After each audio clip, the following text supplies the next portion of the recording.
Friends, we've been live today for 37 minutes, half an hour of blah, blah, blah. Hello, YouTube. How's it going, YouTube? Hope things are good, YouTube.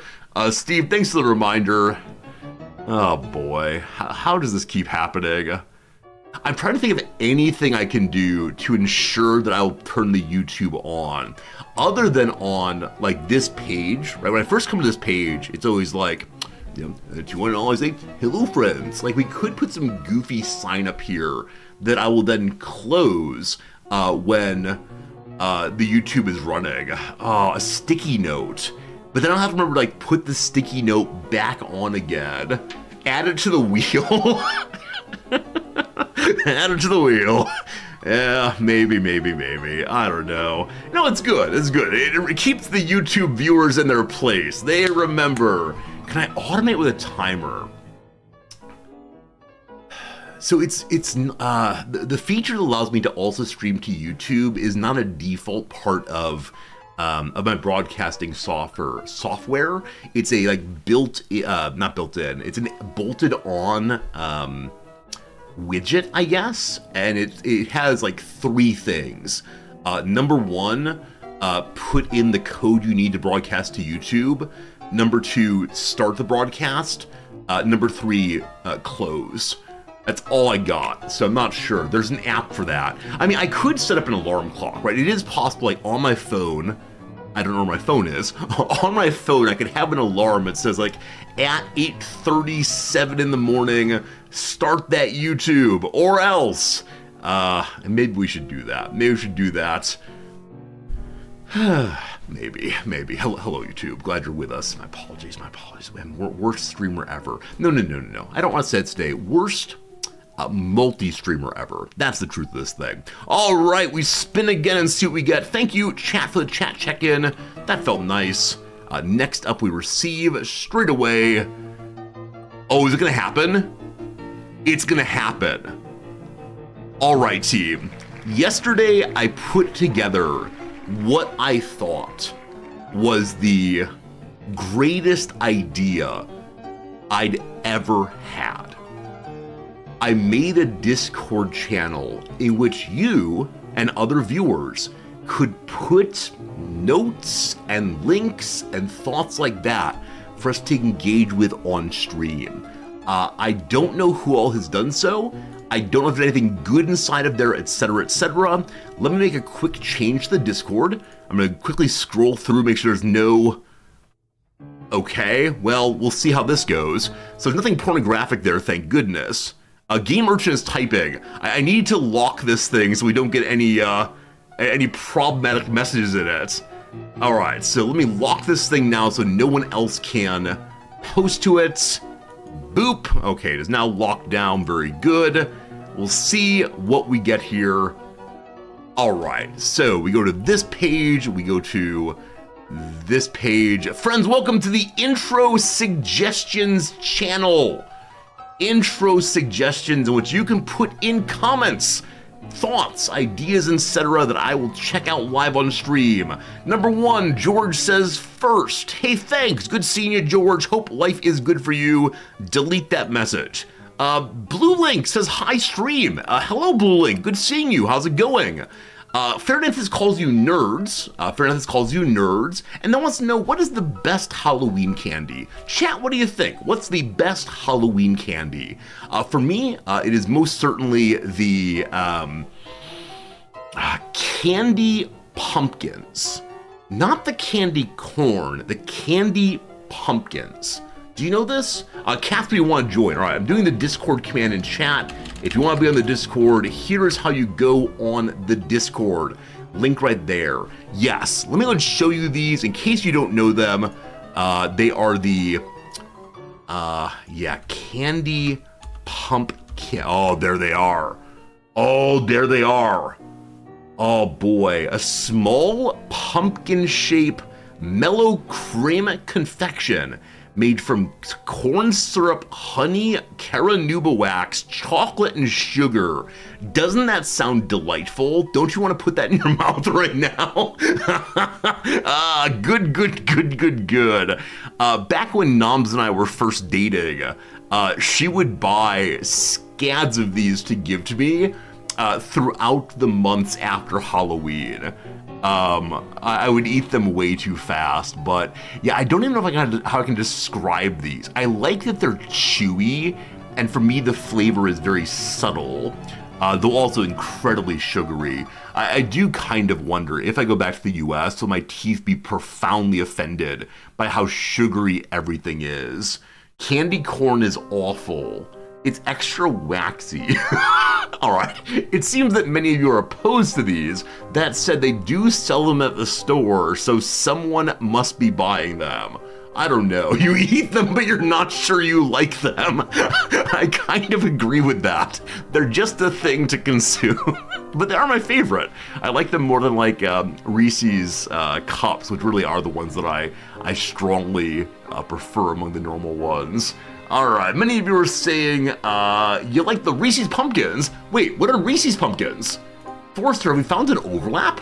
Reese's Pumpkin. What's this? What's this? Oh, okay. So they're standard Reese's, but in the shape of pumpkins. Got it. Oh, that's cute. That's cute. Do they taste any different, or are they basically the same thing, just cutely presented? Big fan of the Snickers bar. Big fan of the Kit Kat. Big fan of the peppermint patties. Peppermint patties. I don't think of those as being Halloween usually. I don't know what I think of them as, but yeah, mint is a flavor. That certainly is a mint is a flavor. For sure, for sure, for sure. All right, what else we got here? Candy corn is good. Excellent. Thank you for telling me your stories. There are apparently more peanut butter in these than others. Yeah, I could go for some of these. This is definitely candy stream today. I'm not sure why that is, but very, very good. All right, excellent, wonderful. Let's return to the channel here. We say thank you, Fernanthus, for your good contribution. I love it. Is there a hotkey for deleting messages? I'm just trying to keep this thing good and clean. Next up, Star Trek: The Next Generation. Yesterday in chat and on the Discord, we had an interesting conversation about Star Trek. Dogberry, a regular viewer, put forward the argument that Star Trek is not science fiction, it is science fantasy, because of the way in which it assumes and imagines that humans are able to unify in such a beautiful way. And also, Dogberry argued that it's overly reductive in that it has ideas like things like Klingons just are angry violent, humans just are curious, and so it doesn't deeply engage with possible variation among peoples or species, but instead has everyone stand in for a trope. So I love Next Generation. It made me who I am today. It is beautiful and good and matches some part of my youth. But I think Dogberry's absolutely right, and I was undercritical and not terribly well aware of the biases in the show. So there you go. There you go. That's my hot take on Star Trek Next Generation. Pretty darn cool. All right, this next one concerns me. You disagree just to be contrarian. Star Trek is good and right, and we're getting there tomorrow. See, I want to be, right? I really want to be super hopeful and to say, man, we will definitely get there, and humans will overcome their cruelty, etc., etc. But I don't know. I have a Discord update. Do I? Wait, how do I see I have a Discord update? I mean, I'm not surprised. Genuinely, everything on my computer probably needs to be updated. But where's the Discord update thing? Anyway, Agelius puts here the origins of the domestic Brassica species. Oh, it's this thing here? Oh, it's update ready. I saw that thing up there. I thought it was probably like you downloaded something recently. I need a consistent use of icons between or among different programs. The down arrow means you have downloaded something, click here to see it. Maybe later. So the origin of the domestic Brassica species. The triangle of Ooh, a theory about evolution among the commonly known members of the plant genus Brassica, or Brassica, cabbage and mustards. The theory states the genomes of 3 ancestral diploid species, diploid, combined to create 3 common tetraploid vegetables and oilseed crop species. All right, we're hitting the limits of my knowledge of, of evolution at this level of engagement. It's been confirmed by studies of DNA and proteins. So 3 ancestor genomes got together and made this one set.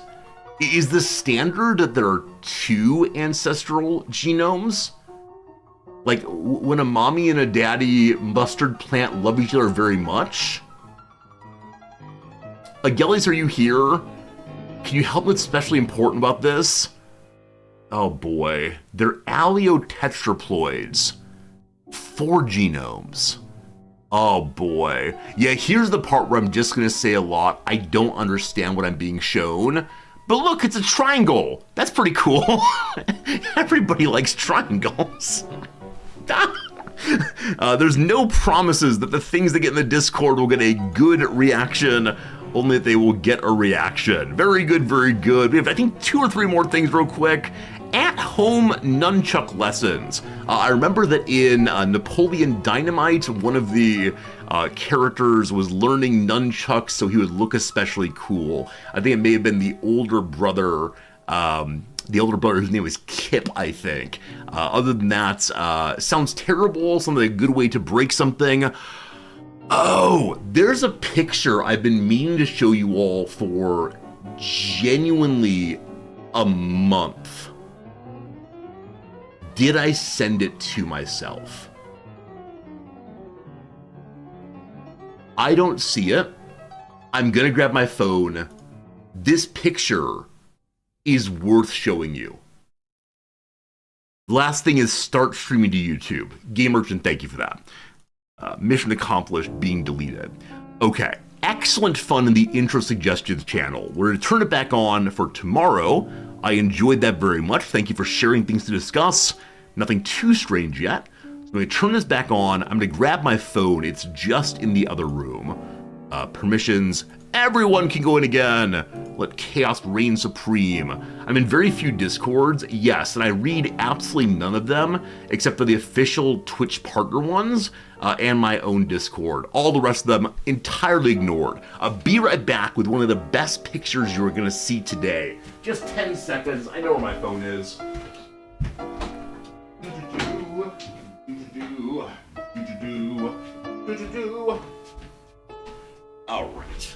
All right. Let me get this going. Photos. There it is. Select this photo. Email to janresorty@gmail.com. This is a photo. This is a photo from when Noms went to the airport recently. This is a photo I'd felt very, very awkward taking because it required me to get very close to a bunch of people and take a picture of them in some measure, but it's absolutely worth it. So let me go ahead and put away a couple things here. We'll get the Fritz up here. Hello, Fritz. And then we add this image.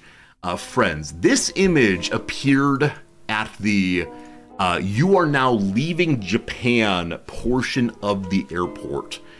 This picture delighted me more than I can say, and I hope it delights you also.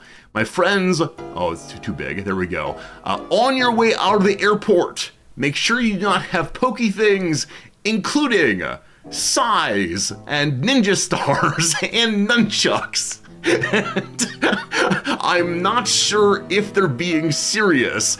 This is a common issue, but there you go. In Japan, we make sure you don't have those weapons, because usually it's just like things that could be used as a weapon, as opposed to the ninja stuff. But I thought it was fun stuff, and there you go. My commentary on at-home nunchuck practices. Don't you dare take them home from Japan. More rightly, you're almost certainly supposed to pack them into your luggage. I do wonder what portion of tourists who come here want to buy some ninja thing, right? How many people want to buy a sword to hang on the wall? I'm definitely not into that kind of collection, but I know that some people really, really are. So there you go. No ninja stars allowed in the compartment of the aeroplane. Good. I've been live now for just about an hour. That's the wrong button there. Let's go ahead and roll the dice again and see what we got. Check the Discord. Very, very good. We'll keep it on the wheel for tomorrow. Next up, we receive a good one. We can't do check-in again. Already did that one. Still got to change this program so that it doesn't get the same thing twice in one day. One of these days, I'll fix this. One of these days. You're a 9 now. Excellent. Put your numbers in chat again. Oh boy, it is the best part of the stream. The one for which I was waiting. Oh, HPG, did I not unlock the Discord channel? I think I did. Yeah, people are putting messages in it again, so it is unlocked. But HPG, thank you for making sure I started the YouTube, so to speak. All right, so 2 things. Number 1, I want to see if I can make a tier list easily. So I was told this page. I was told I may be able to find the national flags of all countries very easily if we search for flags. Okay. So these are the flags of Florida. I need the national flags of the world. Okay. Awesome. Now, is there a way I can say clearly I'm only talking about their national anthems? So yesterday, friends, we listened to the national anthem of Iraq, I believe. And we agreed together that among national anthems, only national anthems, the Iraq national anthem was a C grade. It wasn't terrible. It was not failing by any means, but it wasn't an especially good one, all things considered. Now, can we recognize the flag of Iraq easily? These are not in alphabetical order. This is Ireland. This is Croatia, I believe. Okay, let's get some help here. Wait, is it the green one right here? Is it one of these, possibly? We're gonna learn this together. Iraq flag. It is that one. Awesome. So, I'd like to drag you up to the C tier. Nice. It's coming together. Friends, it's time for a new national anthem of the day. Let's get to it. All right. Perfect out of context screenshots. Yeah, I gotta find the way to mark this as being something else. We did Canada also. We didn't rank it though. Like, we've done Canada, Japan, Iraq. I believe are the 3 we've done. So honestly, and I think it might be controversial, I'm not sure if it is, Japan is an F tier. Like, Japan is, in my view, one of the worst. Can I make an F tier, honestly? It is an F tier national anthem. It is not enjoyable. It goes on for a while and then it stops. Now, I'm happy to say that, in my view, my view here may be limited by my being a Westerner and being accustomed to listen to a particular kind of national anthem. A certain hint of beauty in it, but no good. All right, and then I think many of us do agree that the Canadian national anthem is pretty good. For the moment, I will make it an S tier. I will say it's not overly marchy. It does have some like wonderful rising in the spirit. It makes me want to be Canadian, so it could be my national anthem. I do wonder what the approval rating of the national anthem of Canada is among Canadians. Has anyone taken a poll? Let's see. Canadian national anthem approval rating. Canadians are warming up to updated O Canada lyrics. There's currently, in 2023, an interest in changing the lyrics from all thy sons to all of us. Wow. So they were amended. I didn't know that. Okay. So it's now the second line of O Canada is in all of us command instead of in all thy sons command. I mean, I understand the change. I support that change as a proud Canadian, no, truthfully, as a proud American person who has opinions on everything in the world. This is a good change. Interesting. Apparently, 48% of English-speaking Canadians approve of this change. 34% against, 17 undecided. Now, is there anything here about French-speaking people? So English-speaking people in British Columbia and Quebec are 48%. I want to see French. There is nothing here about French-speaking people, apparently. Interesting. There are 3 different versions, English, French, and bilingual. Wait, how does the bilingual version of O Canada go? Do they switch back and forth between lines? Do they sing a verse in French, then a verse in English, and change back and forth that way? Man, that's amazing. I mean, I really appreciate the attempt to include both languages. It's a duet. Wait, is it really? That's amazing. That's amazing if it's sung simultaneously. That's so cool. That's so cool. Yeah, I wish that the U.S. had more inclusion of different languages for a lot of reasons, but just including, like, we'd be more attached to the world and more incensed to the world, etc. We'd feel more part of the world, probably. Anyway, time for a random nation, friends. We need a random nation here. Give me any nation in the world. Here we go. Push the random button. And Bahrain. Bahrain. I know nothing about Bahrain at all.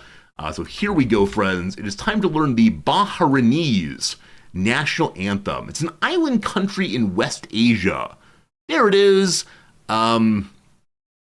Is this... Okay, cool. We can see the inset there. So this is inside of the Arabian Sea, I think. And Qatar is in here also. Okay, good. Here we go. Bahrain. Our Bahrain. It's only 50 seconds long. This is the shortest we've heard so far, and noms will appreciate that.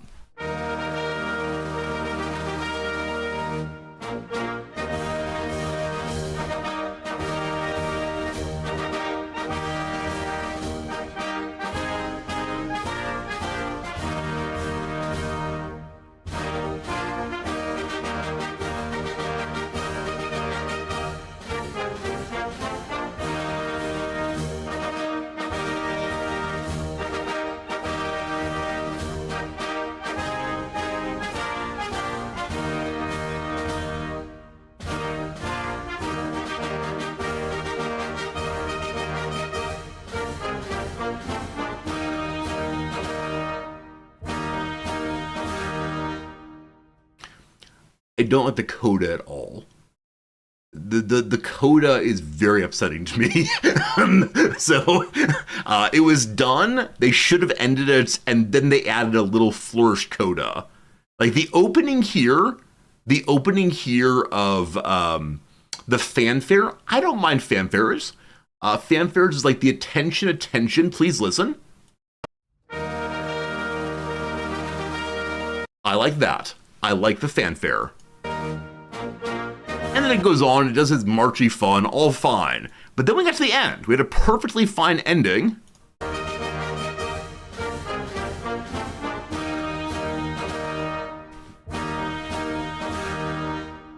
Absolutely not. Absolutely not. Absolutely not. I like bouncing along with it. I'm not going to say this thing slaps. I'm going to say, because of the flourish at the end, I'm going to rank that down a little bit. I'm definitely on the lower half here. And I feel bad for our Bahraini viewers. I feel bad that we're not saying it's an S tier by any means. I believe this is the flag of Bahrain. It's in the C to D for me. Let's see. Put your ranking in chat if you want to. Do you think it's an A, a B, a C, an S? You're wrong if you say an S. It's a bop, but not a banger. The C, we're saying C or D.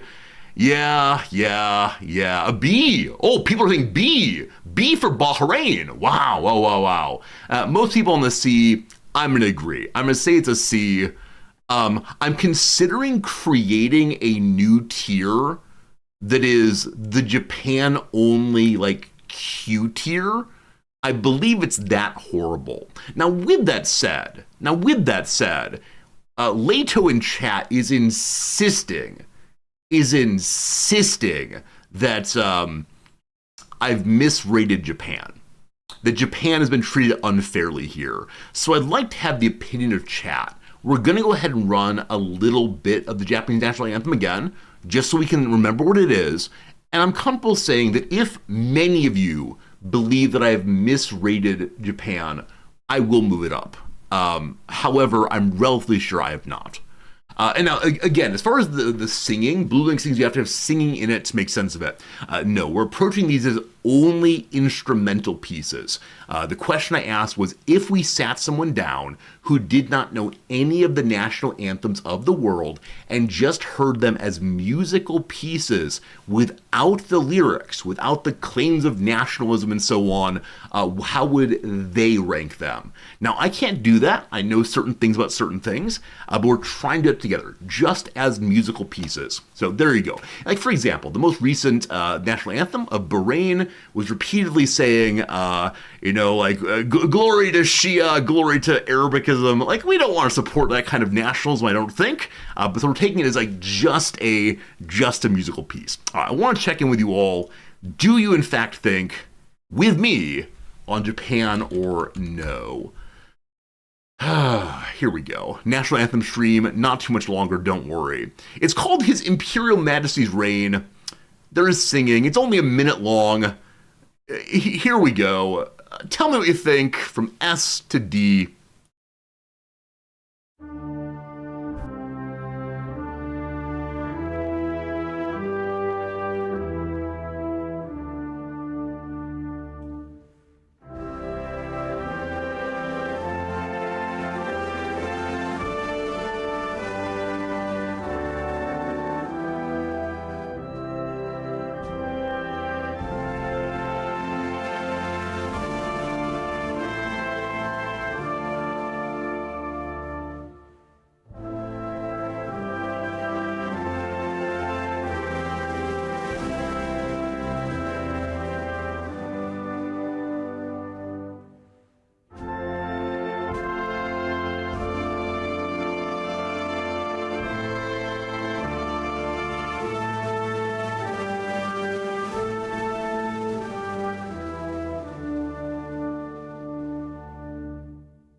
It's like a middle school band doing warm-ups.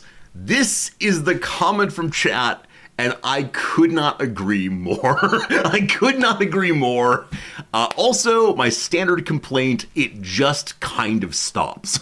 Like, there's no indication, like, which is fine. Like, we don't need resolution in this family, but yeah. Like, I like one of the early bits of lifting. Like, they're lifting there, but yeah. Baka Gaijins, stupid foreigners. I mean, I'm comfortable saying that.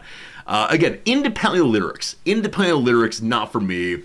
As a proud parent, it's an S. But most of you are saying it's like an old man trying to pee. Okay, we can't have that kind of analysis. I need to certainly not read that kind of thing. All right, we're gonna add the F tier. It is definitely black down there. It's gonna be a row below. That's my new one. Oh, the new one here I need to modify. I want this to be red, and this is gonna be Japan tier. Japan tier. Done. Did it change over correctly? It did. All right, Japan is down there in Japan tier. I got rid of D accidentally when I wanted to add a new one.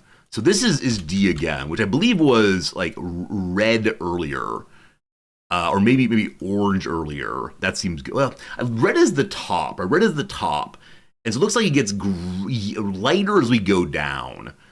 So yellowish, I guess greenish for D, which does feel very strange to me. I don't know. Colors are hard, MK.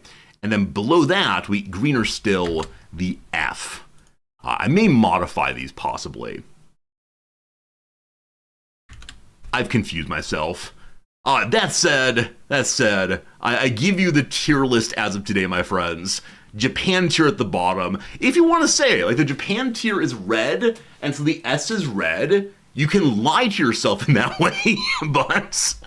Alright, there you go.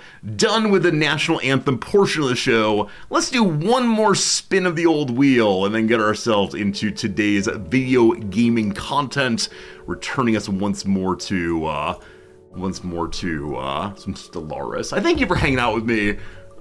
This is a fun part of the stream for me. Friends, it's the top 100 games. We'll end on this. We'll end on looking through some of the greatest games of the past, 5 years, unfortunately. But let's see what we get of it. Let's see what's remaining in today's top 100. Do I see it? I do. And so here we go. Yesterday, you're here for deportation stream. No one send the discussion just had about the Japanese national anthem to the Japanese government. Thank you. There's a comment on the U.S. Embassy of Japan's website that says, if you are arrested, we can't help you. There are some nations where the embassy can lean on the government a little bit and insist, this person's our citizen, please treat them well. This person's our citizen, we'll take care of them. But yes, when it comes to Japan, the U.S. Embassy can do literally nothing except if they establish that you're in prison, they can send a note to a person of your choosing, your family back home, your employer, whatever, but they can do nothing else. So, will this get my visa revoked? Gosh, I hope not. I'm on a dependent visa, right? I'm here because my wife has a big person visa, and so I'm guessing if my visa gets canceled, she'll get in trouble for not controlling her dependent, and hers will be canceled too. Whoops! At least we can always return to Nebraska. Here we go. Let's go and do at least 3 or 4 more of these. The 55th best game of all time is The Binding of Isaac Rebirth. So I've played almost no Binding of Isaac. I know it's an incredibly popular game. It's one of these roguelikes where you find different items on every playthrough, and there's a lot of different ways to beat the game and play the game. Unfortunately, in harder levels, later levels, things move much faster. It's one of these, bullet hell-esque games where you have to move your character to avoid damage while also shooting at other creatures. So, yeah, I mean, I'm sure it's amazing. I know a lot of streamers have, made their fame off of this game. I know a lot of communities love seeing this game played over and over again. I know it was an indie game that launched its creator, whose name I've forgotten. The minute I see the name, I'll say, yeah, that guy. Anyway, it's creator who is working through his childhood religion and family dynamics in game form. Was just, I think, delighted to see other people like it so much. It's Edmund McMillan. Thank you, Edmund McMillan. I was stuck on Ian. Ian is the name. Edmund McMillan is the fellow's name. So... yeah, maybe Super Meat Boy launched his career? Maybe so. I'm happy to admit I'm wrong. I actually forgot that he made that one also. He came to mind for me through this game, and I think it's the case that many more copies of Binding of Isaac were sold than Super Meat Boy. I think Isaac went huge in a way that Super Meat Boy went, I don't know, halfway up, maybe. Yeah, the hotness scale in these games... I'm sorry, I just screeched there. The hotness scale, very strange. The hotness scale in these games, I think, is the main recency bias here. I think that are people playing the game even today? And so that's what forces the recency in. And I think it's the case that the moment for Binding of Isaac is kind of past, in part because for a lot of players who really wanted to push the limits, the game is kind of solved, right? It's fairly clear the best items to get and the best way to play through, where for a long time there people are still figuring it out. And I think that's often when a game is at its hottest is when people are kind of unsure what the meta is. Now, of course, there are lots of players, myself included, who to play a game like this without ever looking up what the best thing is, but I think that was its zenith, perhaps. but I'm also talking from a position of somewhat ignorance here. Not sure. Warhammer Vermintide 2. I have in fact played this game. It is an FPS kind of in multiplayer form, multiplayer cooperative form, in which you and 3 other people or bots head into a rat or chaos-infested city or fortress and have way too much power for being the limited characters you are, and shoot and explode and swing your hammer through hordes and hordes and hordes of enemies. I played it on and off for about 2 weeks offline, and I kind of got the point. Of, yep, you get better weapons to get better weapons, and you use those better weapons to, get better weapons. And at that point, I was kind of out of it. Yeah, I think if you have friends, I think if you have people you want to play with consistently, it's probably really, really fun to enjoy, chatting through and strategizing. At the higher levels of difficulty, you have to carefully talk about and work your way through each and every group of enemies.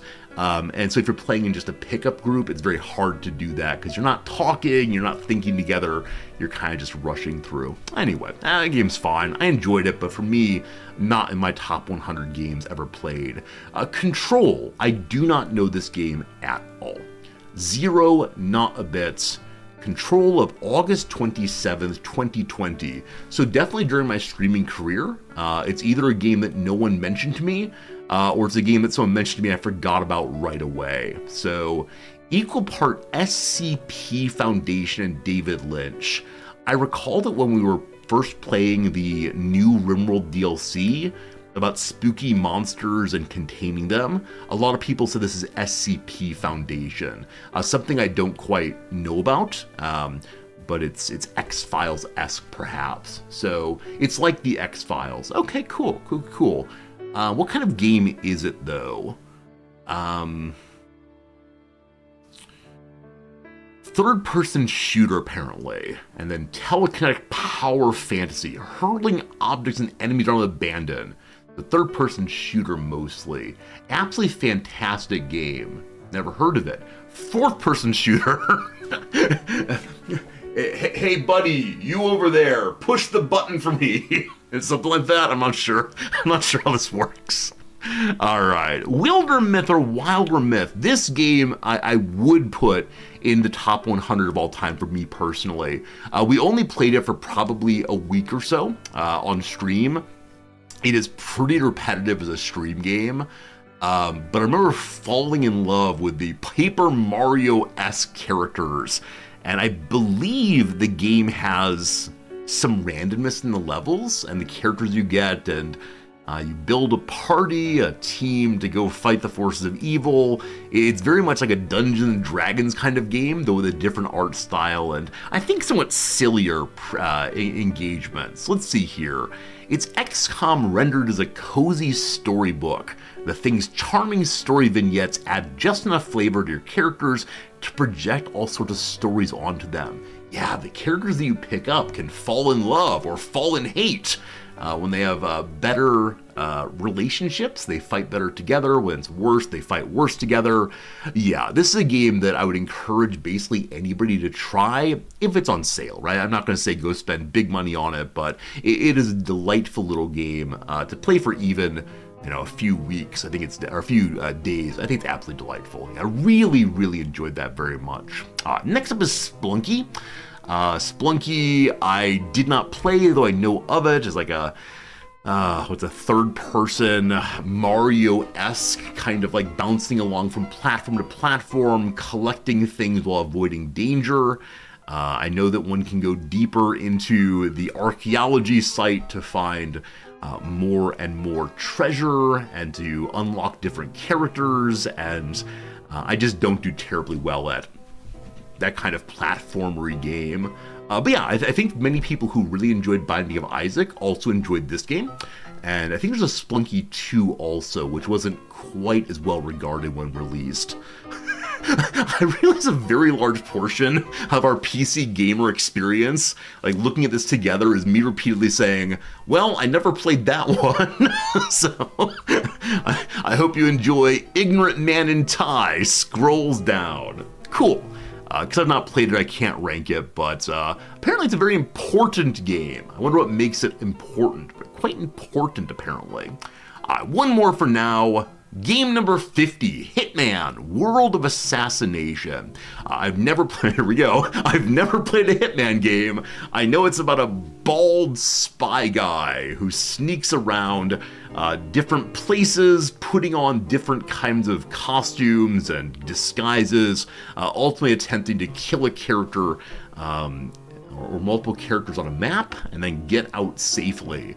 I know that one of the big features of these games is that you can often complete the mission objectives in many, many different ways, right? Many different ways, from pushing a chef into a meat grinder to suffocating him off to the side and all the rest.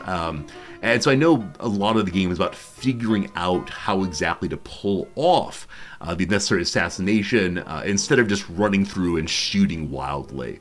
The highest tiers of difficulty do not allow you to be detected at all. You have to blend it entirely. I think the game has a storyline around the agent, whatever his number is, and yeah, I think it is a game that I understand why it's well regarded, but because of the slow stealth elements, I could never ever play it on stream. Never, ever, ever, ever. Hello, Axix! Happy Halloween to you also! Happy Halloween to everybody. I want to continue scrolling, but not going to do so. Been live now for 1 hour and 19 minutes. What do you think, team? Option A, we go play the game. Option B, we do one more roll. What are you feeling? What are you feeling? We still got the word of the day out there. We still got the poem of the day. We still got Redactyl or Little Silly Game. A game. Wait, which one did I say? Let's go to the wheel. More roll, more roll. I think I said option B is more rolling. I do this every time. If I don't actually have the poll running in chat, I can never remember which I said. All right, one more spin to skip the ads. Oh, good idea, good idea. So we'll go and roll through the first real ad break instead of starting the game and then very awkwardly saying, well, now it's time for an ad break. You absolute geniuses, let's do it. We'll do what you do. Ban, so much ban. What do we get? What do we get? What do we get? Please no end of story time. The absolute heartbreak. The poem of the day. I just added this one today. I don't know if it's a good addition. In order to keep this part fresh and exciting, I told myself not to read the poem of the day before looking at the poem of the day on stream. Now the worry with that is I won't know how to scan. I won't know how to read it effectively without knowing what's coming next. So you're gonna get a poor reading of the poem of the day, and hopefully that's not the worst of things. But the same way that Merriam-Webster has the word of the day, it is the case the Poetry Foundation, a lovely group that has so many poems online, some of the best of English language, does have a poem of the day also. Here we go. What is the poem of the day? You can have it in your newsletter in your inbox if you want to, but no. Today's poem is Halloween by Lindsay Turner. Halloween by Lindsay Turner. There is a listen button for a professional person to read it, in which case we would just stand here together. Let's try listening to the professionals read it instead of old resorty stumbling his way through. So we'll embiggen it to read together, we'll push the listen button and hope it does not download anything. Hello, this is Lindsay Turner, and I'm recording. It's very quiet, very quiet. I can move this up, I can move, where's OBS? Enloudening for this part and then requieting. We'll see how it goes. Here we go. Hello. Hello, this is Lindsay Turner, and I'm recording from Cleveland, Ohio. This is my poem, Halloween. Halloween. Some yellow sunflowers open down the street. A ladder is open beneath someone's apple tree. Beneath the dead sky, the contours are flattened, so the land of the dead is closer today. The land of the dead, they say, is closer, but what if my lot lies with the living? Out in the yard, a long-billed bird eats something from dust. Its throat has a dark patch in the shape of a smile, but full, as if its throat had been slit open. But look, the bird is still pecking and alive. Elsewhere, a sports game, ropes of rain come down and open the earth. Here it's so dry they just roll off the dust. But what if my loves, like the bird, are living? What if my loves, like the bird, are living for now? Most of the apples have already fallen. The sunflowers turn into dusty spiked balls. But what if my land is the land of the living? The bird from the dust takes flight, then turns multiple. A handful of birds rising in the dead sky opened to receive them. But my loves for now are here and living, and I want more of them. Like the bird on the ground, I pick what I need from the dust.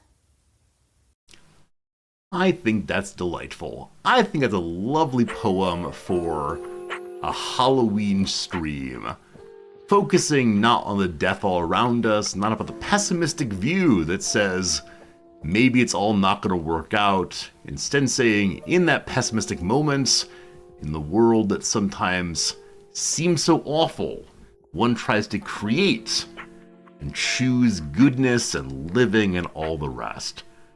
That is really nice. I like that as a Halloween poem. I thought we might get spooky as a poem maybe, but there you go, team. Hopefully you enjoyed it. Hopefully you enjoyed the new edition. I doubt I'll have anything hot take to say about the poems because I don't really know how to interpret them. But man, starting with the image of yellow sunflowers, what an arresting image to begin with. Because for me, Halloween and yellow sunflowers don't fit together at all. I think of sunflowers as being high summer, but such a beautiful image to start with. Caught me right there right away. And then the apple tree, and then we moved to the ideas eventually, but first the setting. And that's pretty darn cool, I do believe. So, thank you for listening to the poem of the day. We have 6 minutes to the opening ad break. Let's go ahead and force the word of the day to finish out our opening section, and then we'll do some crossword, and then we'll play a video game. I promise. Don't see the word of the day, so opening another word of the day tab, because that's what we do. Today's word of the day, my friends, is hallowed. This makes sense, absolutely appropriate for the old Halloween. I'm trying to find all the things I turned up to turn them back down so the music is not overwhelming. It might be fine though. All right, hallowed describes something such as a memorial, considered holy or blessed, or something that's highly respected and revered. The church stands on hallowed ground. Community service is one of the organization's most hallowed traditions. Hallowed in context. Writing these words, I'm sitting in the living room of my childhood home about 5 feet from the shelves that long ago contained those hollowed books from my aunt. In this exact spot, even before I'd learned how to spell and write, I would scribble on blank paper with magic markers and staple the books together, always this desire, this drive to make books.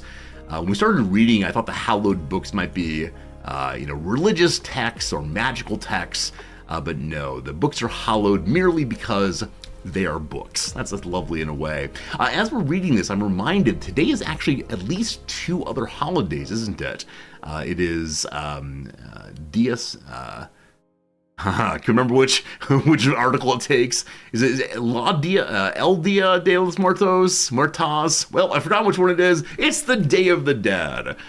In certain Latin American countries, as well as it is also, is it Diwali? El Dia, thank you, El Dia. One of these days we'll get that right. El Dia de los Muertos, thank you much. And then also, Diwali, apparently. I think a major Indian festival. I think a festival of colors.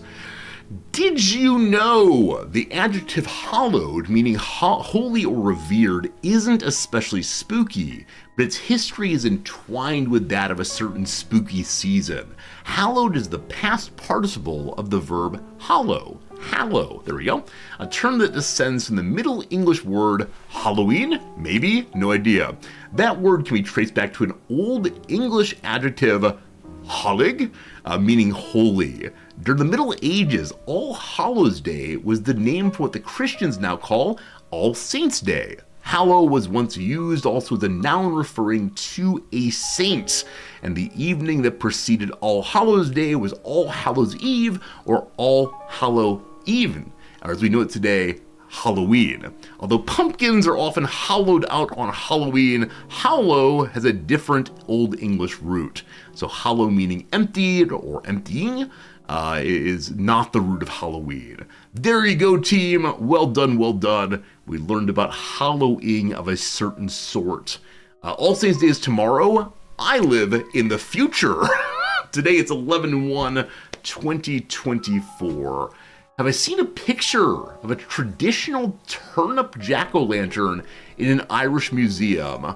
This better not be phallic. I'll be very angry if it's phallic. We'll see. Turnip jack-o'-lantern in Ireland. I'm gonna put the word Ireland and see if it helps.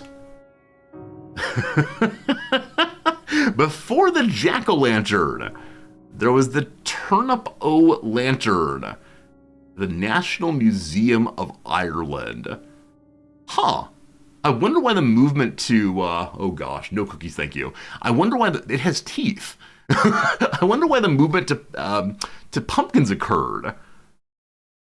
Also, I wonder why this is preserved so well, right? Because pumpkins go rotten fairly quickly after being hollowed out. And then you get your lovely pumpkin pie and so on. In Ireland at Halloween, we carved, past tense, turnips to create scary-faced lanterns. The term jack-o'-lanterns takes its name from the folklore about Jack, who is welcome neither in heaven or hell, and was destined to wander the countryside forever with just a lantern to light the way. I had no idea of the origin of jack-o'-lanterns. Couldn't get into heaven or hell and wandered the countryside forever. Feels bad, man. What an awful experience.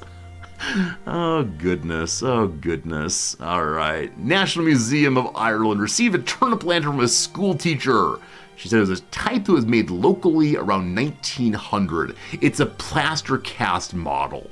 Okay, so we now understand how it's the case that that this thing is still in good shape. It's not a turnip.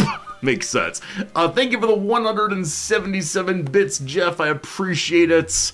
Friends, we've made it to the first real ad break. So with that, we'll say, here comes Big Resorty. The wheel of story time is over. What a good time. I hope you enjoyed learning about this and that. I hope you enjoyed experiencing the knowledge of Halloween. You'll have to look up Diwali on your own. I do not exist either. Thank you for 2 full years of subscribing. Super generous, super appreciated, and yeah, you don't have to, but who wants to watch ads? Not you, apparently. Thanks for being here indeed. 3 minutes of ads, and then we'll play some video games. Question a moment ago of how I'm enjoying the Stellaris DLC. I'm really enjoying it. We've barely gotten into it, but it does feel like a big opening of the game, a new way of interacting with the entirety of the game world. I don't know how far it's going to go, but I cannot wait to see what we find in it. So that's yesterday's puzzle. Today, a Friday here, so a Thursday there. So it's time for a mini. Hope we get the mini done in the first few moments here. Filth Dog, thanks for that Prime sub also. 1 Prime sub begets another. Thank you much. Hello, Elsidol. Elsidol's showing up as the opening is over. No opening blather for Elsidol. Good seeing ya. All right, one across, that's blank to my ears. Music, of course. A sandwich on a baguette. I have no idea. I mean, it's like Subway sandwich maybe? Not sure on that one. What parents-to-be might install before driving to the hospital in an action of hope and desire? It's the car seat. Lovely. Rome's foe in the Punic Wars. It's Carthage. That IAAG looks pretty bad. I think it's Carthage. Makes light less bright. Dims. The Greek god of war is Ares. Yes, it's Mars in Rome. I think Subway's probably wrong. We'll see in a moment. Hollow chambers within glaciers. Hollow chambers in glaciers. So I don't know what this is, but I think these have been in the news at various points because they found bacteria inside of glaciers. Got rid of, possibly trashed. We'll see. Like some patches, maybe sewn on. Lastly, blank pole, a carved wooden pillar. Blank pole, carved wooden pillar. I mean, maypole comes to mind, but certainly not that. It could be like the kind of poles on staircases. They're called banisters, though, I believe. Or are banisters the rail part? We'll look it up afterwards. Let's fix it with down. A scruffy say. Hey, it's resorty. It's unshaven, certainly. Collected wool from, sheared, that's an E down there, sheared. The treachery of blank, a Rene Magritte painting with the words, "Cesse n'est pas un pepe," treachery of images. Includes in a footnote is sites, major component of a city's nightlife, major component of a city's nightlife. Bar scene. So trashed is wrong also. The bar scene. Castle whose name is repeatedly rhymed with shallot in The Lady of Shalott. Probably Camelot. Wow, so many things wrong today. That's all right. We'll go and finish this one on the ad break. Roman order who wrote De Republius and De Legibus. It's Cicero. No, okay, look. The man's name is Cicero. There have been more than a few philosophy conferences I've gone to where they've called him Cicero, and it makes me want to Cicero them.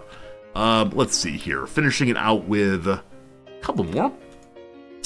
Is that so? With a D. Is that so? Does it? Not sure. Tiny bits of matter, maybe atoms. So ice caves are in glaciers. Fine. Got rid of. Unsure. Oh, did it? That will work. Deleted then. Tiny bit of matter is the atom. And lastly, the banh mi. The banh mi is a sandwich on a bagel. There you go, team. Just over 3 minutes. The carved pole, a totem, of course, a totem pole, a lovely wooden thing. Got it. All right. You say 15 across the Thanksgiving question, the totem poles? I don't know. People have culture all time of the year, not just when colonialists like me want to put them on the dining table. All right, very good, team. It is time to play a little game called Stellaris. Let's get that pulled up. I need to change directories right quick. So what should today's Stellaris title be? Could it still be new DLC, same me? It could be gotta catch 'em all. It could be we must have acquisition. Let's call it new DLC, same me, because that rhymes and lets people know the consistency of what they find on the Resorty channel. All right, we load the game. We push the button here. We didn't turn Iron Man on. Luckily, all achievements are still possible, but I swear, I'm not safe skimming through the playthrough. Okay, what on earth are we doing? Right, we have a really interesting / strange, since I'm not sure I like it, start. We're immediately next to some archivists, and it is possible to head on up this way, but I don't see any connections except for this one. So it's entirely possible that we can take all of this and this with no troubles at all. I wasn't sure if we were going to try to play, one second, wrong music. I wasn't sure if we were going to try to play this game tall or wide, but it looks like wide is winning. Simply because there's so much free land for the taking. If you missed yesterday, we were playing a pacifist playthrough. That's not pure pacifism, it's just our ideology in general. We are also playing, what's it called? Playing Xenophilic. That seemed appropriate for trying to collect all of our creatures. If you haven't seen the new DLC yet, we make these buildings called Wewariums. And the Wewariums allow us to begin breeding different kinds of creatures. And as you will see on your screen, the different kinds of creatures have different rarities. Like we're looking for items in Diablo or World of Warcraft. So we managed to get one epic hatchling and some rares too. And so the hard question is, what does one do with the non-special creatures? And is the answer you kill them?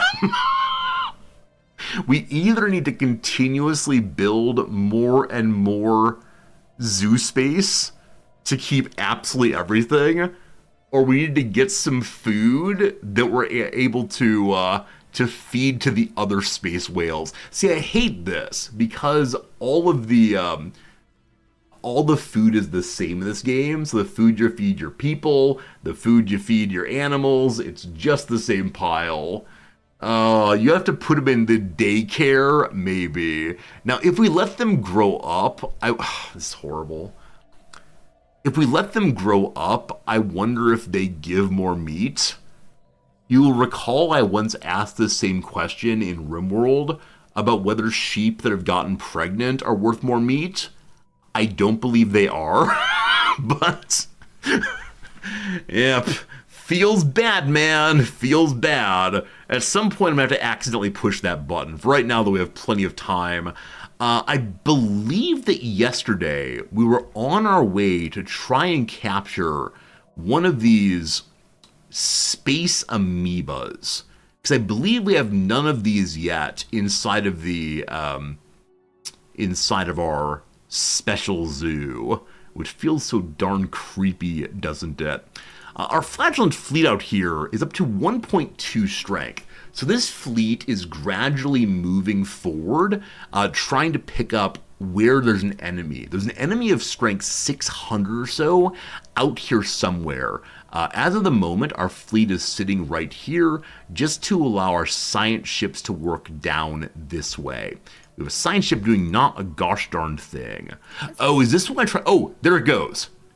There it goes. It's doing nothing because it's just thrown a gravity snare / net to try to catch one of the amoebae. Amoeba? Don't know how to pronounce that.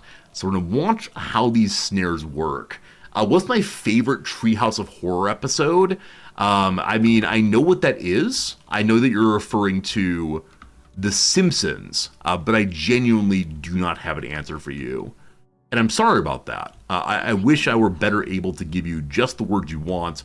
Let's say Treehouse of Horror number 47. That's the best one. The net appears. It's going to, very awkwardly, it deployed itself as they were jumping through. And so now the net's chasing after them after earlier being jumping through itself. We failed. Oh, we succeeded. I misread. I'm sorry. Space fauna captured.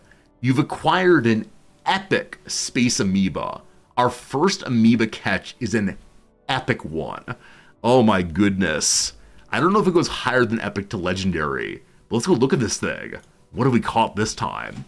So in the space amoeba line, there it is. There it is. It's a space amoeba mother. It is 194 years old. If we cut it apart, we don't get food, we get science points. Oh, I'm a big old creeper. I'm also burning through consumer goods, gotta fix that. I'm a big old creeper. We gotta catch mail now. We gotta catch mail. We have 12 points of capacity left. All right, science ship. I believe I would like you to continue stealing babies here. So in this pile, there are only 2 space mothers. So we got to go ahead and get rid of the space mothers. Oh shit, amoeba mage doesn't need a male. That's a good point. They may reproduce asexually. Indeed they do. Indeed they do. So the Tianki announce, I need reproductive friend. I need a male. This is wrong. I mean, not to be all like normative, but the space bull should say requires female. If not, it would be what? A biogenesis. That's not the word for it. Asexual reproduction, probably. The Bala, though. Bala, the mother, will spawn babies on its own. Oh, it says mate, not male? Oh, that's a T. That's a T. How do you read that? Do I need new glasses? What is the preferred distance from the screen for playing a game? Because at this moment, I worry I need new glasses. Or I want to say, maybe I'm playing too far away.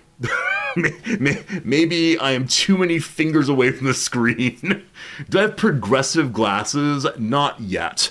As of right now, I just have the one sort of lenses. Nam switched over to bifocals this past year.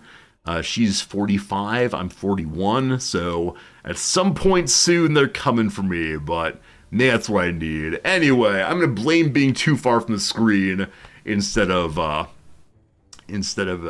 my eyes going bad. Anyway, Bala will produce more. I am curious if the Space Amoeba epic quality will produce more epics more likely. In the same way, at some point, will we replace our 2 common Tianki with the epics and rare instead?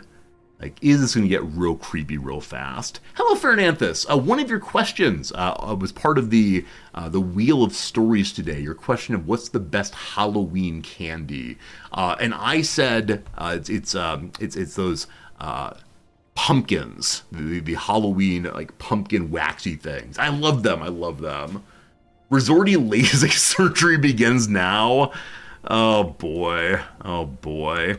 As much as I'm willing to do certain kinds of like tip incentives and so on, I probably should not agree to get LASIK surgery because I don't think it's covered by Japanese health insurance. It's seen as being cosmetic generally. So my sense is that'd be a lot of money for I'm not sure what exactly. But also I need my glasses as part of the brand. Can you imagine if I showed up tomorrow being not a glasses streamer? You'd be so horrified, I guarantee. Also, I meant to have the Anaximander try to catch... No, we don't need to catch more because they asexually reproduce. Right. But we're glasses with no lens? Yeah, I don't know. What's the point then? As I said before, what's the point if I'm going to have to... right, I gotta fix this. Wear glasses anyway? Why?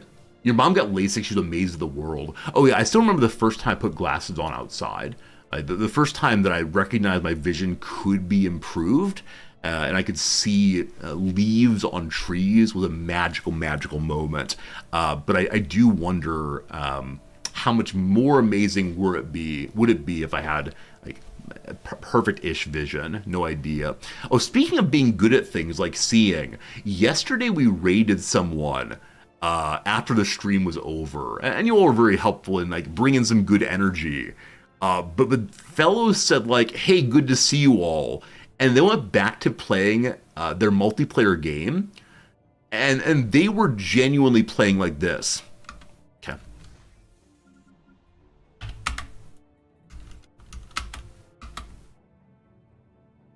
It was amazing. They weren't talking to us at all, but they were absolutely flying through the game with no commentary. I don't know how someone thinks that fast, let alone clicks that fast. And because they were playing multiplayer, I do worry that whenever we do our charity incentive multiplayer game, some of you are going to be playing at that speed. And good old me is going to be over here, good old I is going to be over here. No, good old me is going to be over here like, oh, look, friends, it's time to read a storyline. Oh, look, friends, we have some So maybe if we do a multiplayer playthrough of one of the Paradox games, we'll have to promise that we limit our actions per minute to whatever mine happen to be. Anyway, we're currently finding more and more shrines to the old gods. This one is called the Percipient.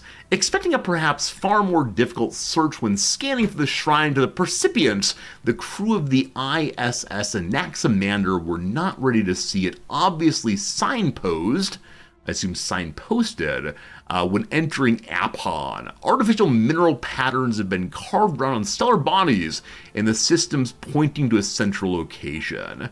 Faster isn't always better. I entirely agree with you, but in a game like this, where for long portions of the playthrough, I'm not pushing buttons or building things, I'm just standing here and saying like, hey friends, I saw a dog yesterday, let's talk about dogs for 5 minutes. If other people are not talking to their audiences, namely meaning their pets and perhaps spouses, then I'm gonna get destroyed every time. So I don't know. If we do the multiplayer, I may have to figure out whichever one of you is the best and get you to agree to a lie with me so you can do all the hard work while I blather along. Who knows, who knows, who knows. Anyway, we're currently building the Grand Archive, our interstellar museum. It's going along, 80% done. I can't wait to see it finish. With a fuzzy dog. The dog I had in mind, actually, is one that was wearing a Halloween costume. It was dressed up as a bee, you know, like the little black and yellow stripes all around it. It was pretty grand. Okay, I'm considering moving my fleet forward to see if we can find where the enemies are. I worry it's the case that I'm going to shift my fleet out the way, and then the enemies are going to slide on through. Right, the way in which I avoided this previously was I split the fleet. Right. If I do multiplayer CK3, the only thing you're going to do to further your kingdom is host events constantly. I mean, I enjoy that kind of playthrough. Nothing but... Do you need a commander to go through? Nothing but endless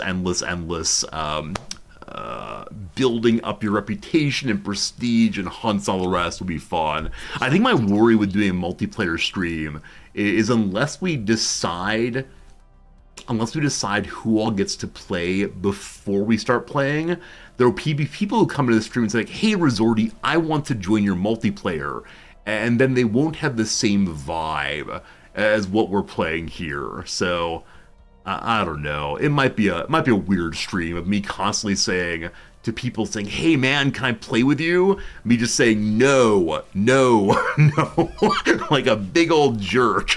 It's awful. They'll have to go home with their head hanging low a la Charlie Brown. The crew of the ISS Anaximander. Oh, it's this one. This is the negative outcome. The crew of the ISS Anaximander has made an unfortunate discovery. Just as they suspected, the pulsating pattern we observed from Apon was in fact due to a sensory malfunction in Science Officer Medius Fabricus's head. The science officer's behavior is turned erratic. He suffers delusions about the stars broadcasting coded warnings about a coming apocalypse, and of him having been appointed protector of the realm. The crew believes he himself manipulated the ship's sensory data during one such psychotic spell. The sensory officer Medius Fabricus is now in a medical pod headed back to Pallet Town, where he will receive proper treatment. Womp womp. Thank you for your service, he sings out in a very creepy voice. Twinkle, twinkle, little star. Or good luck. So either way, he's going to give us a decent amount of research points, but do we play into his beliefs? Play into his beliefs that yes, indeed, he is protector of the realm. I've been told that if people are having psychotic breaks, as long as it's not violent, just go with it. Just go with it, it's fine. Apparently we have a student on campus who is going around and introducing himself to people as God.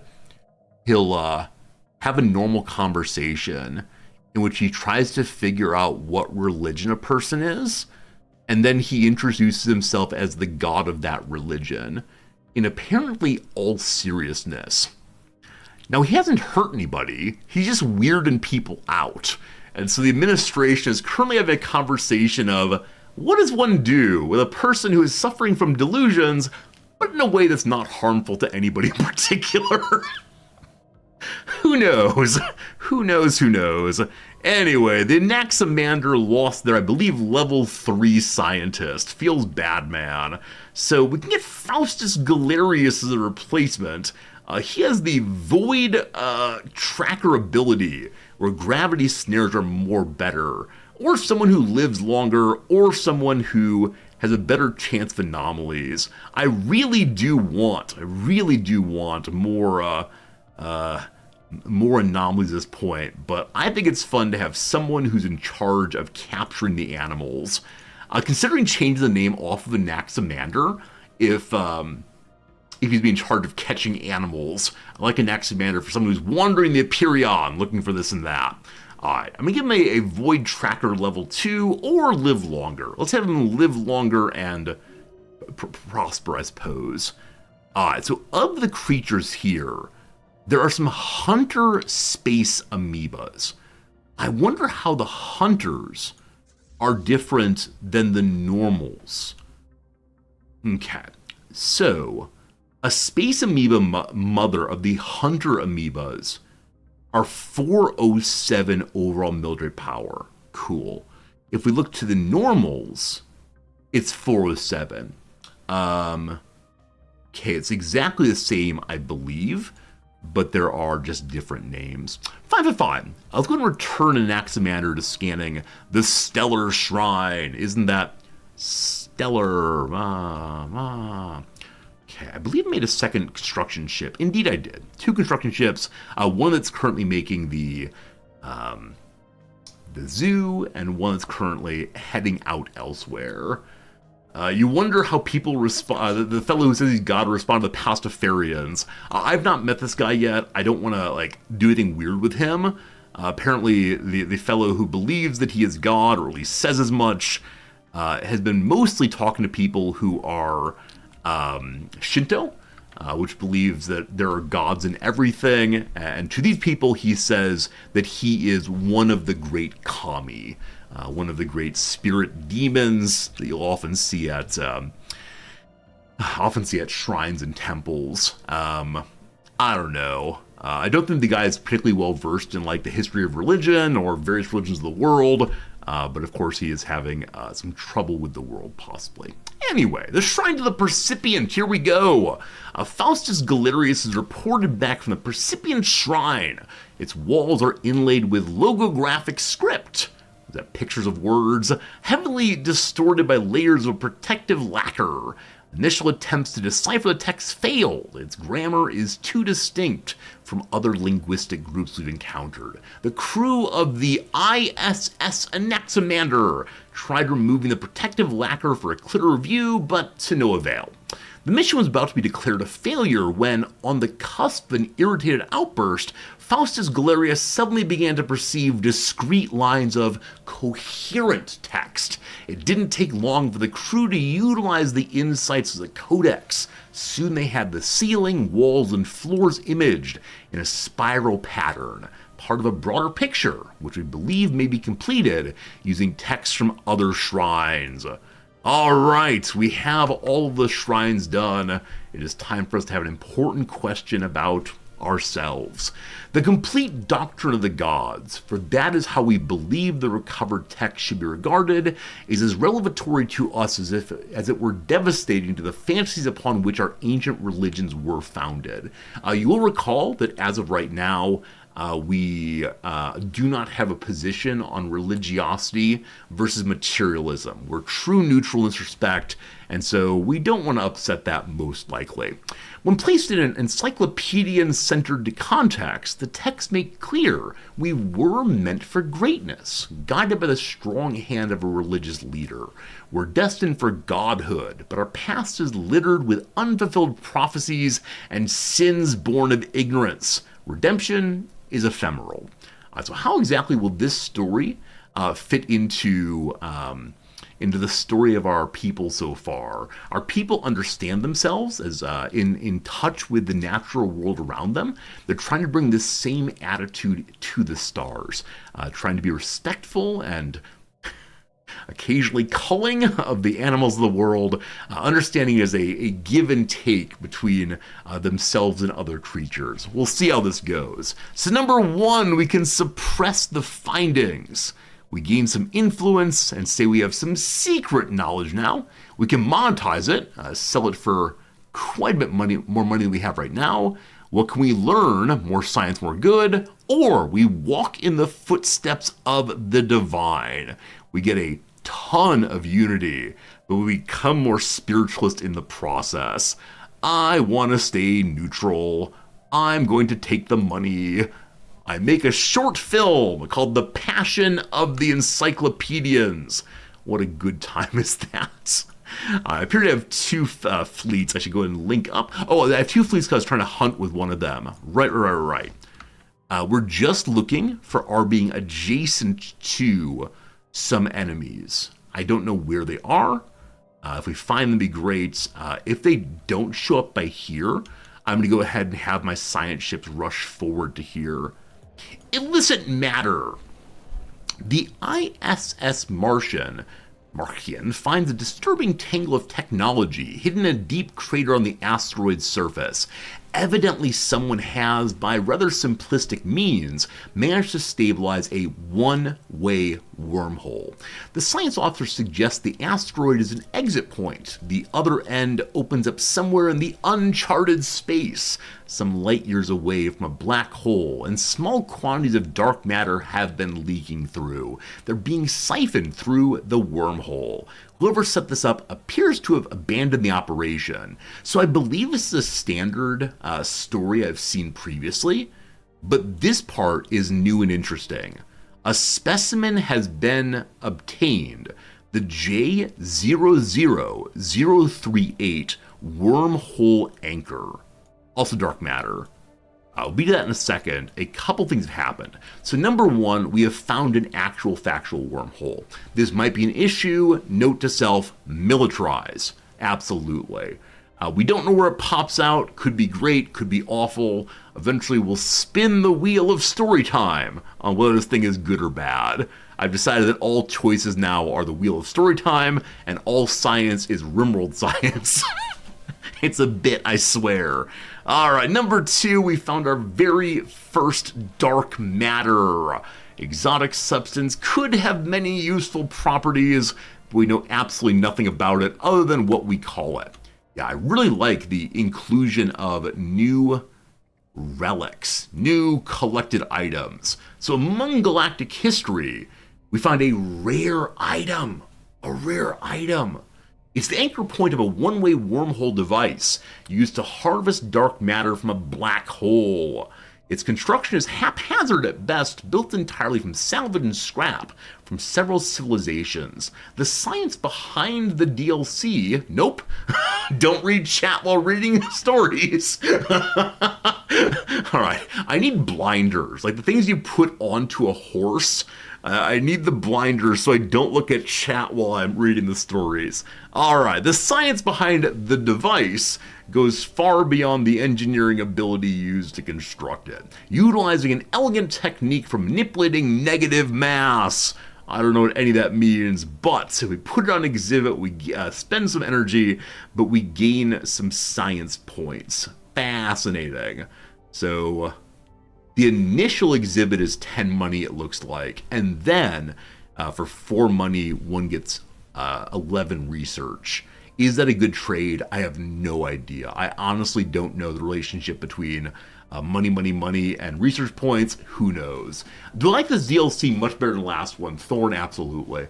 Absolutely. Like I said yesterday, this DLC has given me the feeling of curiosity about the universe, or the galaxy, curiosity about what events we'll find. Where the last DLC, I was kind of just trudging along, I suppose. So that's how it goes. That's how it goes. Let's go and discover a precursor insight, or look for a specimen worthy of display. Let's look for a specimen. What do we find? A uranium glassware. This is a real thing, and I think I want it, but I'm not sure I want it. I'm sure you've seen them. Now, maybe it's not uranium. It's some other kind of periodic table element. It's some kind of element that sounds radioactive and horrifying. I will pull them up in just a second, but uranium glassware, a decorative piece carved from uranium quartz. The appetizing appearance of the ornament contrasts with the danger associated with unrefined uranium. A part of a limited collection, the trinket was neutralized of most of its radioactive properties after the artisan had finished the piece. So it gives 3.3 amenities just by looking at it. Because this is a common relic, I wonder if I'll sell it eventually for that big money. We'll see, we'll see. Alright, I want to pull these up. You probably know about them already. If not, here you go. Also say carved turnip, incidentally, for Halloween. It is uranium glass. Cool, thank you. Yeah, if you've not seen this stuff, look at it. Look how cool it is. Wow. So I believe this is under black light. It looks like this.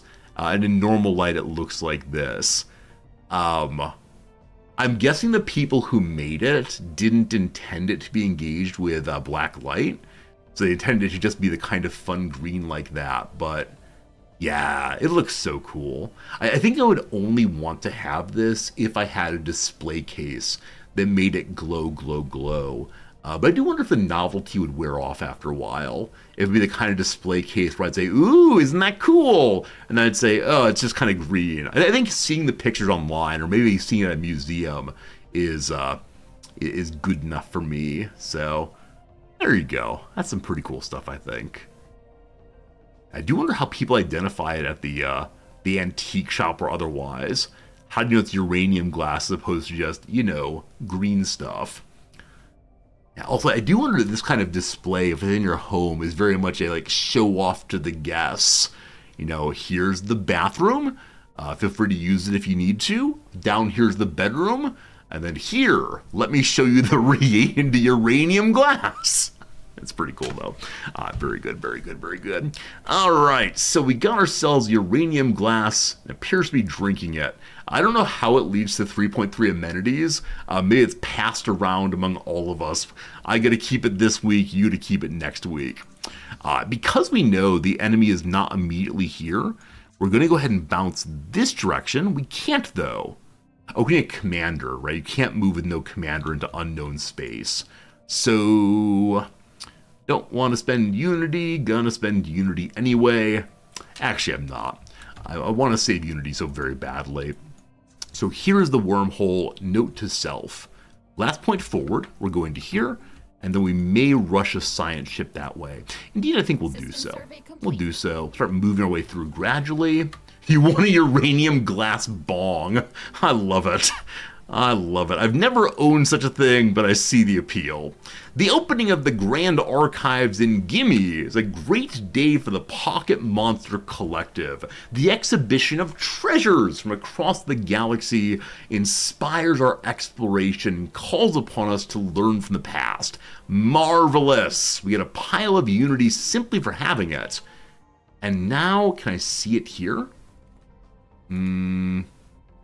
I think this is brighter than previously. So, are we using these now? Okay, no.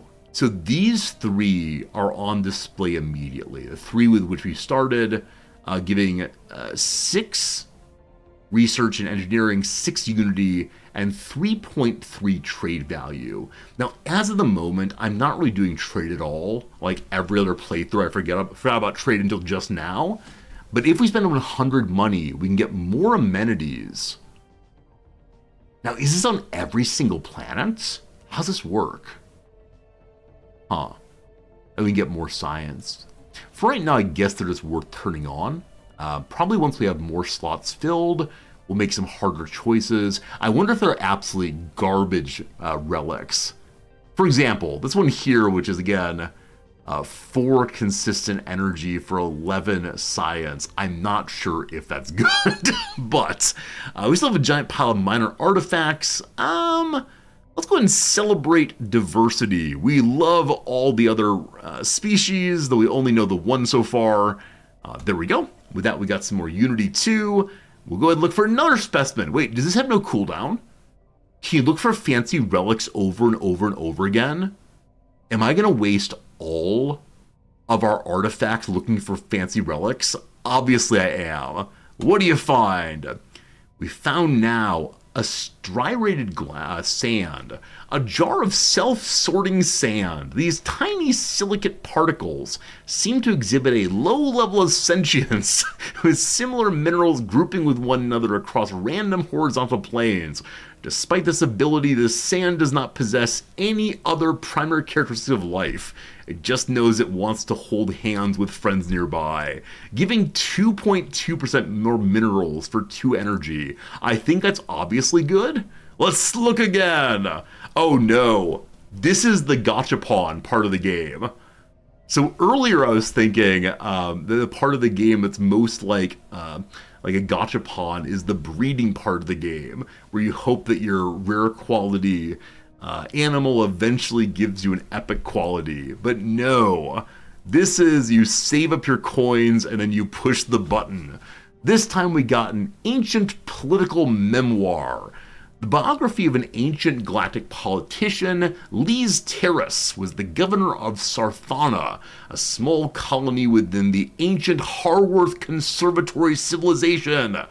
A minor figure within the Freedom for Business totalitarian faction. Love it. She was known for her hardline stance against importing food supplies from foreign galactic powers. So it seems like we as xenophiles love learning this, but they themselves were xenophobic. Following a series of scandal-driven resignations, she became the ruler of the Harworth Conservatory, but it was not to last. Her declaration in support of renovating the beloved Harworthic clock tower almost caused a full-on revolt in the capital, and she was swiftly replaced by another member of the Freedom for Business cohort. She wanted to fix that clock tower. They needed it for the DeLorean. So this is cheaper leaders for money. Leader cost is in Unity. I need Unity. This one costs 200 though. Now I wonder if any artifact in the third space requires 200, or if it's only this one. Sure do like Unity. It's only 2 upkeep. Let's go ahead and do it. Who knows, who knows. And speaking of Unity, in our domestication line, there are 2 possibilities I've not seen previously. Number 1, astrozoology. The creatures of the void are each unique in their breeding patterns and nutritional needs. It takes great attention to raise them to their greatest potential in an isolated environment. A better chance of breeding for all space fauna in the vivarium.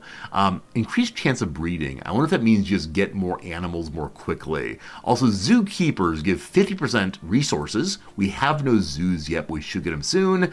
And you get more meat via culling. Well, or metabolic regulation. We can artificially control the maturation of contained species by regulating various key enzymes and proteins that affect their individual metabolisms. Pop growth speed of 5%. That does not say growth of the fauna. That says our pops grow faster. I mean, independently of its speeding up faunaship production, clearly anything that leads to more people on your planets is amazing.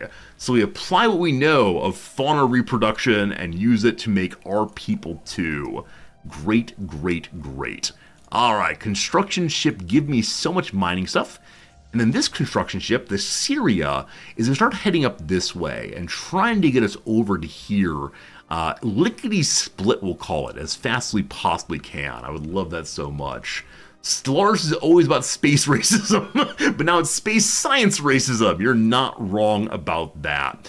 My friends, we ran into the curators, and now they have a message for us. We've received information that you've built a grand archive capable of supporting attendance on a massive scale. This is a commendable initiative in sharing our galaxy's history with all who seek such knowledge. We share common goals in this respect. We're interested in helping you pursue this endeavor. Continue to expand your collection, and we in turn offer our support however we can. Alright, one of the other museums says, hey, we'll help you build your collection. So they like us a little bit more than previously because we're joining them in the preservation of the history. How do I like Grand Archive compared to Cosmic Storms? So much better. Yep, really enjoyable. I don't know. I haven't played enough of it yet to offer a quick sense of my feelings. I can't rate it out of 10 yet. It's definitely better than 5 out of 10. But past that, I don't exactly know where it is. But yeah, I'm feeling good playing Stellaris right now. That's probably all I can say. Those of you who have played this DLC, what are your thoughts on it so far? Is it enjoyable? Are you, I guess, even watching it? How does it feel to see the new mechanics at play and so on? I want to go ahead and say hello to the curators and see if they can give me relics from their collection or what. Can you aid us in our research, tell us the mysteries of the universe, or can you assist with our collection? Also, can you help us populate our Wewarium? Wow. So if they're plus 80 to us, they'll help us populate the Wewarium. Can you assist in the collection? Certainly! Your efforts have not gone unnoticed by us. Based on your current collection, we can offer you the following assistance for a small fee. So aesthetic wonders, galactic history, xenogeology, or we don't care about those. Tell me of galactic history. Of course. What is it you'd like to learn? So we're interested in guidance on areas. I have noticed happening there. Isn't Vivarium a hard V sound or is it a bit? It shares a root with the word for academic resume, the curriculum vitae, and so I'm calling it a Wewarium. It's a bit. It's a bit, of course. Now, as always, I worry that my bits involving pronunciation cause people who do not know I'm doing a bit to say, this guy's an idiot, and close the channel. I need some kind of like flashing I am doing a bits page. But yes, it is Vivarium in English, but Wewarium delights me more. Alright, how can you assist the collection? The Galactic History Museum isn't available yet because I don't yet have a other way. So I have the money I need, but the reward isn't available yet. I'm not sure what to say of that. Want to buy a relic, isn't available yet. Okay, so currently there's nothing I can buy from them. Maybe they don't like us enough, we'll see. Tell me your guidance though. We can only support lending expertise in one area. We are few and the galaxy is large. What is it you need help with? Guide our eyes. Grant us eyes. Grant us eyes. For $1,000 dues, the historical insight modifier added 5% more society research. Or guide our leaders with past wisdoms, lessons from the past, leaders gain more experience, or what else you got? So 1,000 for research or 1,000 for better experience gain. Which one do I push? I can't imagine. More research, thank you very much. All right. I know we can also ask them for like wonders of the galaxy, which will help us to find, I think, large evil beasts. Or maybe it's just they tell us how effectively to fight the giant beasts. Can't remember which one. You feel this DLC is much my style, very story heavy and interesting new ways to play the game. Yeah, absolutely, absolutely. I guess like the gameplay aspects, the strategy aspects that are added in this DLC are primarily buffs you can get from relics. So if one thinks of the relics and animals not so much as individual storylines and filling in the history of the galaxy, you can instead just say, "Oh, I want that one. It gives more experience points. Oh, this new cool animal is just a stat stick. It has more combat skills than the old one." And you can approach the game that way if you want to, but as always, I try to lean the gameplay in the direction of let's do more and more and more role play. That's how it goes. Is there a white space whale? Ahab has not yet appeared, but gosh, maybe he will soon. We'll see. This last jump to me is super interesting. There's nothing there. There's an astral scar. We'll start doing more exploration of astral stuff. So we can probably science our way forward and build to this really interesting choke point. The Edict Fund goes up. Let me go ahead and deal with that before anything else so I don't forget. The Edict Fund, we now have 60 points overall. Creature welfare leads to space fauna having better ship hulls. Again, we have to turn that one off when we're fighting. Land of Opportunity, more immigration, no. Peace Festivals, more happiness. We love happiness. It's going to cost us 18. 60 minus 34 includes 18. Ha ha! Okay, very good. We're still under Edict Fund. Fantastic. Look, I did math. I did math correctly. Gotta appreciate little things.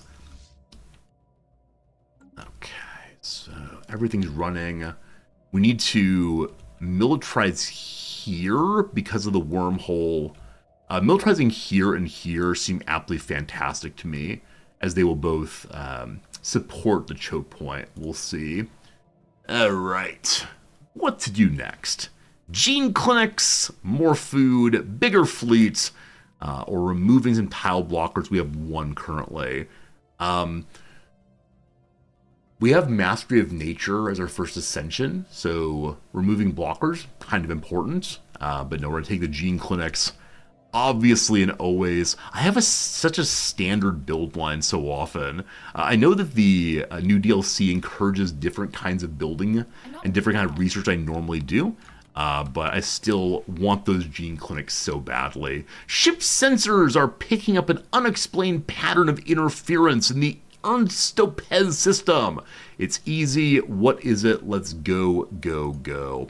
My mining world here, relic mining world, should be a relic world entirely, has become out of jobs. We began taking away blockers to get energy going here more than anything else. We need to remove more blockers to get more districts, and so we'll keep that going. Plenty of money. The Clap Spire gives us just big research bonuses. The Massive Crevice gives better mining of all the specials. Flooded Reactor Pit gives more generators. And the Crumbling Mine Tunnels gives more mining districts. Alright, so mining or electricity. We want to stay with electricity for right now, though we'll eventually have lots of research here, and hopefully I do not blow up the planet. That's the one thing I did last time we had this sector or system is I blew up the planet. Bring me more electricity in the ancient reactor pits. These deep pits appear to have once housed the planet's main energy production facilities. Over the eons, rain and flooding have filled the pits with murky water. Don't look in there. We'll have to use one of those shop vacs, the wet dry vac that can both suck and also blow. It's going to be perfect. Lovely, lovely, lovely. Other planets are still building. Let's keep our military where it is for right now. Construction ship is here. Yeah, ready to expand. This away. Have we not finished scanning these? Why on earth did I not finish scanning this one especially? I must have gotten distracted by something and shipped it forward. So, we currently have only 2 science ships. I'm going to spin out a third one because I'm very annoyed by what I've done here. Namely, not actually finishing any scanning and getting confused more and more. Alright, more science ships. Incidentally, sonified science. The ISS Martian crew has succeeded in isolating a signal embedded with an unusual pattern of interference in the Ernst-Lopez system. The signal, a song.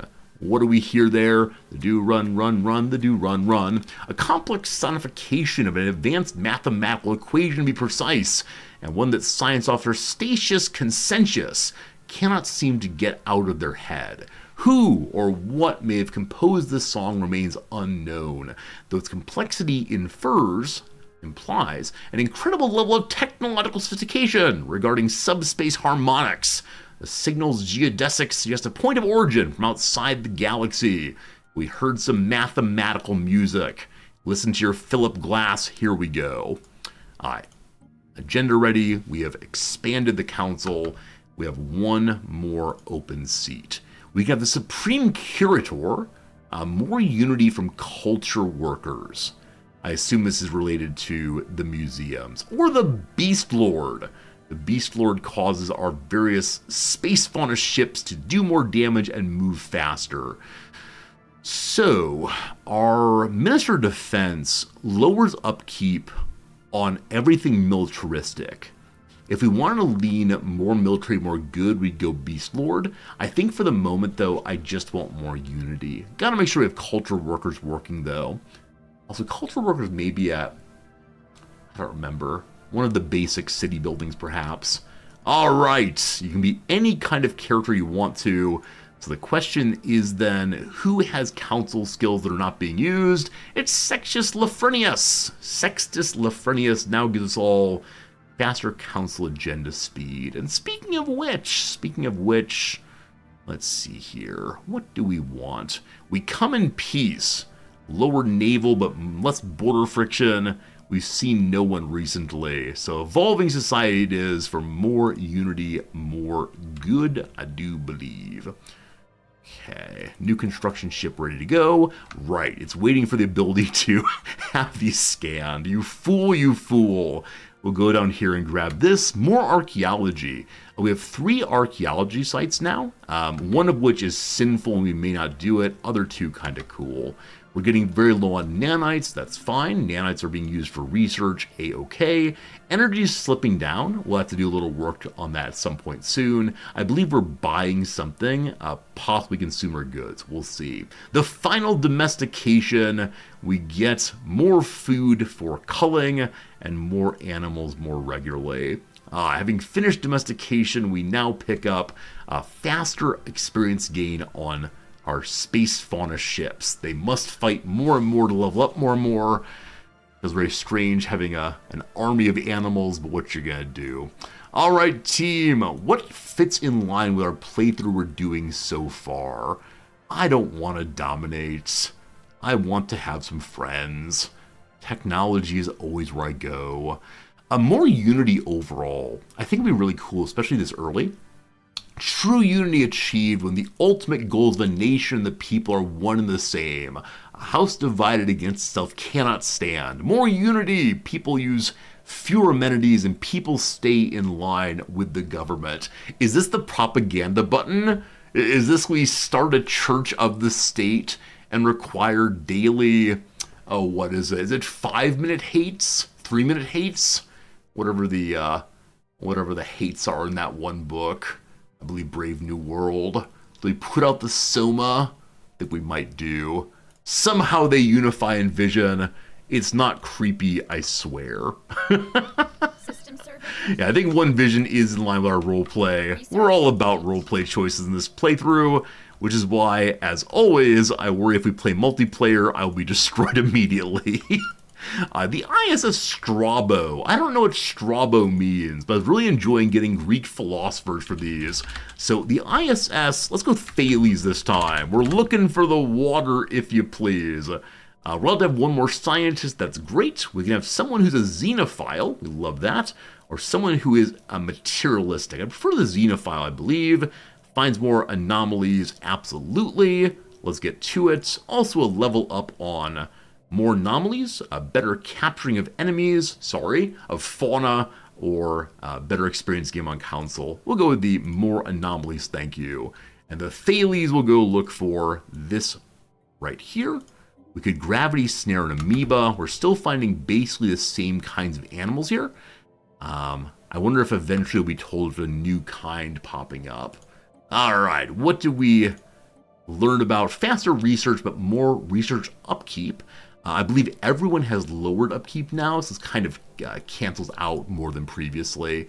Faster colonies, I believe there's at least one uncolonized planet. Yeah, right here, a continental world we could grab, one of our early starting worlds. Got to do that at some point. Also need to rename these systems based after our playthrough. Our current planets are called Pallet Town, Viridian City, and Pewter City. Soon we're going to have to learn what the fourth city is in Pokemon. And then we'll run out of cities at some point, because I think there's only the Elite Four. I'm not sure. I'm gonna colonize in a moment again, so sure. Faster colony development. We're going wide-ish if I can find more useful planets. And so we will go with that for right now. Cool. Strabo is a Greek historian. Thanks for knowing that. Alright, unusual reading. Say maybe something is weird here. We'll figure it out. I believe in figuring it out. Indigo City's next, Cerulean City. Alright, something color comes next. So Green City, then a material, then another color city. Cool. More research, more good. Colony hath been made. Pewter City online. One dude hanging out. A lovely place for industry, most likely. No special effects, no special resources. It's just a place. We gotta get power going still. All right, so which one is Culture Workers? One of the early buildings has Culture Workers, I believe. Holo Theater is Entertainers. Culture Workers. Huh. I don't know what Culture Workers are. We got a bonus from it, I don't recall what it is. Culture's my favorite building? Autochthony? Hey, Blue Moon, thank you. Autochthony all the way. We don't have genes yet, so more autochthony, more good. You absolute hero. Thank you for knowing that. Always nice, always nice. Blue Moon and other people play this game a lot. If you play the game a lot, what is your favorite first building to build? Is it only autochthony? Am I a crazy person with my willingness to build that first? Or is that a standard choice? I like choosing it solely based on its name, of course. Like I can say autochthony. I do remember the first time I learned that word in a class back in undergrad. And boy howdy, I had no idea how to say it. I was like, auto chi. Temple first. What do temples even do? Tell me about the temple, please. I have no temples. Maybe that requires being in spiritualist, or it requires the more research. We'll see. I look going Holo Theaters first for the happiness boost. Lower consumer good load than the autochthony thing. How dare you suggest that autochthony has too much of a drag? I think you're probably right. I just want unity, gosh darn it. I just want unity. Alright, Gene Clinic's done. My second favorite building to build. Also done. Better mining station output. And then Nebula Refinery. We gotta find Nebula's right soon. Alright, we're building on planets. Faster planetary building. Also, we're gonna have a lot of food soon. We can burn the bodies of our old animals. Let's just go regenerative hull, I guess. That seems fine. Alright, friends, time for another quick ad break. I'm gonna use this one to run AFK right quick. We've already completed today's crossword puzzle, so I'll leave the game up. I'm not going to let it run, unfortunately. So, quick AFK during the 3-minute ad break. Amuse yourselves, my friends. I'll put on some nice piano music, I think. And how should you amuse yourself? What should be the topic of discussion be while I'm gone for 3 minutes? Should it be what you're looking forward to in the next DLCs coming soon? Should it be, I don't know, what movies you looking forward to? Tell them about anime. Someone come up with a conversation topic. I'm not doing that work. Be right back, and thank you so much for being here.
Hello again, everyone. Thank you for being here still. I appreciate that some of you went with the topic of favorite Pokemon while it's gone. Some of you went with favorite bean. I mean, I think the simple black bean makes me very happy, but favorite bean, that's a good topic for sure. Do you all know about the, what is it? Like, there's a Bean of the Month Club that noms are part of in the US. I don't remember what it's called exactly. We could pull it up just for a second here before we get back into the game in depth and earnest, but it's like Rancho Gordo, I believe. Is that right? Rancho Gordo beans, absolutely. Led to the revival of interest in heirloom beans, with focus on products indigenous to the New World or the Americas. So they have a Bean of the Month Club. Okay. Do they show more about this? I don't want to enter the wait list. I want to look at it. No. Wait, really? I can't even look at this thing? You have to get an email with an access code to even look at the Rancho Gordo Bean Club. Can I get rid of this little thing here and it'll show me it? All right, go. Oh, no, it's blocked out. Oh, okay, we're good again. Now we're not. So you can see the reviews, but you can't see the good beans. So what they do is really send, I'm sure it's pictured out here somewhere, they send a box of beans to your home, I think quarterly. Yes, it's this kind of thing. And you get a collection of different kind of beans, many of which I've never heard of previously. Things like the French lentil, things like the Hidatsa red. And the fellow who started this company like really loves beans. I think I heard him on a cooking radio show, The Splendid Table, I believe it's called, an NPR product. And man, he could just talk beans all day long. It's kind of expensive. I think it's like $50 per package, maybe. Maybe it's $50 a year. I can't remember which one, but yeah, it has a wait list. It's so darn popular that they have to limit how many people take part in it because they only have so many beans. I believe that Noms and I were on the wait list for probably a year and a half or so before we had the opportunity to join the Bean Club. And yeah, it is quarterly. They send you a little newsletter about this season in beans that includes recipes and all the rest. This is not an ad. It's not this thing is sponsored by. It's just a delightful period of life when we ate so many beans. We had all these glass jars full of beans in our cabinets, and we used a pressure cooker. What was it called? Some brand, the Instant Pot brand, I believe, to make bean dishes regularly. And yes, the Rancho Gordo Bean King. Here's the man who can discuss endless beans. One last thing before we get back to our gaming. Do I want to show this? Yeah, I guess so. There's like a weird, how do I show you? This angle, there's a weird white streak on my coat here. And under normal conditions, I would think it's sweat. But there's no way I'd sweat through just my wrists. So I have no idea what I got on my coat. It's not on both sides. And again, it runs the length of my forearm. So I should probably get my jackets dry cleaned soon. It's my skin from the keyboard. Don't you say that. I refuse to accept it's anything that came from me. It must be a mold of some sort. Whichever way. I'm actually out of town this weekend. There won't be any stream on my Monday or Sunday. So maybe this weekend I should go ahead and get my jackets dry cleaned. I've been meaning to do that for about 2.5 years now. Maybe it's finally time. Have I used any chalk recently? I've not. That said, I probably have leaned against something like that. Yeah, who knows? But it is the kind of thing that reminds me of chalk. And it does wipe off if I wipe hard enough. But yeah, I've got no idea what it would be. Anyway, back to the game, my friends. Thank you for waiting during a little bit of... From nose wiping? No, I don't wipe my nose like that. No. Especially not on stream, good God. Hello, friends. There's no way. There's no way. And I only wear these jackets on stream, but I refuse to accept it. All right, we continue scanning forward. We saw a little place where some weapon testing happening. The apocalypse came to Haramuth 2 many times over. Surface scans revealed the planet has been scorched, bombarded, seared, and peppered. Sounds delicious. It went surely some extensive weapon testing, the most we've ever encountered yet. Though countless attempts have been made to obliterate the planet entirely, it appears the aliens had not yet developed technology for it. The science officer has collected an assortment of broken weapons remains in the hopes of recycling their designs. Show me the samples, or we don't care. Show me the samples, if you please. This is a quick bit of research with one science ship nearby. Let's see what kind of weapons we get. Hopefully they're not bioweapons, the absolute worst. Alright, are you building down here? You are. This construction ship is still waiting, but a pawn has been fully scanned. So we can begin expanding a little bit. Not exactly in the way I want, but that is okay. I'm going to invite this science ship to automatically scan anomalies, special projects, and that's all. You can now set these ships to also go ahead and auto-capture space fauna. For the moment, let's not do that. We've encountered somebody else. Here in Burania, we've encountered somebody. Are there any ships there? Okay. It's not a ship. We're hearing somebody. Do we see him on the map? We do not. Is there an enclave here, possibly? I don't see an enclave. So, it's probably going to be a mad dash for this system. So much so that I might try to scan it immediately and jump over my construction ships. We'll see. Who are the mysterious Phi aliens? Are they doing just fine? Who knows? We have so many envoys, all of whom are just hanging out. Maybe it's our first NPC empire. Alright, met them. Also, a solar sales mission. That's a very fast one, mere seconds, and it will be complete for sure. Good scanning. Spaceborne life form encountered. A new Tianki space whale has been met. We need to make more voidlers, I suspect. I'm guessing the area in which we began has so many of these space whales and amoebas. But apparently there's so many other kinds of space fauna out here. I look forward to finding new kinds. Maybe some will be a little hostile, we'll have to shoot from distances, but I do look forward to it for sure. Alright, first contact is going along right now. We've managed to pick up a clear audio feed of conversations between the Phi alien ships. The linguists are confused, but we're trying the best we can. Trey, excellent. Sure. We've also found a wreckage of an archaic spaceship of unusual design.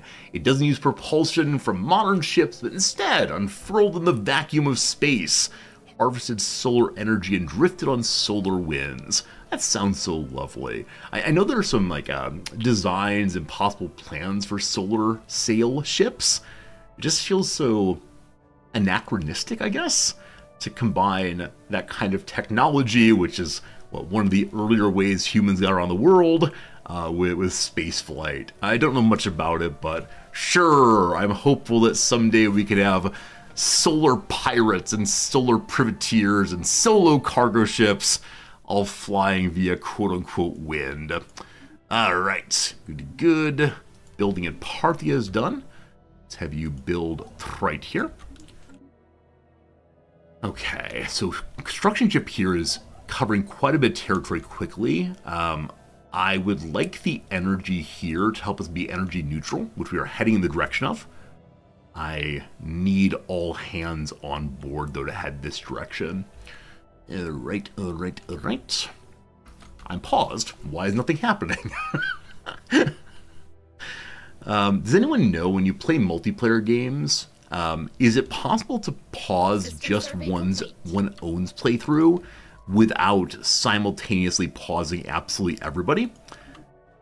because, man, I sure don't want to pause for everyone.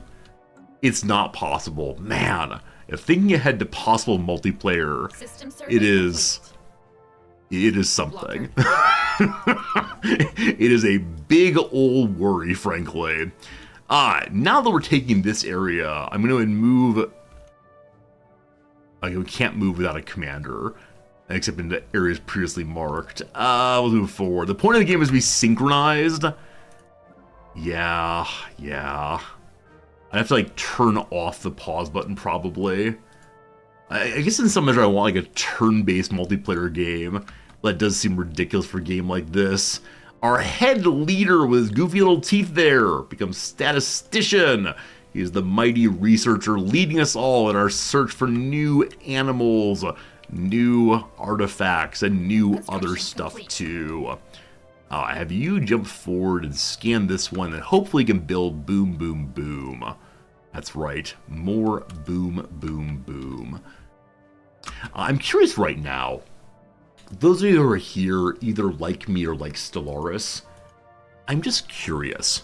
Would you want to see/play multiplayer with me? Maybe Stellaris, maybe something else, we'll see. So I'm going to assume that those who want to play also want to see. But I don't know. It would really be a different vibe than usual, because I wouldn't be able to talk quite as much as I usually do. So please vote in the poll. This is me just being curious about the world around me. If we do a multiplayer stream, would it be an interesting and desirable feature, or be horrible, horrible, horrible? You like neither.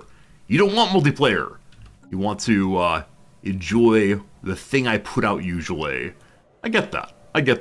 Frankly, I like how I normally stream, but I'm okay with trying something goofy just one time, maybe. No idea how practical multiplayer is with Paradox games. People do it. I've seen streamers do it. It sure is something. But it does require full attention on the game and a kind of meta play I have no idea about. Established factions and fledgling movements alike have taken on unusually keen interest in the colony on Pewter City. From the moment we announced settlement of the modest planet, nearly every political voice has something to say about it. There's nothing radical, but we're all just confused. Alright, 7 people say you'd like to see it, 5 people want to play with me, and 1 person's against it. May be very cool. I tried the CK3 first because I best understand it. Fair enough, I think you're probably right about that. I could stumble along in Stellaris. I could do like halfway decently. Victoria 3, I claim I know how to play pretty well, but I've never played an especially militaristic play of Victoria 3. So I agree that probably CK3 is the best of the Paradox games for me, because I've played a ton of it by comparison. I know you just want to play it for Nanthus. Let me grief you, father. Miss, it's good seeing you. I know you're right. I know you're right that the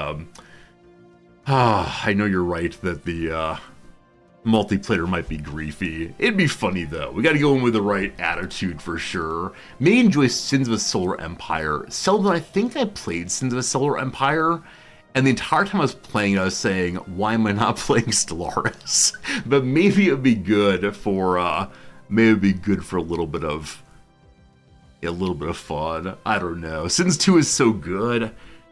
Let me make sure it's the one I'm thinking of. Let me make sure together, friends. Actually, you're not going to be able to see this, but I swear I'm doing it in the background. I'm pulling up my Steam and see if we actually played that one. All these space games. Sins of a... Yep, it's installed in the computer. I played it for 7.7 hours. I think I got bored. Yeah, I think as a single-player game, I found it repetitive. But I swear that might just be me. Anyway...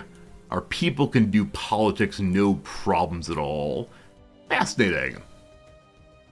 Construction complete. In Paradox games, spacebar pausing is disabled. In multiplayer games, Paradox speed control is of the host. Okay, so I get to decide how fast people play. That's good to know. It's good to know some control still. If I host it, right? The issue, of course, is do I want to host a Paradox game Or does that give my IP away? We discussed this previously. I gotta work on that. The mysterious sighting of an unidentified ship in the Burhania system continues to invite speculation. Its design is completely unfamiliar to us, suggesting we might be dealing with a new alien civilization and possibly first contact. Possibly my favorite of the Star Trek movies I've seen. I think that's because I saw First Contact at a point in my own life when I was able to understand that it's something more than just boom explosions. I also really wanted to like whichever one had like the Borg Queen for the first time. This may be the same movie, and she like seduced Data. I found that part very, very creepy, to the point that I remember my first time watching that show, I would turn away, or as I actually do with my wife regularly, I would close the eye that is farther away from my wife, so she would think I was watching with the eye near to her, and I would just have the other eye closed and focus on that closed eye. You didn't enjoy the Borg Queen, it ruined the Borg. I mean, it explained the question of why are the Borg doing what they're doing, which is kind of an open question before. I think I'm okay with that, though, right? I think it's kind of cool that... it's kind of cool that, I'd be okay with them keeping the question of why do the Borg do what they do open, instead of having to answer every question. I don't know, though. Anyway, who are these beings and what are they doing? Etc. Explaining scary things ruins the fun. Absolutely. I agree with that entirely. It's fun to have some open mysteries. The remain of a large ship's in orbit on this planet. I believe in you. You'll figure it out. Okay, I don't recall actually seeing a different kind of ship here. I'm curious what it is. We're hurrying as if there's a race on to take that system. The Syria is finished building here. Build another one, thank you. Go for this. That's the Syria, actually. So if I'm base racing, I need to continue building as fast as we can here, and then we'll drop back this way. Okay, how are our planets looking? Mining World has additional building slots. Time for the Gene Clinic. I heard some of you say you make the alloy foundries first for more ships, more good.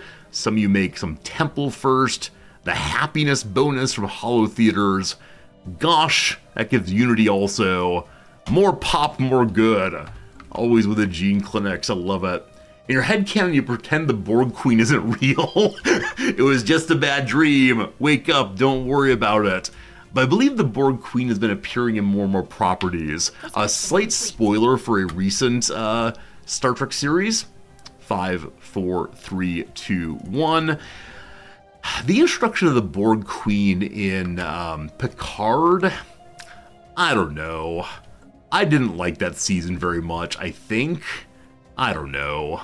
I liked the initial Picard season, and then I liked like the fan service at the end, but the middle section was kind of mushy.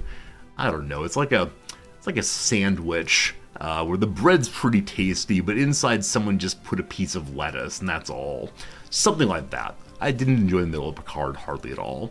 It was meant to give more depth to Picard's story. It was meant to make him a fuller person, but it was a weird system of motivation, and presented in a way I didn't particularly enjoy. I can't remember why. Allow me to complain about nice things.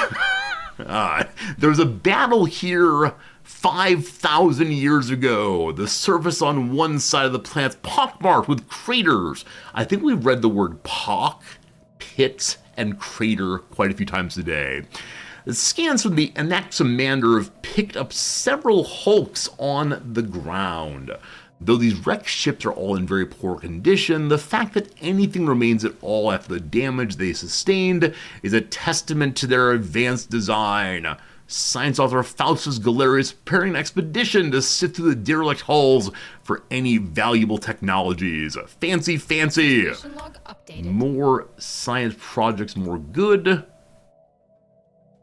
Oh.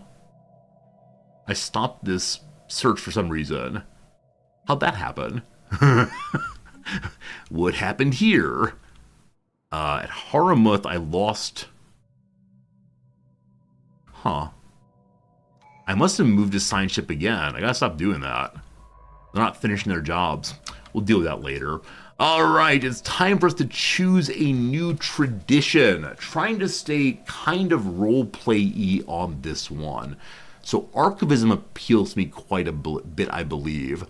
The proper preservation and stowage of artifacts in the galaxy allow future generations to understand where they come from. So cheaper unlocking, better chance of finding anomalies. When it's done, filling out a line in the museum gives cheaper relic activation, and specimens increase their output. Does that mean more babies, more good? I have no idea, but let's do it. Hooray science, hooray museum. Speaking of which, System survey complete. two things. Number one, our very first astral location. I look forward to exploring this when possible. Number two, is it time for more gacha game? I think it might be. Artifact analysis. We gotta do it one time. What do we find? We find an oiled fabric. A serene depiction of snow-capped mountains with a boreal forest shown in the foreground, composed entirely of oil-based pigments. While a standard expression of art in most species with prehensile appendages, this particular artist appears to have been especially skilled. Is our Bob Ross painting? I think it is. More stability, more good for 2 energy. Do we need stability? This is the question. 80%. That's high stability already.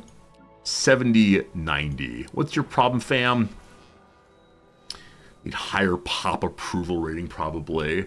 That'll be okay. We're not going to activate that one yet.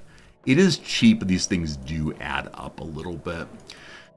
Reports from the colony on Pewter City claim there have been an increase in feral behavior. Before we get to that, I wonder if one were to take the description of the oiled fabric and put it into like what is it? Mid-Journey, that AI creator of images, would it give the same kind of picture? Serene depiction, snow-capped mountains, boreal forest in the foreground. I wonder. Steve's wondering, you've answered it before. Thoughts on the DLC? Having a good time, having a good time. Now, part of that, of course, I'm hanging out with you all. That feels pretty good, but definitely interested in a new kind of interaction with the world that feels fun and curious. Now, I've kind of run out of feral fauna creatures to capture. I know there are more out there, but I just haven't found them yet. So it's sort of a question mark of how that mechanic works beyond the starting 2 kinds of creatures. So we'll see. Anyway, Pewter City has increased feral behavior. There's aggression, there's confusion. If they turn into animals, they can go into our zoo. Yes. The loud minority is going. More crime, less happiness, faster pop growth speeds. They're very angry, and they're dealing with that angry by making more babies. Alright, so probably we could use some martial law here. Probably we could use some kind of police station. Probably could use additional happiness. A lot of things would be good here. For now, a city district, because we need housing and I want more building slots. At the Empire, what's going on here? I do want to build the zoo, but we don't really have much in the way of extra pop currently. So now we wait. Now we wait. Science ship Martian. Finish getting that. So the complete line is nearly finished to here. We'll go ahead and drop back and work on these special projects. Do we have? I'm not quite sure. I mean, I guess having chose the pacifist playthrough this time, I feel as if we've gotten a very lucky start. Because as pacifists with not a huge navy, we could probably be rolled over pretty fast. Now, often at the point when we discover the galactic community and are incorporated into it, we see almost immediately some small pacifists get wiped out. Will we be those small pacifists this playthrough? Tune in next time to find out. I mean, I'm still here, don't worry. Alright, the feral behavior on Pewter City seems no sign of slowing down. In fact, it's risen since the last report. Promiscuous and violent acts happen all the time. A large part of the population is now affected. From being a minority to a rowdy bunch, here they come. I think martial law is going to be necessary. Wait, we have 0 crime now. Why are we at 0 crime when previously there was higher crime? Did our stability go up possibly? I have no idea. I have no idea. I'm not going to launch martial law. Oh, there it goes. So it disappeared while I was recalculating. All right, bring me martial law. Enforcers cost more. We have some enforcers, right? We do not have any enforcers. I thought the first building gave enforcers. So, this is not useful. We have to use Mastery of Nature also at some point on planets that are full up. Okay, well, we can give them luxury goods. Does that help with anything? No. Alright, build faster, you! Construction. Build faster. Gotta get locked down. Construction ship, let's go, let's go. More research stations. Gotta get the trade collected also.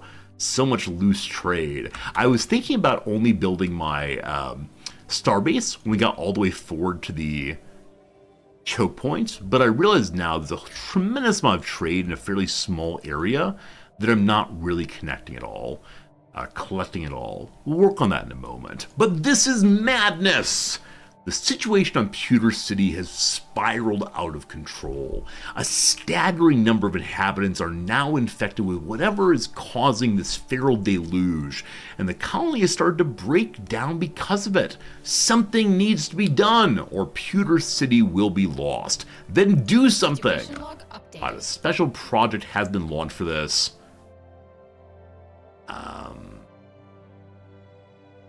Feral overload, there we go.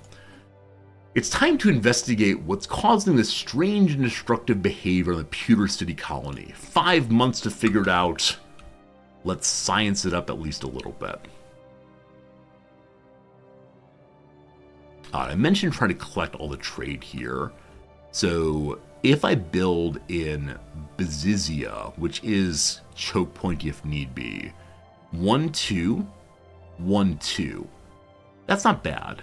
There's also one at 1, 2, 3. 0.35 is not so much, but this seems like a good place to build a new starport. Thank you. We have one at Gaza also. The Gaza one was built very quickly, so I could create a shipyard. That may not be necessary. We may end up destroying this later, but for now, more Wawarium. And also... Oh! Void Lorders are linked to particular kinds of creatures. I did not realize that. I did not know that was true. Cool, good to know. So right now we can pull in Tianki and Space Amoeba. I'm sure we'll get something more later, but good to know how that works for now. I should give a... We've not yet researched the anchorage, have we? Okay. Alien lasers! We've learned much from analyzing the remains of weapons found in Haramuth 2. Don't worry, they're harmless. The recovered fragments were from a mounted directed energy weapon system that emits a highly focused energy ray that can be used with great results in space warfare. The science author recommends we use our finds either by developing armor to counter the lasers, or by finding or by finding a way to recreate the weapons for ourselves. So use the aliens' weapons, more blue lasers, or armor up. Ceramo metal materials. Because we're pacifists, we want armor. Please leave us alone. It's very hard to break our armor, we swear. Next commander ready to go again. So because this line is finished, I'm going to ask the Anaximander to just bounce about.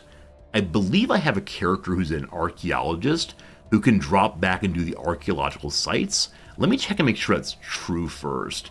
So the Marcion is not archaeologist, nor is the Thales, nor is the Anaximander.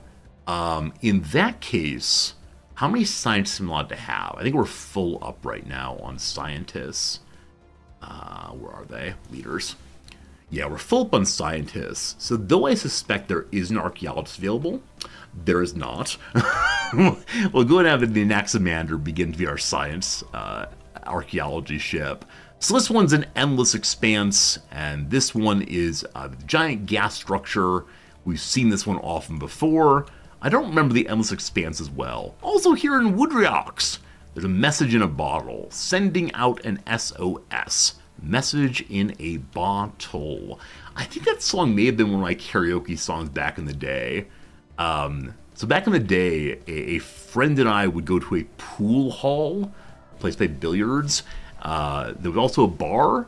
There was also like a gaming center. So they had like televisions on the side where you could play video games, and also a karaoke area. I never got on stage myself there, but I enjoyed singing along with Message in a Bottle, which I think it may have also been a song on one of the Guitar Heroes, possibly. I had a friend who played a tremendous amount of the Guitar Hero game. Yeah, that's a cool place. Definitely a place that tried to bring in youth culture generally, in a city where there wasn't much for young people to do.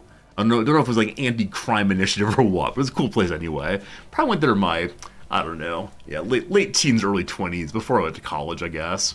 Probably a community college student then. Limbo. The signal originates from the remains of an antenna-like structure. Exploratory probes were dispatched from the Thales to the surface to investigate the matter more closely. What the science author found was a cavernous vault. I misclicked. Cavernous vault that, while easily pried open, was evidently the last safe house and refuge of some long-dead race of aliens. While reasonably technologically advanced, it seems they never reached the stars and perished to some planet-wide natural disaster. The vault is immense, housing thousands upon thousands of black boxes, and the ISS Thales has determined to be a data storage device. A special project has been prepared. They're all dead, but maybe they're not all dead.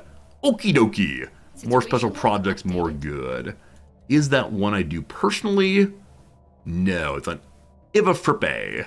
Hello, Eva Frippe. What a great name that is. Sounds like a drink at the Starbucks.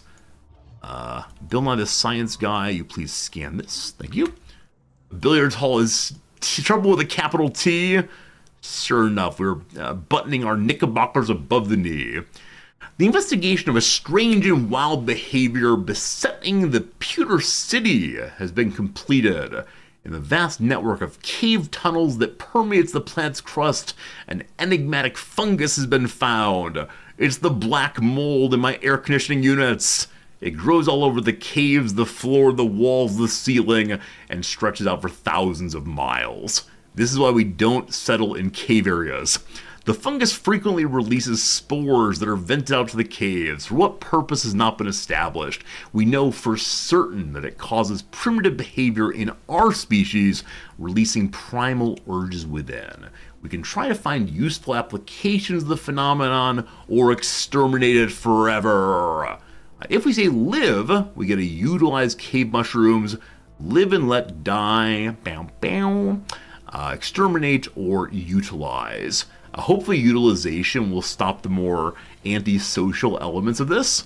I've never done this before. Let's see what happens. We try to make the mold our friends. A different bit of science. A team under science author Statius Consentius has finished their expedition on Rosca 2 and returned to the Martian. Sadly, the starship on the surfaces were too badly damaged to recover any useful technology. That said, they were advanced. We can scan them and learn more engineering. Construction complete. Engineering. Okay, more construction done. That's a new starbase. Also, the Bidzia station is still getting ready. That's the one's going to be our trade building soon enough. Okay, so all science I really wanted is done. There's a potentially habitable Arctic world. Probably not. we'll have you just scan kind of freely, researching and anomalying. Syria's done. Construction complete. Because of worries about base race, I'm going to continue building forward just in case. Construction done there. That's good. The vault is a tomb for hopeful immortals. They didn't all die after all. Maybe.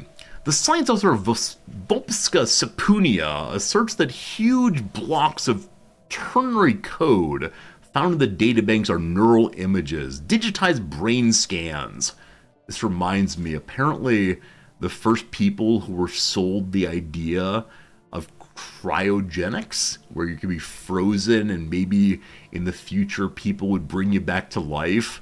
Apparently the first people's bodies decayed because the machine set up to keep them frozen didn't work right. And the guy who was selling this big idea had absolutely no training in any science or freezing knowledge or so on. There's a really interesting news story about this, or podcast, I guess. I think it was on This American Life, and it was so fascinating, right? There's this idea of hope, right? The idea of maybe you can be brought back later, the kind of thing that people most likely want.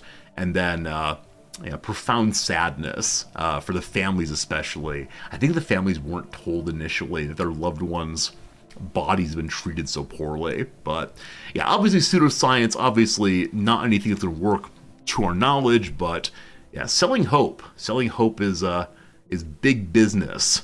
How do I find a way to monetize your hope? What do we do with their brains? We can leave them die, gain some engineering, or we can download their patterns and get a new specimen. Obviously, specimen all the way. We've gotten alien brain scans. As I mentioned before, this is a very old storyline mission or special project, but it ends up being new because of the alien brain scans, a rare piece of history. The archived neural patterns from a long-dead alien race found within a vault on Evafripe 4. The forgotten civilization stored the data in hope of transferring their consciousness to digital repositories and living as immortals in the face of planet-wide disaster. Many of the scans are accompanied with notes on individual personalities, including testimonies from those who knew them best. That's very, very, very sweet. More Edict Fund for 4. Oh! I like Edict Fund. It helps everyone. But for 4 money, I just don't know. Oh, new things to think about. We don't need more Edict Fund right now. However, does this mean we're taking people's brains and plugging them into the government computer? Possibly. We'll think about that more later. So, base racing would mean go ahead and take this despite the Unity cost. That puts us very low on Unity. I'm going to say we're not actually base racing, so I'm going to go ahead and have this construction ship follow behind the lead one to do the resource collection. Science is finished! Faster colonization. This is why I've not yet colonized the planet I could colonize easily. Worrying about energy, I think we're making an energy planet on our relic world, so taking the energy grid would help quite a bit. And the way to sell hope in larger streams is to say, I guarantee I will respond. Not guarantee. I'll try to respond to any subscribers' messages and chats. If you're a non-subscriber, I'm just not sure. And so that way people say, oh, maybe it's more likely that streamer will notice me. Maybe it's more likely that streamer will care about me. And that feels so terrible. So terrible. I try not to prefer any of you. Or some of you, I disprefer that. Through our survey of habitable worlds, the biologists collected a vast amount of data on alien life forms. Many older theories on the development of life have been disproved. The scientific community has had to build models from scratch. Our most interesting findings have been displayed at the newly dedicated Museum of Exobiology on Pallet Town. Another museum. The public is enthralled, and many donations have come in to aid the continued search of strange new life forms. Muy excelente. Lots of research and some money too, keeping the old economy going a little while longer. I'm realizing I should be pushing out more ships, and the reason for that is I have a number of corvettes I don't want to have. Because the corvettes cost a bunch of extra naval capacity. I believe it's doubled or even trebled. We've gathered more material on the Phi aliens. The linguists are surprised at the fast pace of progress. It seems that, and if they're right, the aliens share our own outlook on the world and the galaxy. Are you pacifists too? It's hellaciously difficult to learn about them, but we'll get there eventually, I'm sure. I see we have a ton of minerals right now. We could probably continue building buildings, but not really necessary presently. Pewter City is being burned down currently. Everything is terrible there. There's a special mission we're doing right now to make the fungus work for us. the mushrooms must... something, not sure. I'm going to build the anti-crime building for the moment and force people to work in it. Though it may not get done by the time that our special project is necessarily finished. We'll see what happens there. We'll see. More reinforcements. A fungus Among Us. I've never played that game Among Us, in which you try to figure out which of your crewmates are actually evil. Is Among Us's enemy based on having taken a fungus? Is it a normal ship pilot who suddenly has their brain taken over by something weird? Or is some other storyline? Also, anytime I mention Among Us, I immediately think of that other game. Multiplayer game, you're on a spaceship, people are working against you. It's really complicated, there's about a million things to do. You know the one. You know the one team. Good old the one. SimCity, not SimCity. SS-13, Space Station 13. Thank you. System service I've heard it's a really complex, really interesting game in which there's a big old ship. You're supposed to work together, but it's very hard for new players to get involved because it's just not clear what you're supposed to do. You think you're funny, hee, as long as someone does. Rizcord SS-13 multiplayer server. We've tried different multiplayer games before with persistent servers. Minecraft is the one that went longest, but I think it ultimately became popular to use about 2 people and then kind of fell off. And so the question always with multiplayer servers is, after the initial burst of excitement, ooh, the streamer's playing multiplayer, ooh, let's go ahead and hang out with them and show the amazing thing we make. After the initial burst of excitement, is it worth keeping the server around? Now, the game like Minecraft, there are so many servers out there, many of which have existed forever, and so why would anyone play on my server as opposed to one of those servers, especially when I'm not an all-the-time Minecraft streamer. Now, maybe SS-13 is different. Maybe you all would love it, but I don't know. It's not that much money to try. Maybe we'll try at some point. Anyway, the Phi aliens have a vessel at the border sending the same signal. It was challenging to understand. The linguists believe they're inviting us to a multi-day cultural exchange event. So the question, of course, is, are they going to trick us? Or are we all xenophiles here? What a trusting gesture. Let's go meet this ship and hope we don't get assassinated. Construction complete. And hey, we got ourselves the choke point. Just next door are the Phi aliens. The Phi aliens have a ring world, which has taken profound damage. I don't know if I know these people, but they're on the border with us. Fascinating. I'm so glad we got this, though. This may be the limit of our expansion for a while. We'll see what comes of it. Debris field, a strong gravity well of Rathadore 1 has pulled in a massive amount of space debris, which has formed a dense layer around parts of our gas giant. Most of it appears to be wreckage from a series of space battles fought in the system several millennia ago. They stole a ring world from me? It is outrageous. I will destroy them. Scavengers have already scouted the debris of a very valuable technology and artifacts, but a mining station should be able to recycle the metal. They took the good stuff. I will take it from them. Darn you, Ringworld. I could have scanned faster in this direction, but I had no particular reason to believe it was anything special.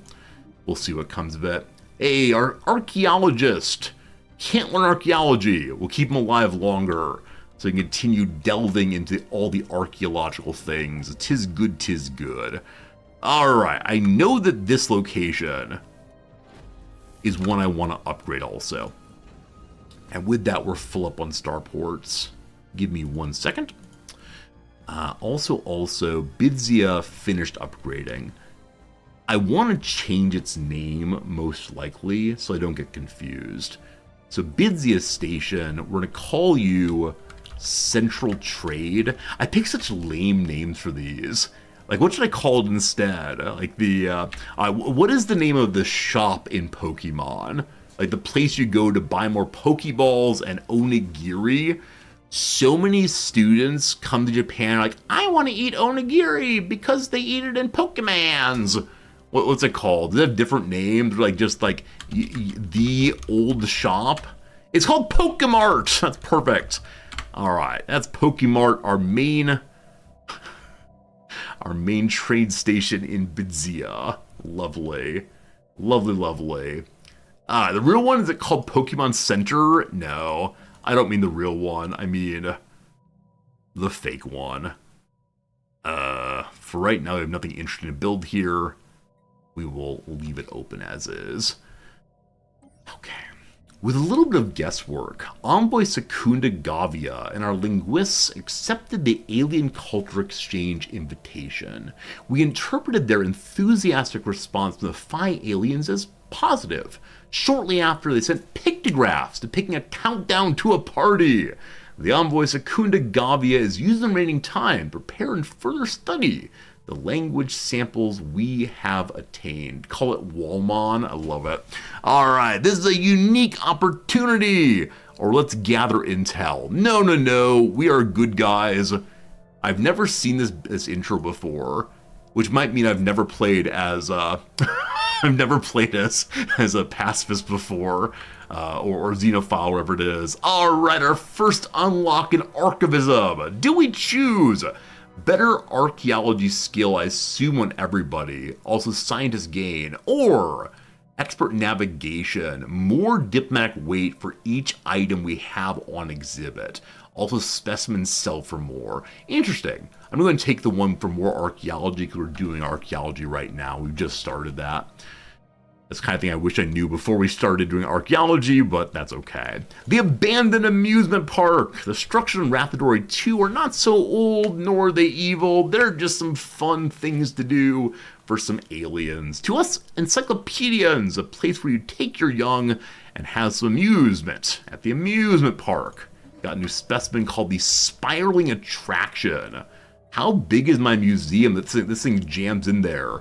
A large and complex contraption theorized to be designed for amusement. This winding installation was abandoned in an area housing many similar structures of various colors and material. Descending along its coiled path when a specific level of gravity is said to be thrilling. No thrill seeking for this guy. What's it give? Faster build speed, increases empire size and cost too. Right now we have no reason to build fast, so I'm going to leave this as it is. We could sell it for $250, but for right now I have open slots, we'll leave it as it is. The other unlock in archivism we had available is more diplomatic weight for more specimens activated. As of right now, we don't need diplo weight. That might change at some point. We'll see.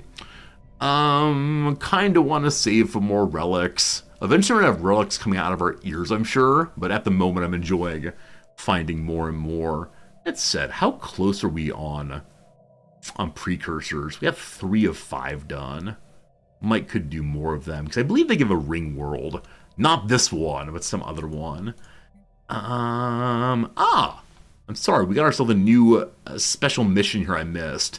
How to utilize the cave mushrooms to stop the primal effects on our planet. The Bestial Boys, which is surely a cover band for the Beastie Boys. The Bestial Boys!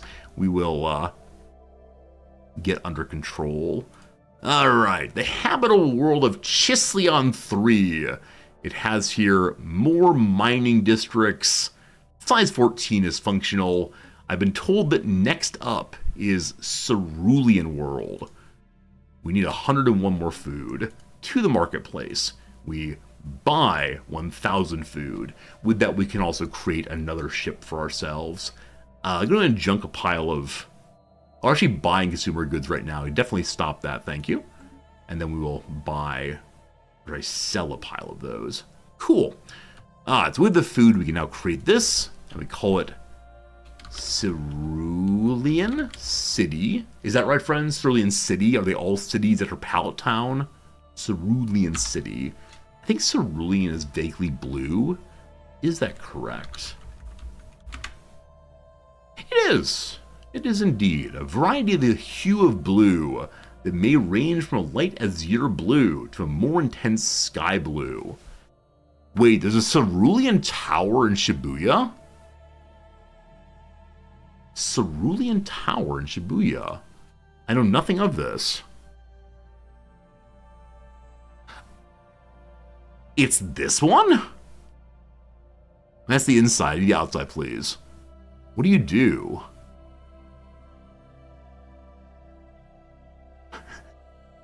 Is this a place for looking? Is this a place for sitting? Appears to have a like, no theater inside. A multi-facility, high-rise tower is as open-minded as the culture of Shibuya and designed to be a hub of international exchange, sharing information and cultural knowledge of the world 24 hours a day, combining a luxury hotel, office space, a no theater, and more. A 5-minute walk from Shibuya Station, a tranquil and elegant space in the heart of Tokyo. Huh. We've never done no theater. We worry it might be boring. It does go on a bit. Interesting. Fascinating. It isn't cerulean, it's true. It just seems to be like gray. Occasionally there are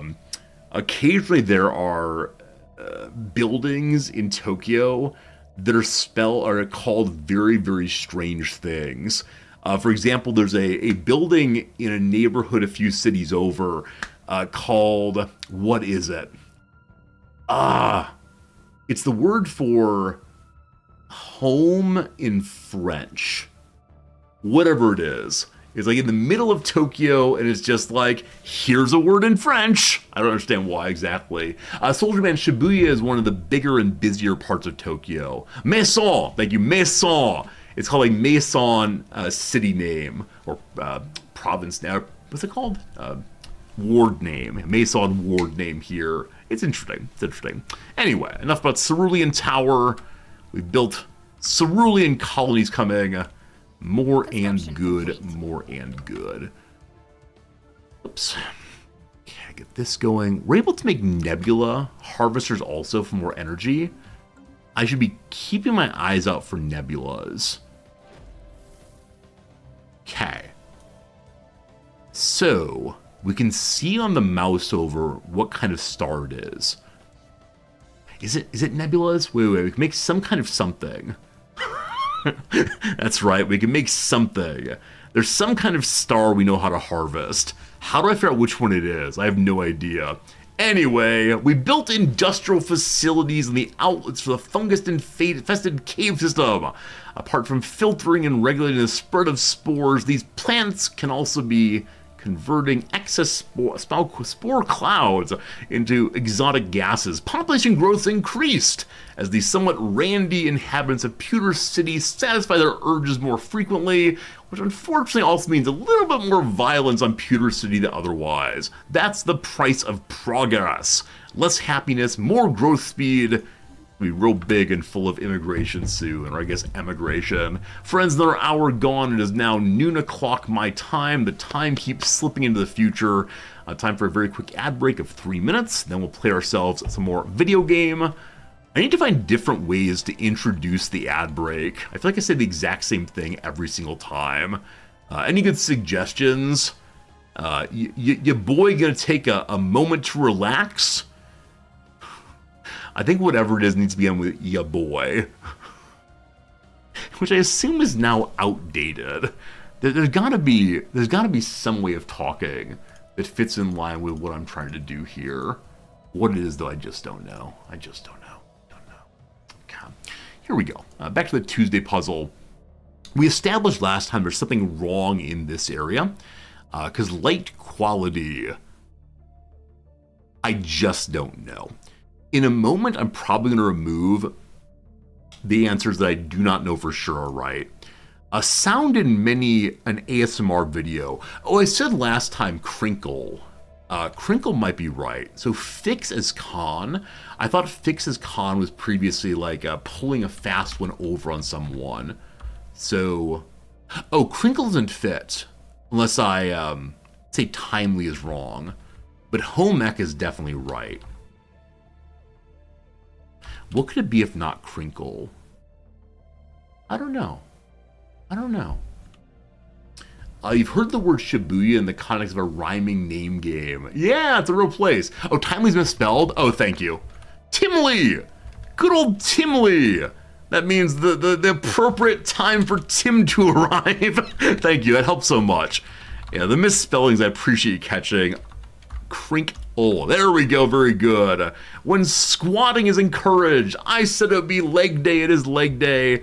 And instead of being a con for fix, it's rigging instead. All right, light quality.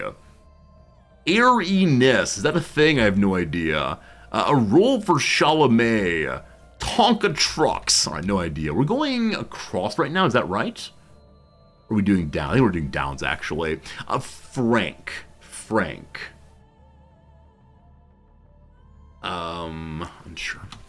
Okay, river below the Millennium Bridge.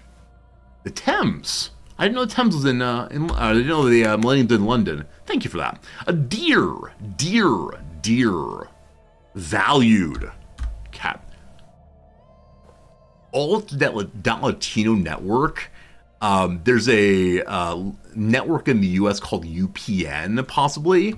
What's the across here? Provolone sub. Vegan something? So Alt.Latino may be on NPR instead. Provolone sub. I don't know how vegan and provolone fit together. We'll see. They're full of jokers. Clown cars! Okay, I should have gotten this much earlier.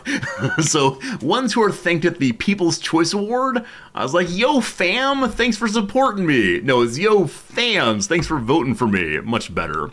A clown cars full of jokers, we love it. A blank combined, a Winter Olympics events. A Nordic combined. I have no idea what that is, but I know the word Nordic is often used at the Winter Olympics. A more pointy as knees or elbows. More pointy as knees or elbows. I like the ear ending, obviously. Rows of damages. I said it could be like Byron Rose. No idea. Comfortable. At ease. So the spooky sound in the woods may not be a howl. Which means that the League for Victor Webb Banyama is probably the NBA. A hoot! Apparently the hoot of the owl is spooky. A burn? Bonier for more pointy. Good. Let me just do the big two big long crosses and then back to the game, I promise. So Humanitarian Barrister appeared on the cover of Vogue. I think it's Anil, A-N-I-L. I might be wrong with that, we'll see. What holds Morag dinner? It's a table for two! It holds up the same. I love it. Very, very good. Now, something is absolutely wrong in this area. Fatima! You came for Stellaris, you're hearing Stellaris. Tom Jerry, once an hour, we take a 3-minute ad break just to pay for the stream. We do crossword during it. We'll be back to Stellaris in 1 second. Namely, Fatima is the daughter of the Prophet. Awesome. Her name is Emil. It's images. I gotta stop. Must stop. Okay, very good. Back to the Stellaris. Another hour of play. Thanks for being here. All right. Back to it. We're learning about some people on the edge here. Ustir has taken a ring world. I don't know who they are, but we're currently talking with them. We are so close to finishing Steel Dragon, but I want to maintain the truth that this channel's a Stellaris channel. We're building on planets faster. So good for the new colony coming up pretty soon. We are weak people, FYI. So if we're gonna have an army ever, we need to probably get someone else fighting. We'll see. Wait, crossword puzzles during ad breaks? Absolutely. What else are you gonna do with your ad breaks? I mean, I guess make people miss video game content so they feel bad about themselves. Like, oh no. Maybe make sure like the most important part of stories happens during ad breaks. We can do that also. Now, this channel is locked into crossword during ad break. I believe I'm the only streamer who does this, or at least I was first, and everyone else is derivative of me. So more army damage could be interesting, but I'm assuming there's no fighting coming anytime soon. So let's go ahead and do Ceramo Metal Armor just because it's mostly done, or partially done. And then we'll, I don't know, we'll do something more good. All right, some archaeology has happened. It's this message, it's this one. Why is it this one? I forgot that message in the bottle is the sea shanty one, and as usual, I'm just not feeling it. So let's see here. I don't mean to worry and whine. Everything is absolutely fine. On the other hand, this stream of mine will not sing of the brine. There you go. Message in the bottle. No more sea shanty. I'll be clicking through all of this very, very quickly because the least interesting, event after you've read through it one time. But there you go. Handmade artisanal bit of sea shanty just for you. That said, I do wonder if the space is briny. Probably not. Okay, so we built to the border here. We need some good scanning to get done so we can build into this direction. Also, earlier there was some enemy, what's it called? Earlier there was some enemy amoebas out, I believe. And now they seem to be peaceful. So I'm not needing to attack anything. I should find a place to have my Navy dock up, but not quite sure how it's going to go. Okay. What are we doing? Right, we're hoping for scanning. Are you largely finished? I believe you are. So, construction ship will go back this way, if you please. Am I playing with mods? Nope, not a singular one. We're a mod-free playthrough, almost always.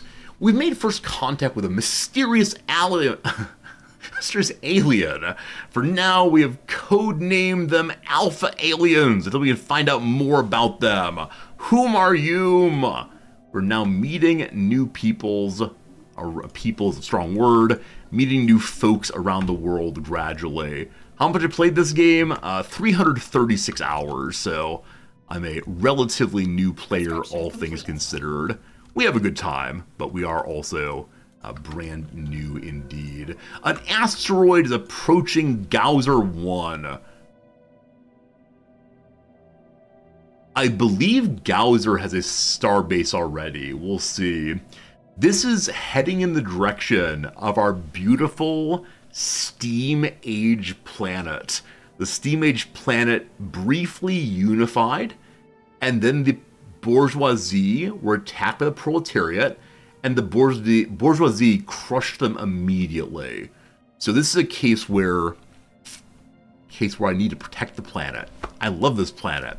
Anyway, a small astrometric lab on the observation post orbiting Gauser 1 has detected a Class 4 asteroid on an incoming trajectory. Unless action is taken, it will impact the planet's northern hemisphere with enough force to cause an extinction-level event. Our mission of passive observation would typically prohibit us from intervening, but the scientists argue we probably should do it in this case. To do nothing would mean to condemn the Zelvin society on Gauser 1 to certain death. Alright, so Gauser 1 does in fact have an upgraded station. Cool. So it will do more damage to the asteroid, which I do not see. Where's that asteroid? There it is. To the asteroid that a normal location or a normal starbase would do. We could give it a weapon right quick. That's this line, unfortunately. We'd help it aim better, etc. But I think by the time this is built, this is already done. It has 9,000 hull points. Alright. My Navy is partially here. I'm going to run it back. It's probably not going to make it in time. I have a ship builder here. I'm going to push out... I hate Corvettes so much. They're too expensive for me. I'm going to push out 2 Corvettes to help. Must protect. Start shooting, please. What is your range? I do not know. Alright. We found a new spaceborne organism. It's a space whale. Also, first contact with the alphas. We already started that, thank goodness. Okay. Boskert 4. We discovered a new strategic resource, the exotic gas. I thought we already found exotic gases on the mushroom planet. I'm not sure about that one, but fascinating. Alright. We do have Corvettes now to help out. Let's have them move in and begin firing. Pew! Pew! We're using our lasers as well as our, what are they? Our construction workers on it, blasting away wildly. Considering making more... Let's want to make more Corvettes for the moment. We can deconstruct them a little bit later if need be. Automated shipyard. We did a survey of SAO 1A, where the Thales detected the remains of an automated shipyard in orbit. It's at least 1,000 years old and seems to have been subjected to heavy missile barrages. One bay is still working. The science officer can turn it back on. I believe we need a construction ship for that. We'll see in a moment. But more ships, more okay. Oh, we're doing damage. Oh, we're doing damage. It's getting closer. Who dat? Oh! Our fleet of fauna has returned. Look at all the babies being sent out. More baby power. Victory! The asteroid was heading towards Gauser 1 has been destroyed before it could reach the planet's surface.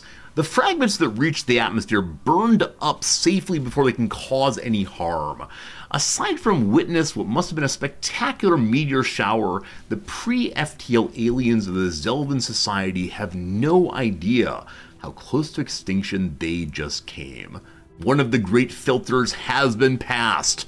They will never know what happened. Minerals gained, secrets of what we're doing up here.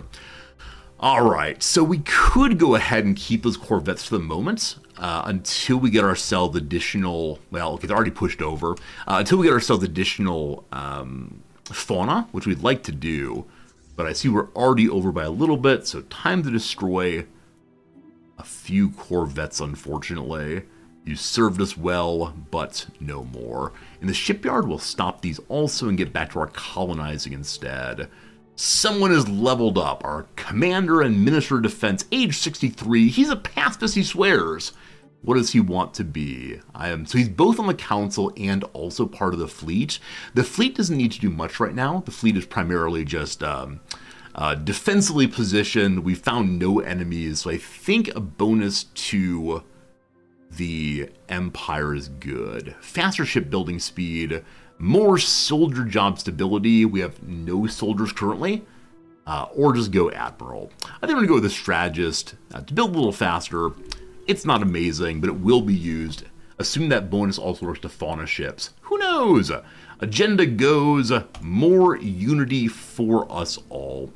We just recently unlocked Astute Observation. This thing is part of the tree that was added for finding artifacts, whatever it's called. The history of our galaxy is buried deep. We must work to learn from its forgotten lessons. So surveying chance is better as we scan a little bit.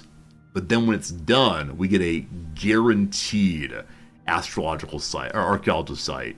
Unless that plus 100 does not mean guaranteed, but just double the ordinary. I never quite know how modifiers work in this game. Either way, we begin looking for more and more archaeology. Only issue is we don't have much more to scan, unless we're going to bounce over wherever this empire is. The countdown to the Phi Alien Cultural Exchange event is nearing its completion. The envoy Sakunda Gavia is about to board the shuttle to the alien envoy ship. Communication with the envoy will pause the duration of the party out of respect. Alright, we can embrace their culture as best as possible. We wear their clothing, we dance as they dance, we eat the food they eat the food they eat, or cordial but professional. They're xenophiles, we're xenophiles. Let's try to engage as best we can. Good friendship, we'll see. Alright, more construction, we get a little more power going. I need to check my planets to see what's what. 3 open jobs. The Toxic World of Tybor 2. It surprisingly turned out to be a potential terraforming candidate. If we could cleanse it, maybe we could also live there. Hello, new planets. No special perks quite yet. Maybe one of these days. Capital has 3 jobs, 5 housing. Complete. The gene clinic has not been built here. It's a new city to get me new building slot. Also, I'd love to upgrade the planetary administration. I think 50 is the next upgrade. One of these days. Viridian City, we have our gene clinic going. There's a little bit of criminality. Don't you worry, that will go away. That said, I need more people here, but we don't have a full planet at all. Lastly, Pewter City, the place where they make so many people forever. Yeah, still 6 open jobs. No need to hurry any of this. They don't have a gene clinic, though. And currently, criminality is not being produced. So previously, when we got the mushrooms activated, they were producing more crime. So I'm going to move the precinct house over instead to the gene clinic for more people. Awesome. The Syria is done expanding. The Syria can do the shipyard here. So we're going to get one more ship on the old shipyard. In Archaeology Place, there's a long sea shanty. If you want to pause the game or pause the stream and read it yourself, you're welcome to do so. It talks about the weather, the space, the blowing winds. All lovely, but not for me to read right now. I think the first 4 times I found that event, I read it aloud. But, that was enough. Alright, technology real quick. We've completed... Oh, it makes 3 ships, Mobius? Oh, I thought the spaceport made only 1 ship. If 3, we'll deal with it. We'll fix the fleet cap right away. The fleet cap excess just leads to additional consumption of resources, I believe. But good call, Mobius. Ceramo metal armor, level 2, good to go. And now in engineering, what do we want? I mean, destroyers is what I would normally go for here, but I recognize that we're trying to go with fauna, and so I don't quite know. Let's go ahead and hit the space torpedoes, hoping we can attach them to our fauna. Speaking of fauna, we've not checked in on the Wowarium in a long time. Hello to you all! Our capacity is 120 now. I think because of our unlocking the end of the husbandry tradition line. But what do we have in here? So the space amoeba mother has been pumping out babies constantly. We appreciate that. But I have a feeling we should say goodbye to some of the commons. Okay. They're listed by age, it looks like. So I'm curious, as they get older, does one get more resources for culling them? So this space amoeba, age 0, is 3838. This one, age 4, is 3838. The common at the bottom is just 38. The top one's 38. Alright, so at least at this point, between age 0 and age 8, there's no modification. The mother itself is 75-150.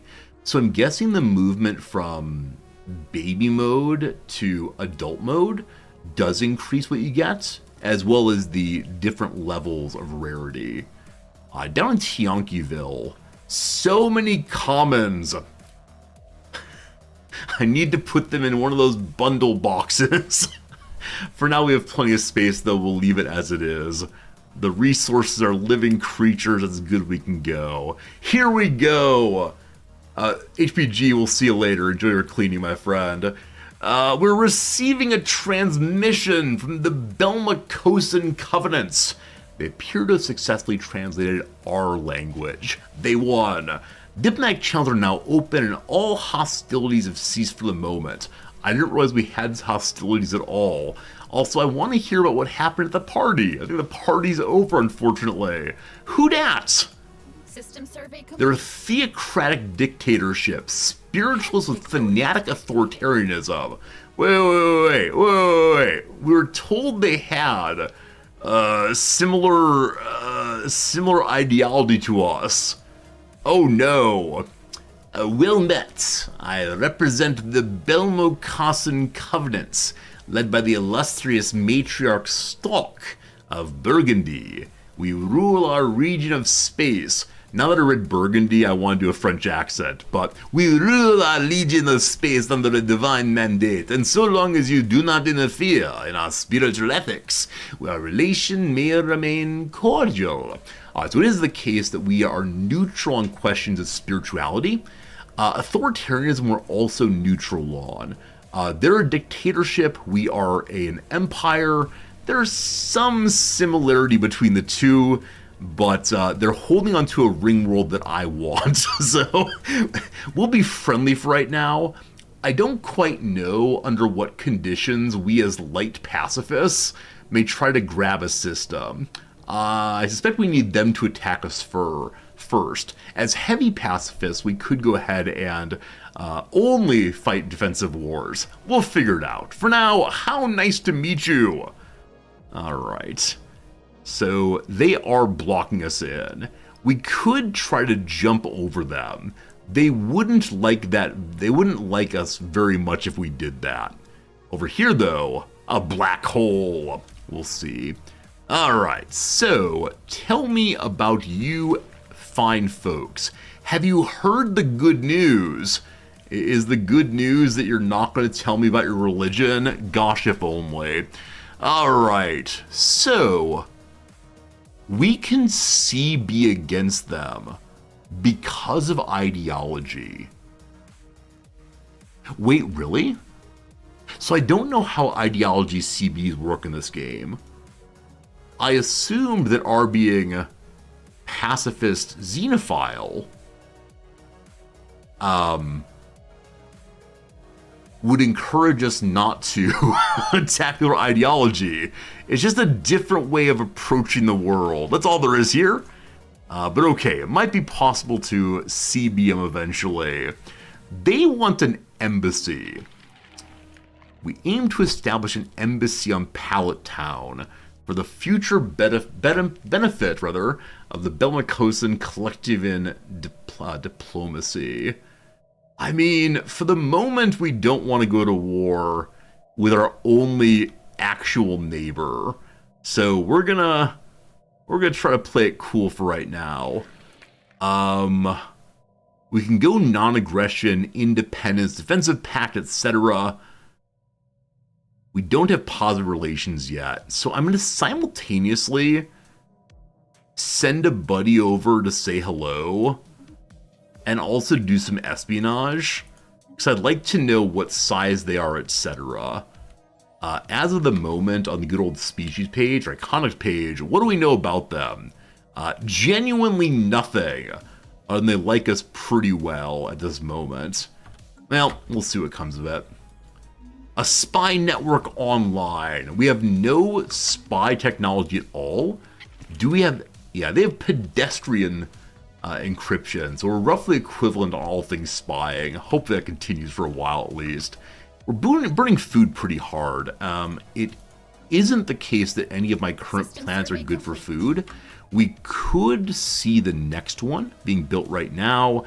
It's more foodie, possibly, though no special bonuses.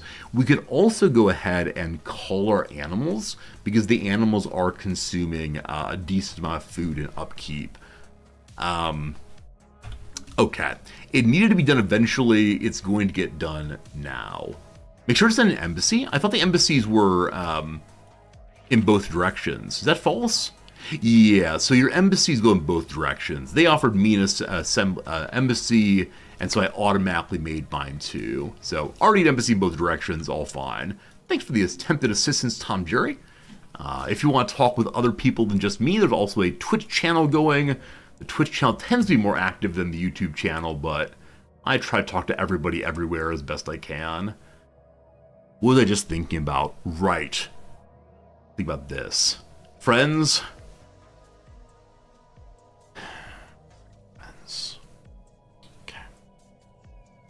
Oh, interesting.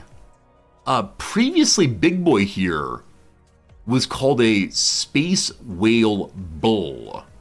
It's now called a space whale ox. So it's worth the most food right now. So hatchling into calf, into cow or bull, into ox. Now, is it possible for me to make an ox, which appears to be a battleship? Let's see if that's now possible for having grown one. So that'd be at our very first shipyard. No, we only know how to make amoeba right now.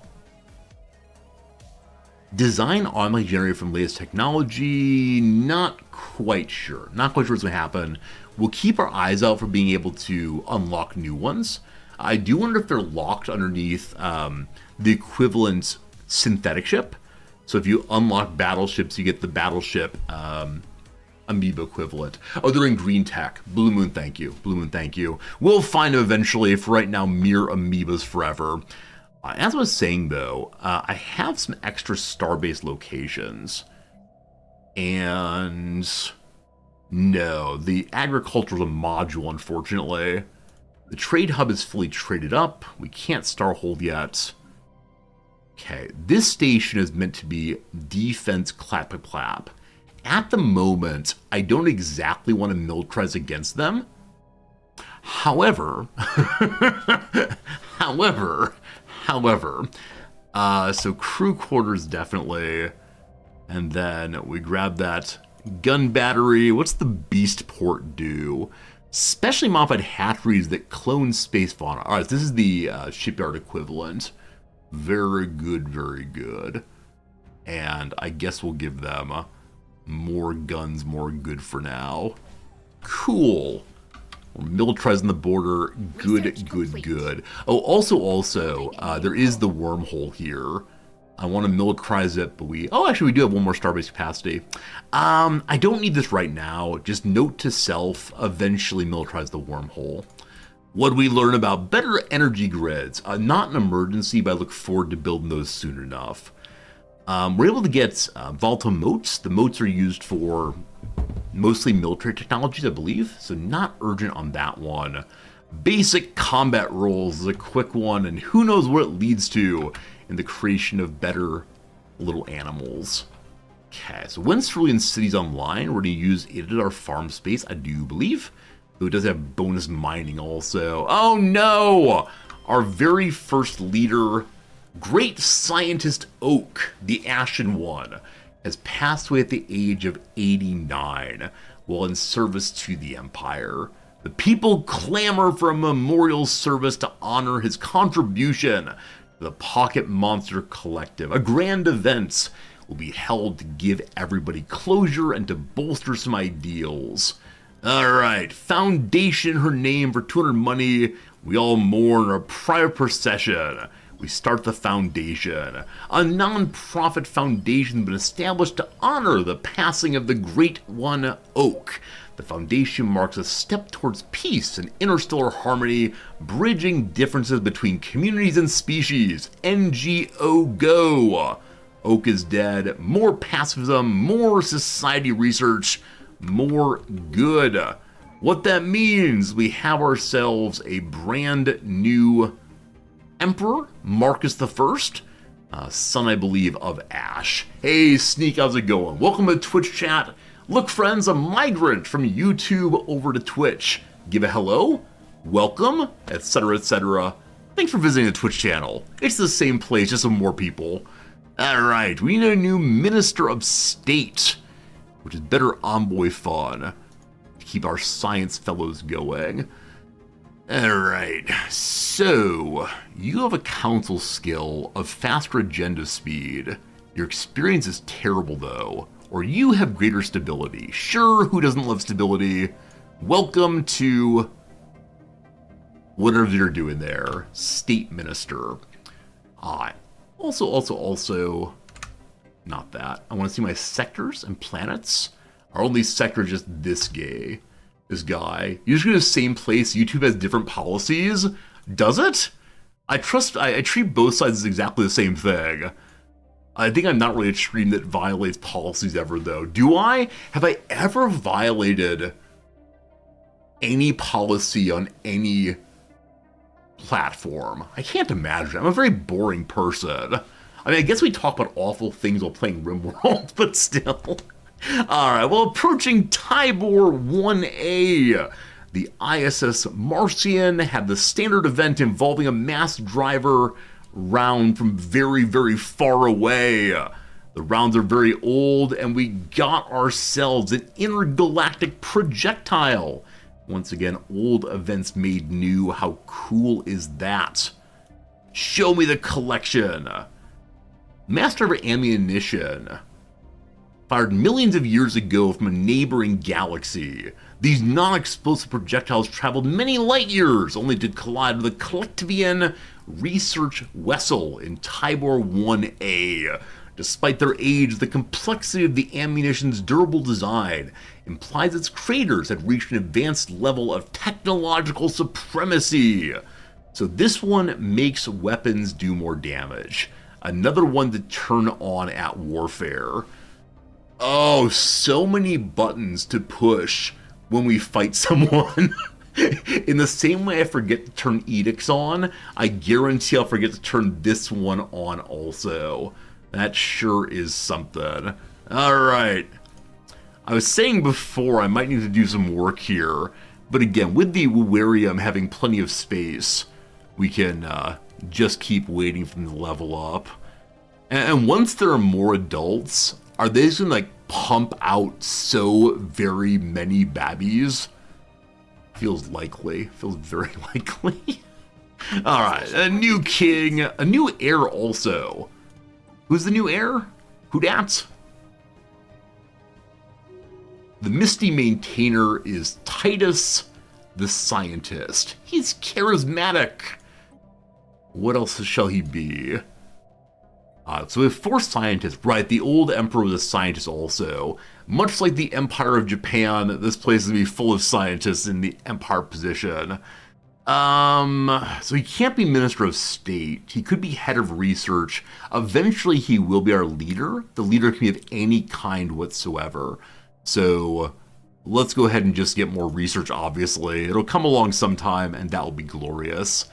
A special project has been completed.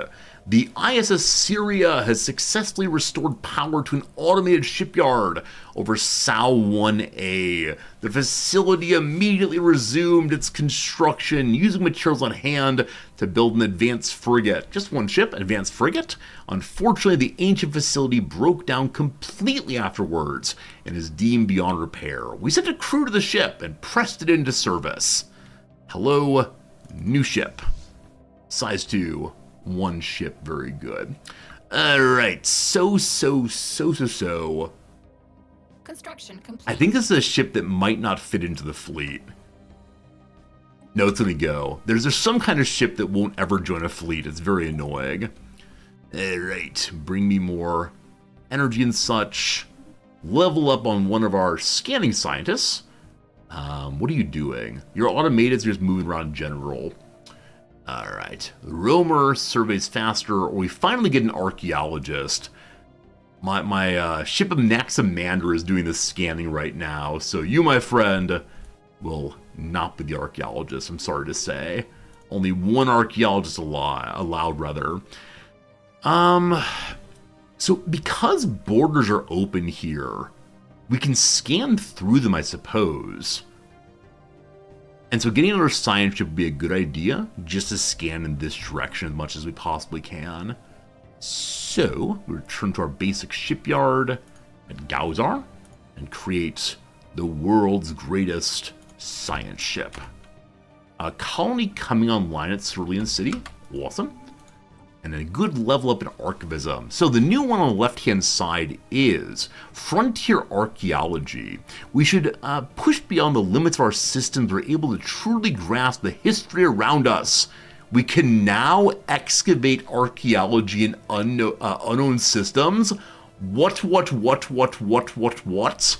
That's amazing. So often I'll find archaeology on the far side of the galaxy and have no idea what to do with it. I'll just be sad that it's so far away. But this is very, very cool. The other two modifiers, that science ships go faster and have lower upkeep, is nice, and we get one specimen for choosing it. This is an amazing choice. The other one is not needed in the short term. Alright. We got a memorial stone. What is the memorial stone? A commemorative stone created in memoriam of a tragic accident. Overeager mining operations on the station known as Celica caused the asteroid it was mounted on to collapse inward. The station split apart, inflicting a vast number of casualties among the miners. This fragment of the asteroid was kept, with Celica carved onto it in memory of lives lost. So it produces additional engineering research for 432 upkeep. Alright, pushing that button. Energy goes down, that's okay. Hey, unknown vessels, it's trade ships. They're sending a message out, what's going on? They'll try to figure that one out. Good luck, Servius. Learning about traders through and through. The Parthia is done here. We have a planet here size 12. If we're trying to play wide-ish, do we go ahead and colonize the trash planets? I shouldn't say trash planets. Like size 16 and a lot of mining, cool. Size 12, less cool. Size 23, obviously amazing. But people are going to be so angry and use so many materials, aren't they? At least the big ones, right? The size 23 I should probably colonize. Is Titanic life here also? Yeah, terraforming's not too far away. As long as no one else is grabbing these planets, it's fine. Terraforming's expensive though. We don't have exotic gases yet. We'll have them soon enough, I'm sure. Alright, team. We won't expand like crazy people, though gosh, I kind of want to do so. As always, greedy. Alright. Looking how many free jobs there are on each planet. A little bit of criminality, no problem. 5 free jobs colonizing. Looking good. And then emergency! That's just a cooldown ending. I don't know why they show that cooldown at all. It's a strange one. Okay. Friends, am I remembering correctly that this kind of group, the Keepers of Knowledge, never become crazy angry and attack? Or am I not remembering correctly? I think as long as you don't go into their territory, they're fine.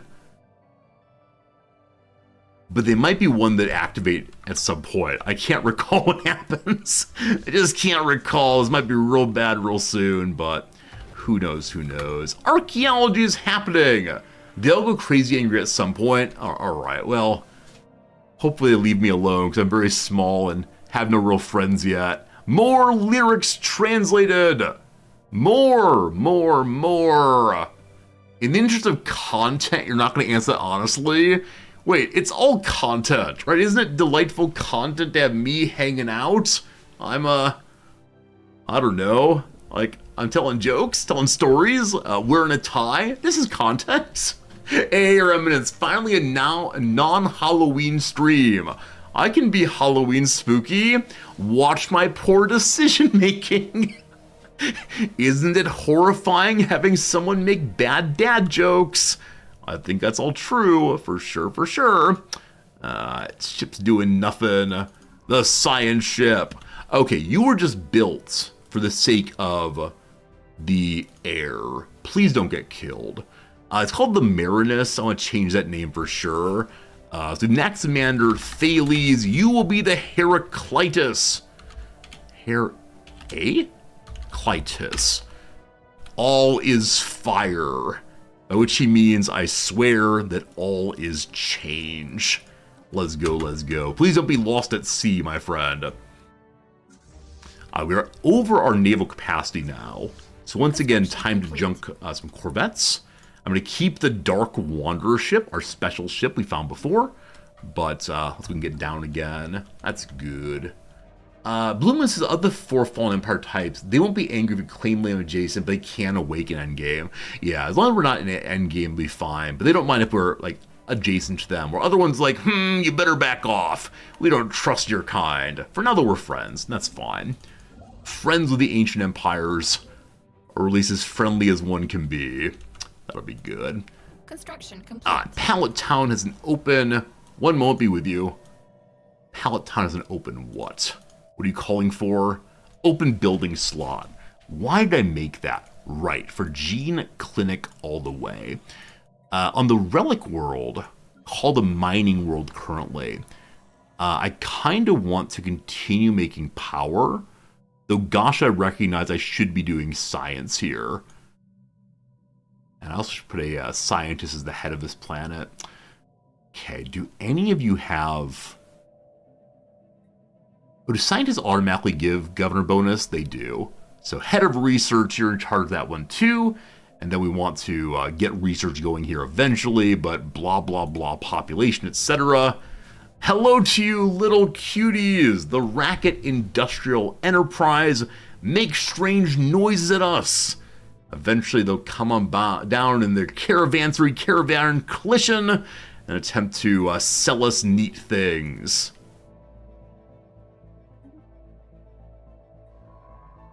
The Martians said they can't find anything else. Oh! Can you only governator or run a science ship? That is correct, I apologize. For right now, back to science shipping. We only need to have a governor there for research at whatever point we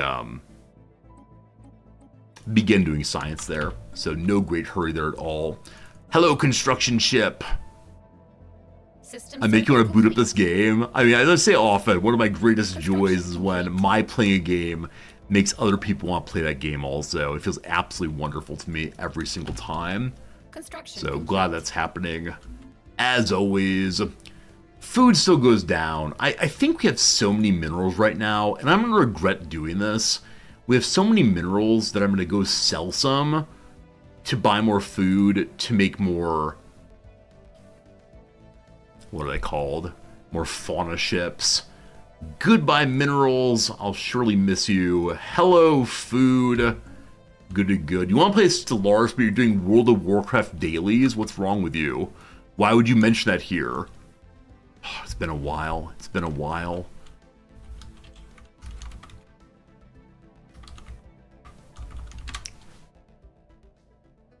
Friends, we could just click the link. We could just click the link right here, and we'd be back to the happiest place on Earth. I have an old account. They might let me reactivate it, even though I changed the password and delete all my characters.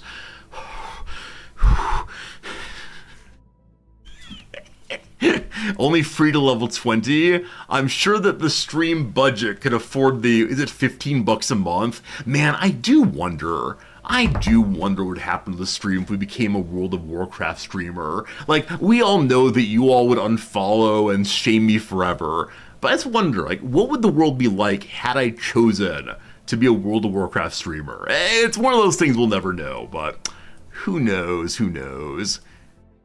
It's an incredibly repetitive game to stream, which means it's good for my kind of streaming, like blah, blah, blah, blah, blah. That's all good, but maybe when we're done with Satisfactory, we'll have World of Warcraft Saturday. Wednesday would be better, who knows? Have I actually watched WoW streams?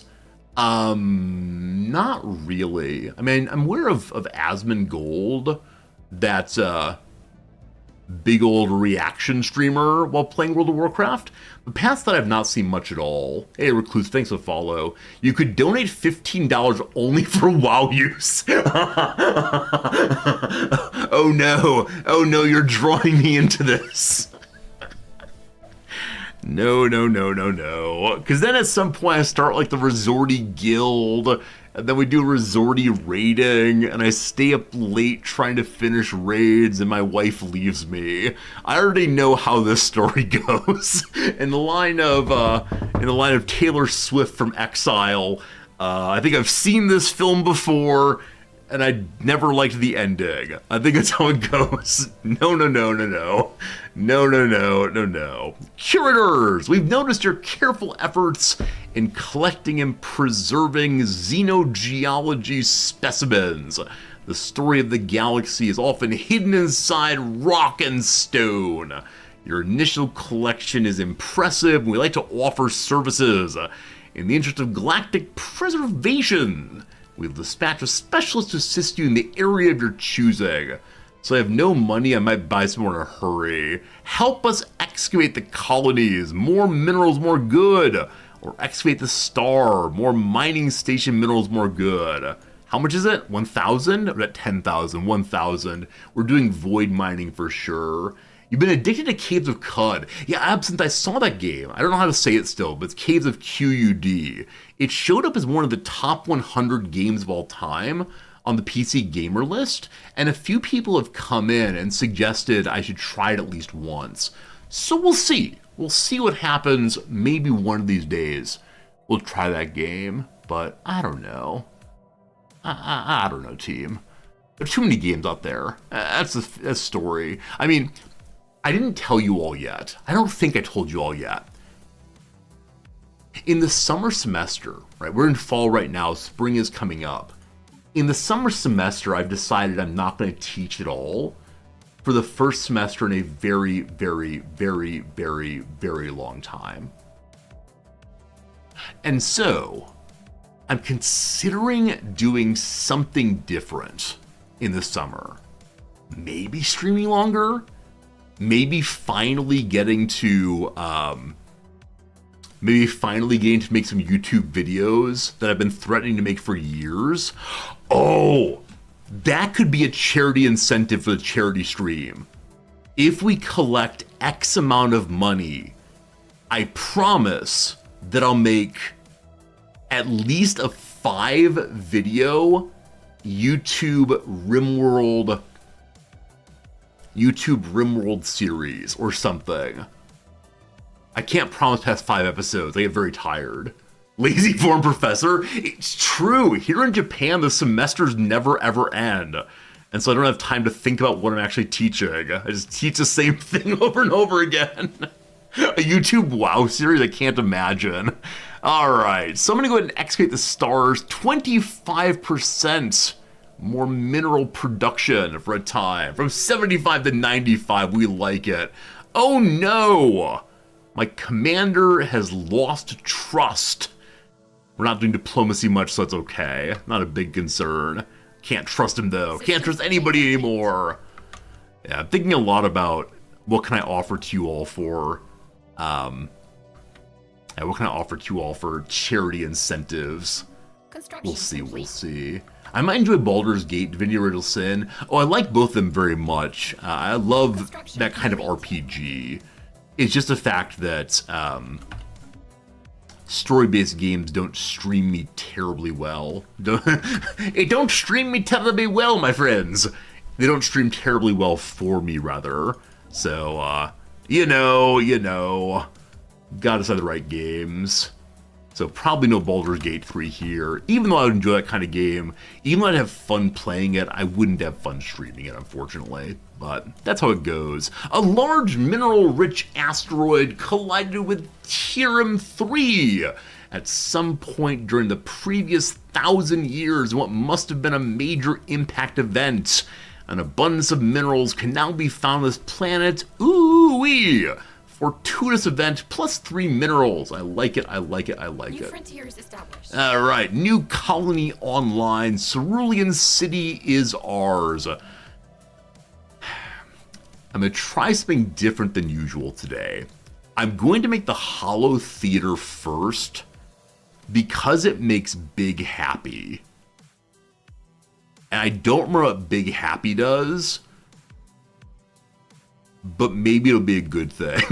So, Big Happy first, and then we'll unlock a new district, and we'll use that for the standard gene clinic, etc. We will see. All right. I think one of the charity incentives will be that I'll play a dating game on stream. Maybe I'll get my wife to play it with me so I don't get in trouble for playing it. All right, fleet fully upgraded. And we have enough food right now to go ahead and make a new ship for ourselves. So, why are you separate?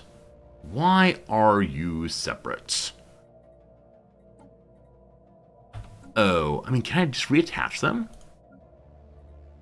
No, to go over command limits. Our command limit is only 20. We have to increase that when possible for sure. Okay, so show me what's going on here. You're at size 22. I'm going to destroy a Corvette. That's fine. We can then add one more Space Amoeba. These are showing up separately because one has become a mother. We have our first ever mother. Wow. All right, build me more of those, please. 2,000, lots of amoebas coming. Yeah, we've got a bunch of mothers. So it is the case that the characters you make for your army, navy, go up and up and up. That plan already has many as you build a city or gene-editing booth. I made it because one of our fine viewers who plays a ton of this game said that they always build the Hollow Clinic or Hollow Theater first. I just want to see what happens if you do that way. They're singing more. It's a good song, but not for right now. I think the first time we ever discovered the singing sea shanty location, Construction complete. We actually tried to sing it. It was an absolute disaster. All right, speaking of singing, we found a planet that's not communicating sapiently, but instead it's a naturally occurrent phenomenon. The magnetic waves produced by the planet, given proper handling and editing, may sound a bit like talking or even singing. They're in no way created by a thinking being. So friends, what does the planet's song sound like? Ooh, show me what you got. I like what you got. Maybe we can use the phenomenon to bring VIPs back and to sing along with the music. More unity, more good. We have regenerative hull tissue up. No idea at all if this could be used on our animals. No clue. And now what do we do? Fleet command limit up. I said I want that. I do want that. Xenolinguistics, so fun to get new kinds of characters Alien Zoo I do want very much, but really for now, Fleet Command Limit is where it's at. I hate having tons of little baby fleets here and there. The head of research is leveled up. Do we want to have more research speed or more research speed and alternatives? I have so many alternatives right now that I don't want to do that because they confuse me. So just faster research. That's lovely. We're down 1 energy right now. We're actually quite low on energy and food because of the earlier decision to get the mining bonus on our mining stations. So I'm considering selling minerals regularly right now. We'll see. Torpedoes online.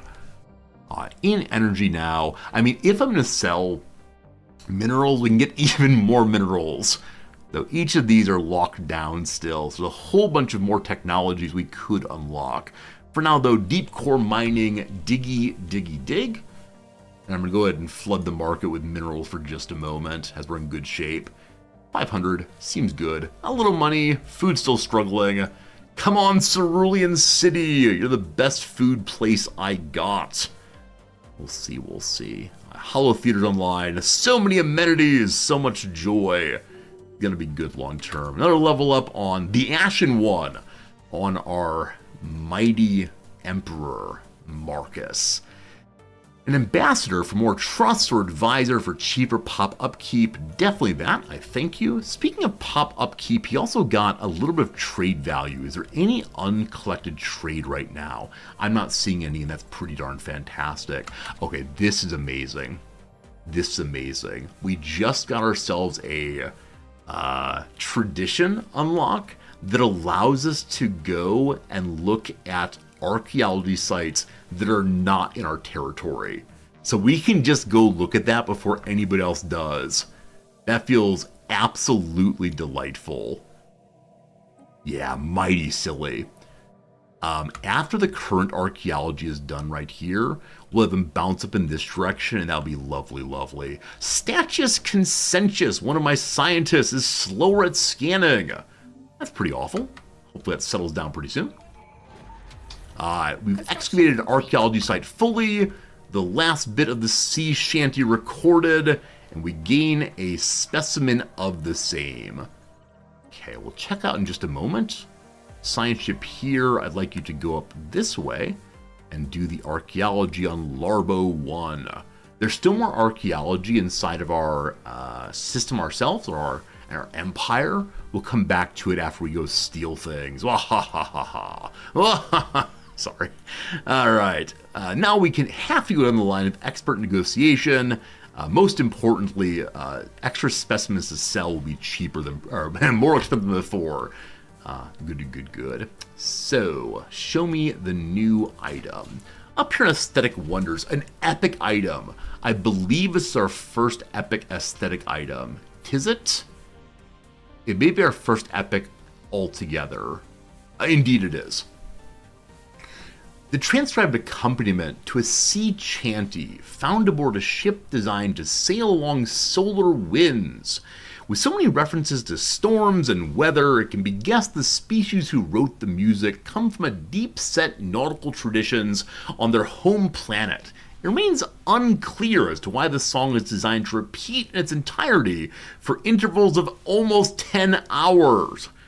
Plus 8 amenities everywhere. It costs 6. Unfortunately, our empire size is getting large. We should probably find a way to unlock empire reduction technologies at some point. For right now, we'll not spend this one, but fascinating to see.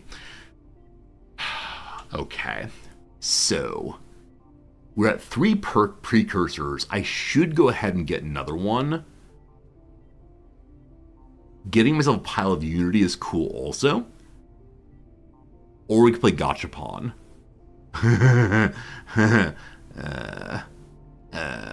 8 amenities return for 10 empire size. No, that's not the trade. Okay, so that's not the trade. Yeah, you're not going from current empire size to plus 12. It's just that it costs more because of the empire size. That goes from 6 cost to 6.69. But yeah, we would never take a plus 12% empire size. That'd be insane. Alright, I'm going to do the responsible choice. We find a precursor insight over on Ulriman 5A. We missed it before, but now it's out there somewhere. Friends, another hour has somehow passed. Been live now for 4 hours and 30 minutes. We got 1 hour stream left, most likely. So time for a quick little ad break. 3 minutes for 57 minutes. That's the trade we play here. So I hope you're enjoying yourself. I hope you're having some fun. Hope you're relaxing nicely if it's late in the evening for you, or maybe keeping you company on your work day. Whatever you're doing, I appreciate what you're doing. Thanks for hanging out with me. Let's do a little bit more crossword puzzle, and we'll see you in 3 or so minutos. We're almost done with this one. It makes me very happy. They have morals. The Bibles have morals. Woo! Divvy up is to a lot. The FIBA. The FIBA is an organization that governs people who work on pitches. Emil Clooney's name is wrong. So, fables have morals. I said earlier, adages. Fables have morals. And FIFA, pitches like a place to play football. What is it? Federación Internacional Football Association. Something like that. Fables. So, one of these days, I'll remember that Amal, A-M-A-L, Clooney, his name is Amal. I think I started with Anil, maybe. I'll get it eventually. If there's the ad break, why can't you see any ads? Because I start the crossword before the ad break runs. That way people are like, ooh, crossword is fun. I should subscribe. Very good. All right. Light quality. I think airiness is plausible. Oh, it's not light like the things that are coming off my lamps here. Instead, light like, generally speaking, the cake is light. The cake is airy. There you go. That's what we need here. Ad break over on the YouTube also. Very good. Thank you everyone who is liking and subscribing over on the YouTube. The YouTube doth grow eternally. So good. All right, so Frank. Vegan cheese is provolone sub. Oh, substitution. Of all of the words I thought of for sub, I didn't think of substitution. So instead of provolone cheese, you get vegan cheese. That's great. Like geese. Geese is palindromic.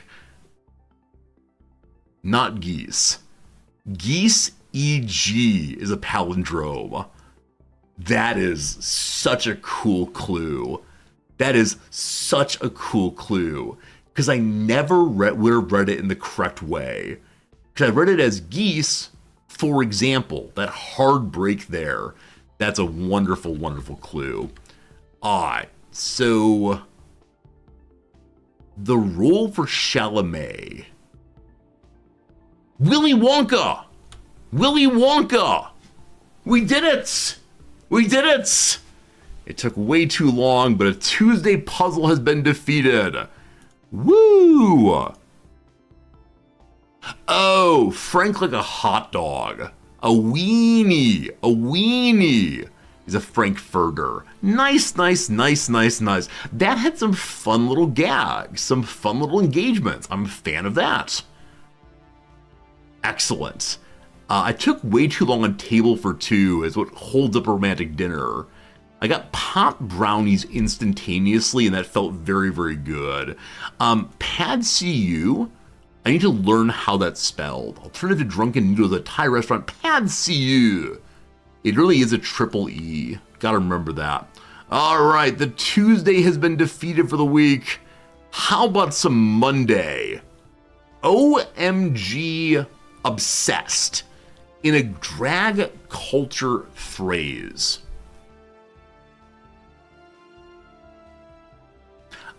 Okay, the crosshair of an epitaph for an Atlanta police training center, I could imagine as Cop City. And so I wonder if I like is something that people say now, Or OMG obsessed is the phrase. OMG obsessed means I like this thing. Very good. Last one for right now, sends it to viewers is a telecast. The French-Belgian river, I can never remember what it is.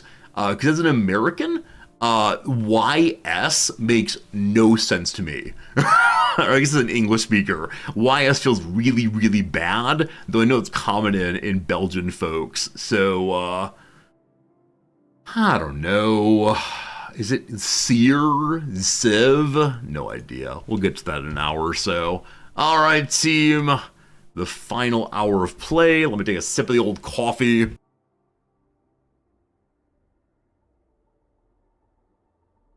was more than a sip. That was a glug. I'm now fully caffeinated. What on earth were we doing a moment ago? We were rushing over to do archaeology, because it's amazing you can do that. How dare I mute a slurp? Should I do that as a charity incentive for the upcoming charity stream?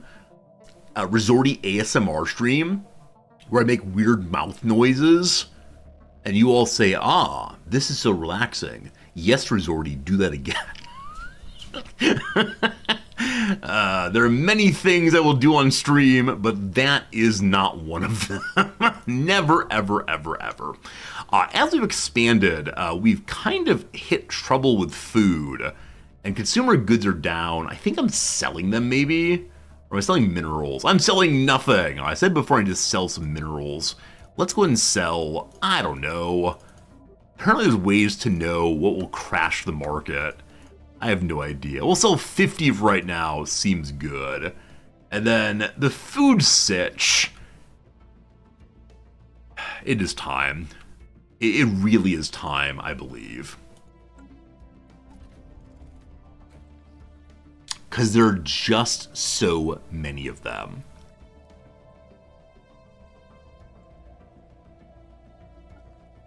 So I see that the Space Whale cow, which is the first creature we ever captured, I believe, is age 68. Oh, we can see growth stage here. So in 137 months, they'll go up a level. The calves here at 96 will go up. And this will then be my epic producer to hopefully only get epics. 96 months. Then they're worth more food. Okay.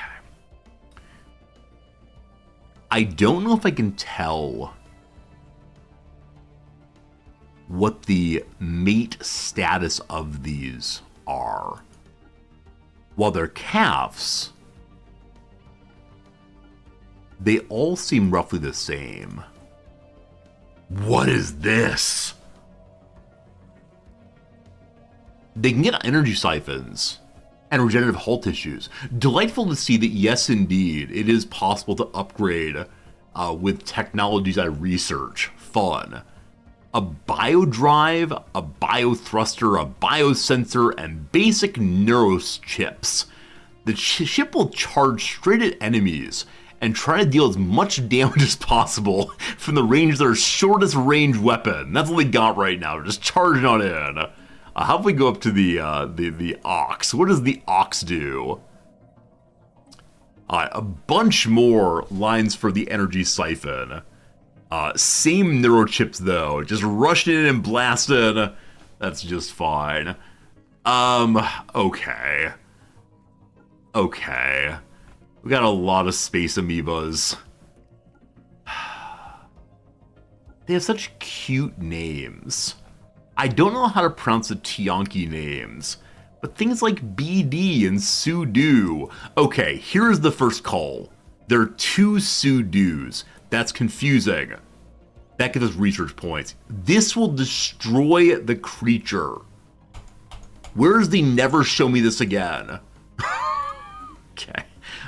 1 down, more to go. So again, these are only research points. These are the food ones. I'm a monster. Don't worry, they're just trading cards. So the younger...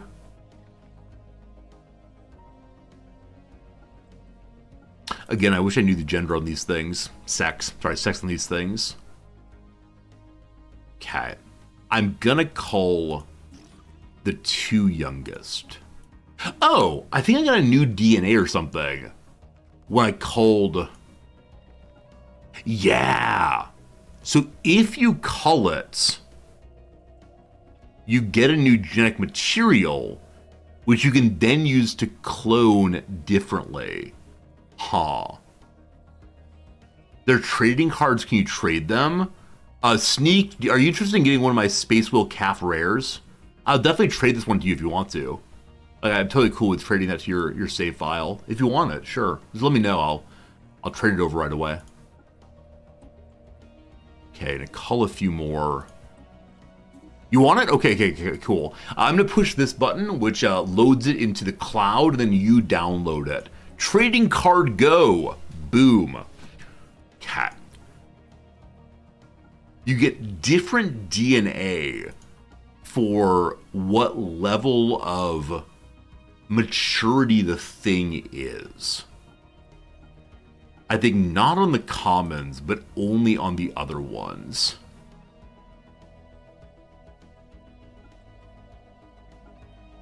And once you do it, it no longer shows that you need it.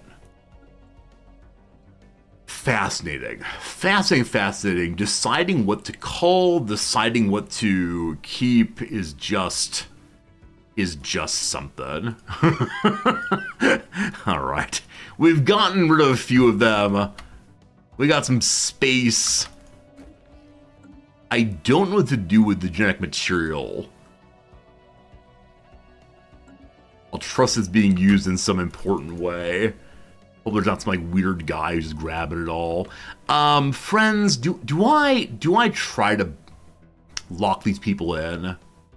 Like, this is very, very bad behavior. And it costs a decent amount to jump.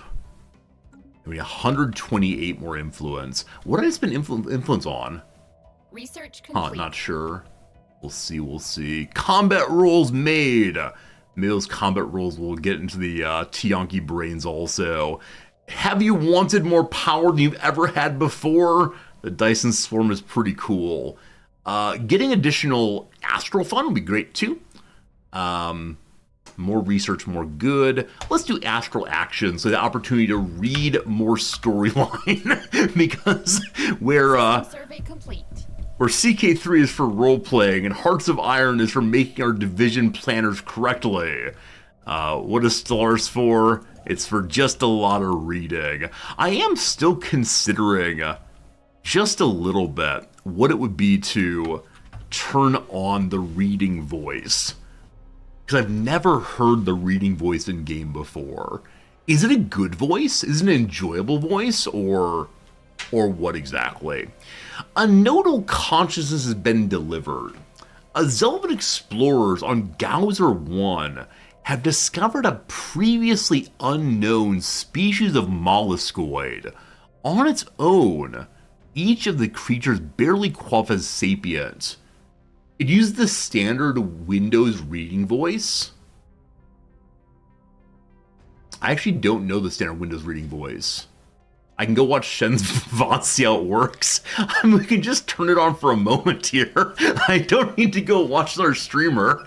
I can just push the button myself. I don't think it would ruin my playthrough. But Grob, I appreciate the suggestion. Alright, the molluscoids are kinda sorta sapient. When two or more are joined through physical contact, they form a semi-conscious node. Theoretically, these nodes should be capable of an exponential growth in cognitive power. Just keep connecting them. Simply put, the people of Gauser 1 have stumbled onto a biological thinking machine.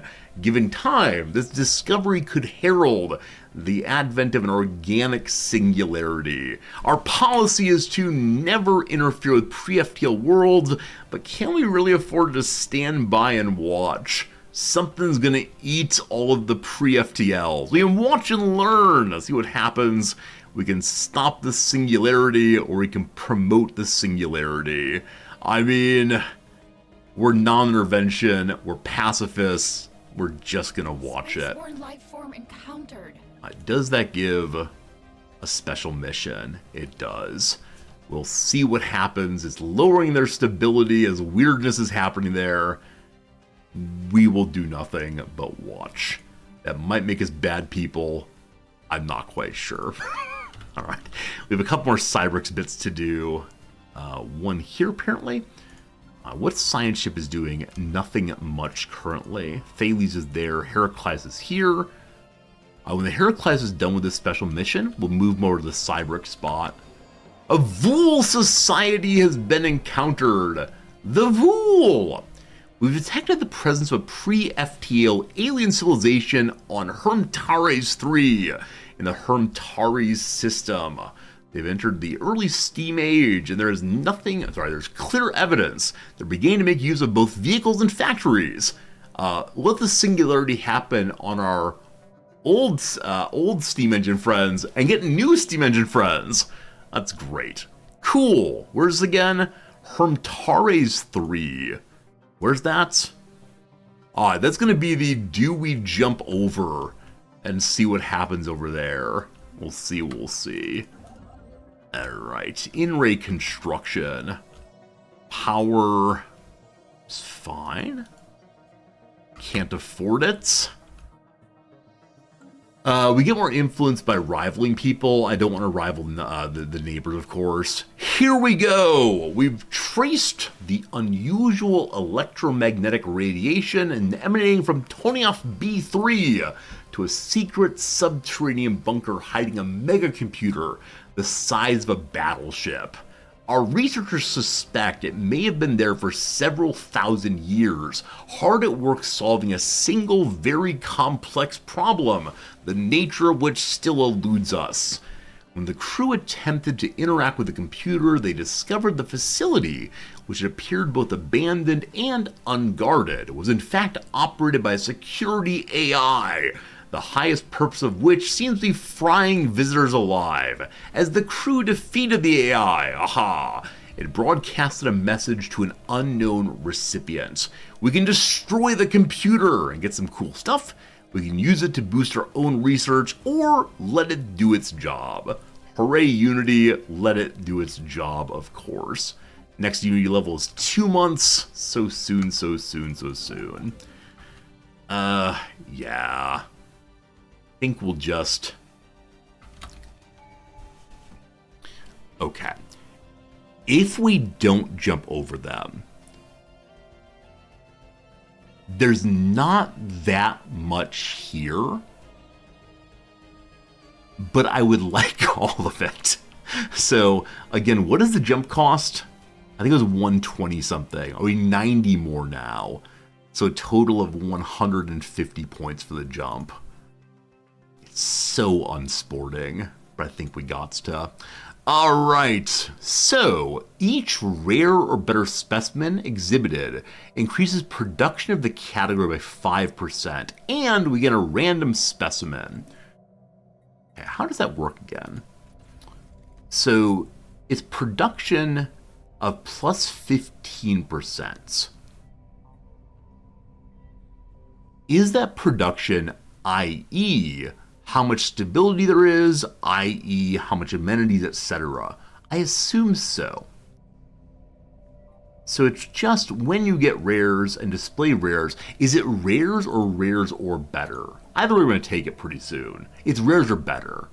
So you just get better stuff in general there. It probably stacks nicely and get one specimen. Over here, exhibition specialization. You get a new kind of policy giving different kinds of thoughtful curation at the Grand Archive. Alright, either way it's fine. I think I'm going to go with the one that boosts immediately. So random specimen, what do we get? A Veil of Selene.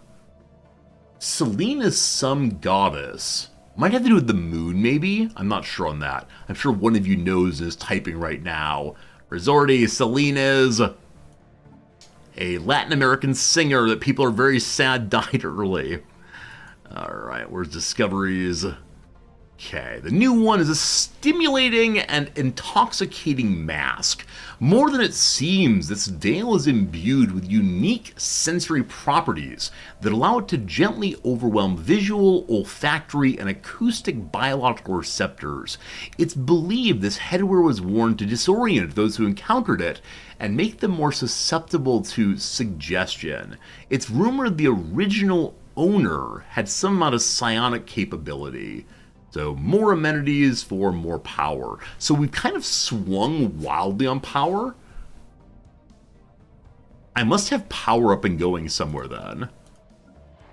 Yeah, I put some power in Viridian City. Are those getting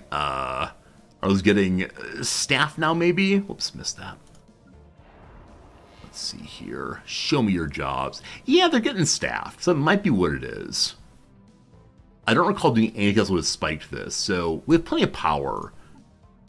Now, I believe it's any rares you have need to be put on display, as opposed to having them sit there. So, more amenities for everyone! More amenities for everyone! This is faster building. Sure! This one's common. Some more stability, probably not right now. A common, rare, already online. Rare, more edicts, we'll look at in a moment. Interesting. So the one that does military material, I only wanted to turn on when it was time for fighting. But now that it increases productivity of the others is really interesting. We'll unpause in a moment here and see how our money moves first. Okay, not sure on that one. We'll see. Okay, unpause. Wait for the month to change over. I need to turn Viridian City upgrade also. Hooray! Planetary administration. The bureaucracy doth grow once more. System survey 25 complete. were still fine. Good. We got more edict fund possibilities, so we check our government. We see we have, not that many, only 15 available right now. Creature welfare is a military one with love research subsidies, of course, and more power, of course, but they're all kind of expensive. Any point in turning any of these off? I believe the answer is no, currently. Selene is related to Selenic, moon-like, cool blue moon. I think I knew that word. Selene, but not Selenic. Super interesting, thank you. Glad to learn these things. That said, I wonder why the word that we use, at least in English, to refer to the moon is Luna, as opposed to Selene. Was Luna the Roman equivalent of Selene? Lunar as opposed to Selenic. Anyway, our fleet gets bigger. We now hold 40 ships in a fleet. Awesome. Destroyer scale space fauna cloning. Hatcheries can now clone larger space fauna, rivaling the size of destroyers. Fascinating. Fascinating. Because we're xenophiles, I think it'd be super fun to go xenolinguistics. And we're still being pacifists hiding back here for now. Complete. How are y'all feeling about me? Oh no. Construction complete. Oh no. Are we gonna cull it? This event can still fire? Or being space ranchers? Oh, I'll be with you in a moment. Oh boy. Oh boy. One of the best events in the entire game. Also the cause of great gnashing of teeth and wailing in a prior playthrough. There was something I wanted to do and then this event popped up. It was... Right, check in our spy ring. I forgot that it existed as usual. Quite friendly! Heading in the direction of being, what is it again? Nicey. Next level is positive. It's coming. Alright, you don't know about this part at all. We're up to 34 out of a possible 60. Let's continue just growing for right now, I guess. Because there's no reason not to launch other things this early. As always, I want my asset, though. You know what? I'm going to get my asset. We love them so much. Let's tempt someone to our side. That costs 6, but we're fine. Alright. The ISS Heraclitus has located the source of a movement in the upper atmosphere of Tonatooth C2. Surprisingly, there was no ship in the clouds, but rather a young space amoeba, its mother nowhere to be seen. There is no way of knowing how this juvenile was separated from its mother or others of its kind, but one thing is certain. It appears to have been imprinted on the ISS Heraclitus. As the crew completed their survey of Tonatooth C2, they found the amoeba was following them. It has proven difficult to shake, and Titus has taken quite a shine to the youngster's determination. Our science officer suggests allowing the juvenile to follow the vessel. Certainly may learn more about space amoebas in the process. Number 1, very well. Number 2, avoid it. Or number 3, let's study it with a dissection. We'll keep it around. I'll keep it around. We got a lost juvenile. What to do with it? Do we send it home? I usually send it home so it's safe. And then eventually a event happens where we get attacked in our base and it explodes. It's terrible. There's a new option, Lost Juvenile. I didn't see a new button. Let me check it out. Oh, this thing. Thank you. Space Fauna Growth Stance. Growth stance set to excessive. It'll grow to exceed fleet capacity. So you can say what level of growth you want. Controlled, this is an overgrow. Or excessive. Does it get bigger and bigger or not bigger and bigger? For now, bigger and bigger. The largest possible space fauna, etc. I'll be right with you 1 second. A comet blazes a trail across Pallet Town's horizon. Stability -1. A bright envoy from a distant star. The encyclopedian people find great joy in the reminder, vague as it is, that we're not alone in the universe. They're more supportive than ever of the Pocket Monster Collective's ambition to greet the galaxy with open arms. We are super duper xenophilic, so we get 40 unity. Hooray! Alright, the continuation of the organic singularity. Through persistent experimentation, the people of Gauser 1 have begun to use the recently discovered nodal consciousness as a rudimentary thinking machine. Now capable of completing complex mathematical equations, the inhabitants are making breakthroughs in science and technology at a previously unheard of pace. Wow! We learned about a lot about research down there, and they're going to gain a new technology breakthrough. We haven't seen them pass the Steam Age yet, so they have a supercomputer at the exact same time that they're stuck in the Steam Age. That is a little bit delightful, gotta say. A silent shout.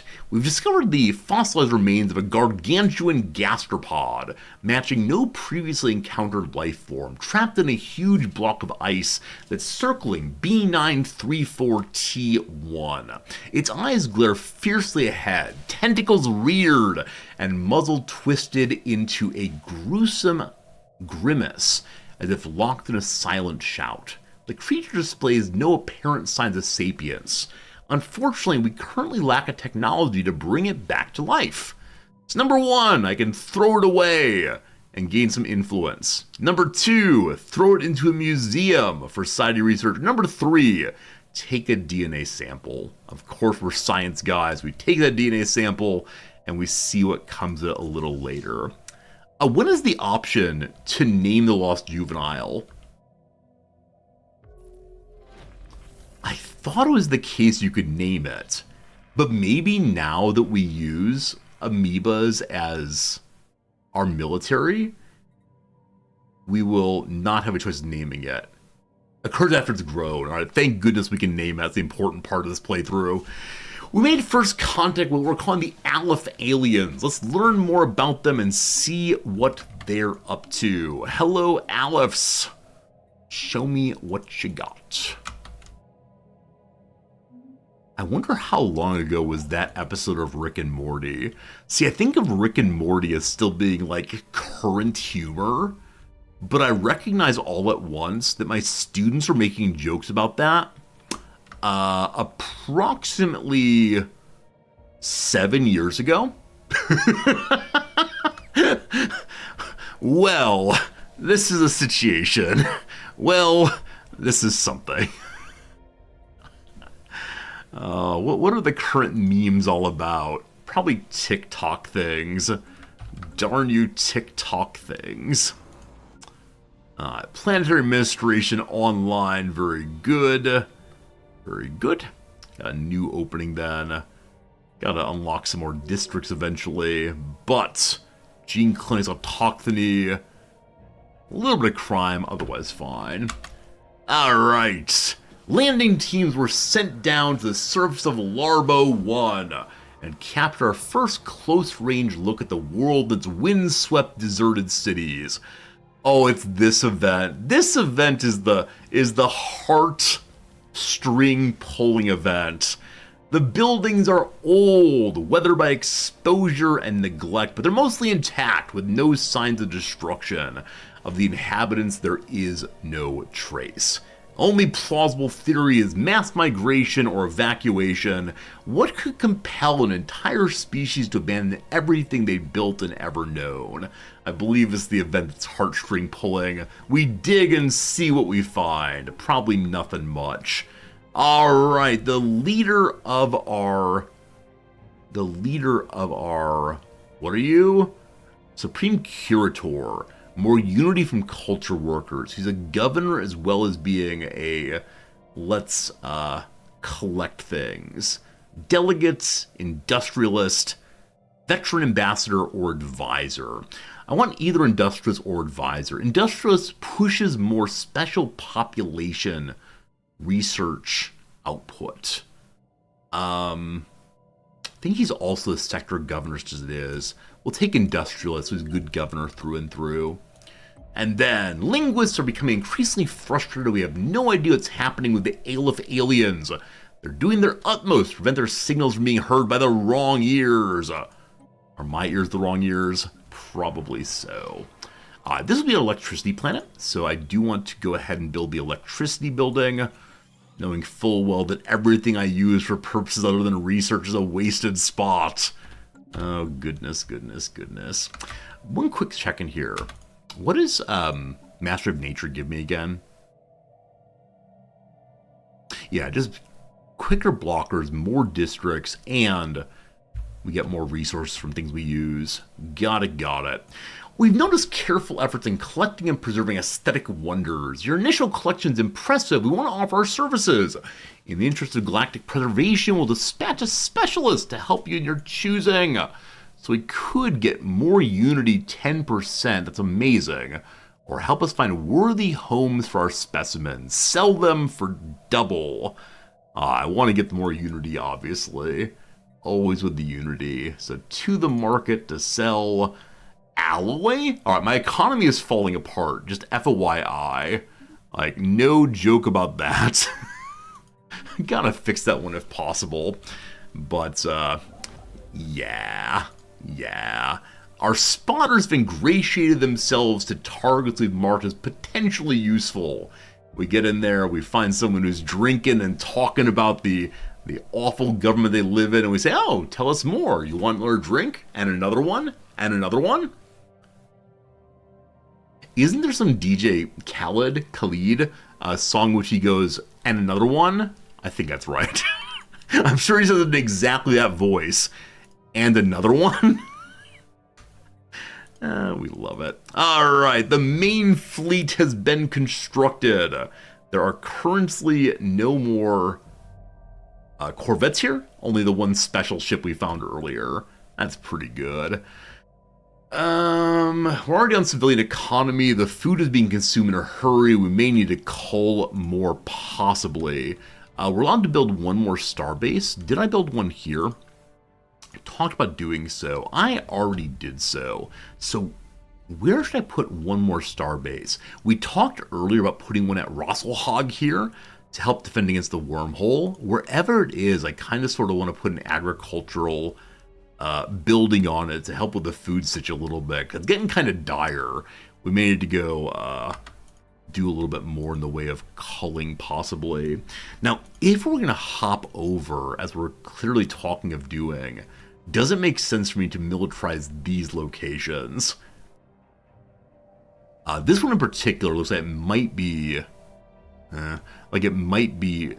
connected to more things on the back end of the spiral. See, this is always the thing in Stellaris, right? I'm so zoomed in on like, this is the entire known world.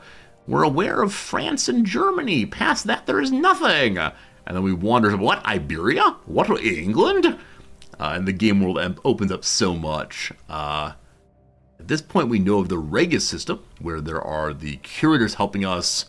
We know of, over here, we got some traders, and that really is all. But there's so much more happening, goodness gracious.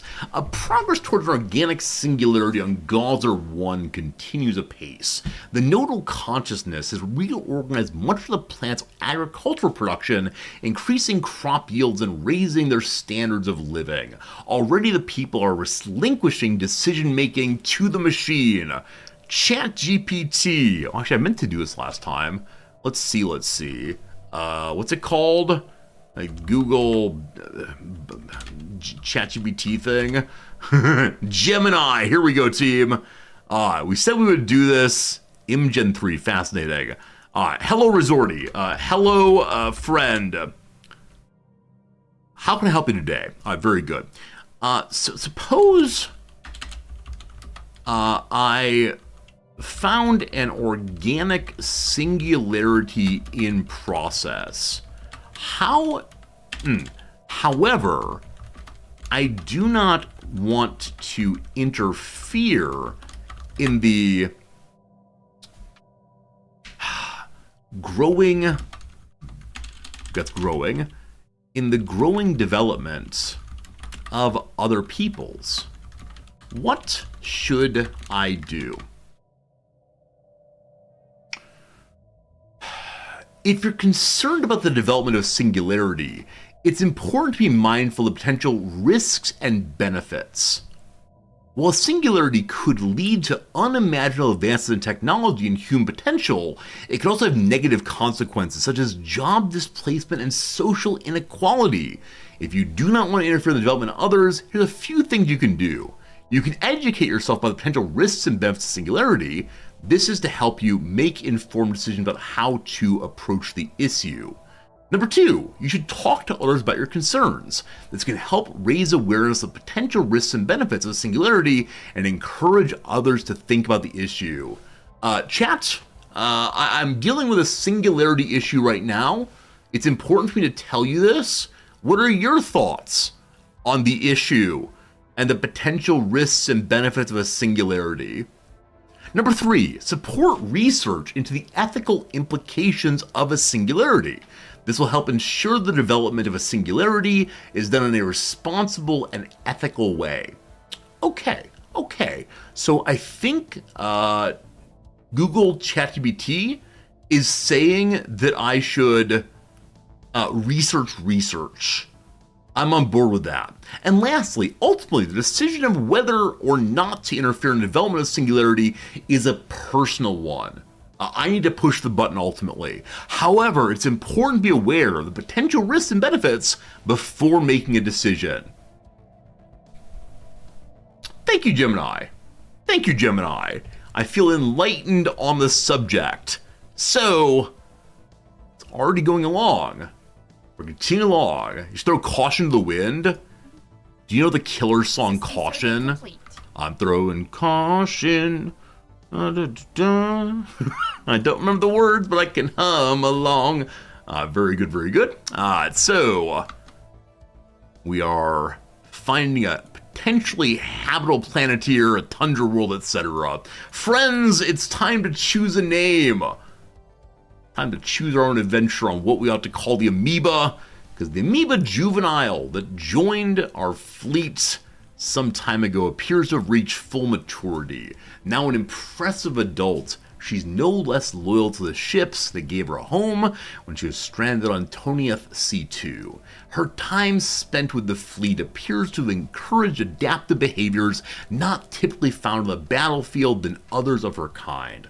Across the Pocket Monster Collective, her image has become something of a mascot for the Collectivian spirit. Only one question remains: what ought we to name her? I believe the canonical name is Bubbles, and if I choose any name other than Bubbles, people will say, why didn't you call it Bubbles? Its name is Bubbles. So, I know the standard line here. Bubbles, Nyx, Renegade, Oika I think, Saito, Boomer, Blaze, Nova, or something else. Choose Pikachu. I like the name Pikachu very much. Togepi? What's Togepi, Llewellyn? Togepi. Sounds like that gal from Boy Meets World, Topanga, on whom I had a profound crush. Yeah, Topanga. Alright. We can't type in our own name, unfortunately. We could choose Cause, some say Cosm. Old Bluey, Beauregard. Keep thinking. Storm, Ghost, Signite, Vesper, Arda, Phaeton, Wrath, Wraith rather, or Roka. Or just call it Fluffy. Oh no. Oh no. Togepi is a Pokemon that grew from an egg and baby in Pokemon. Togepi, I don't know that one. Keep it going.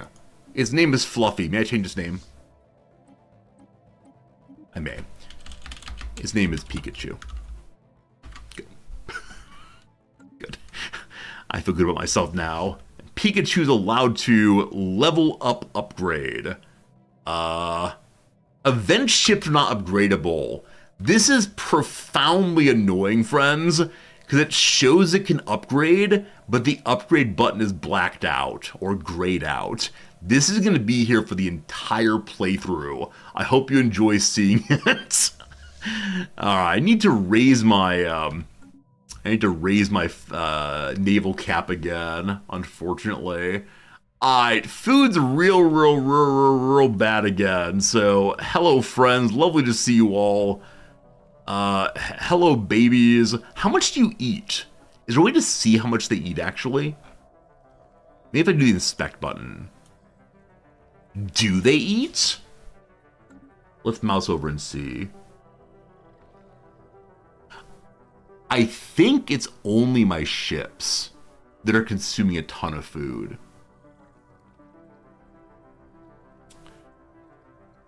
So killing the babies, the younglings, only gives us more food as opposed to anything else.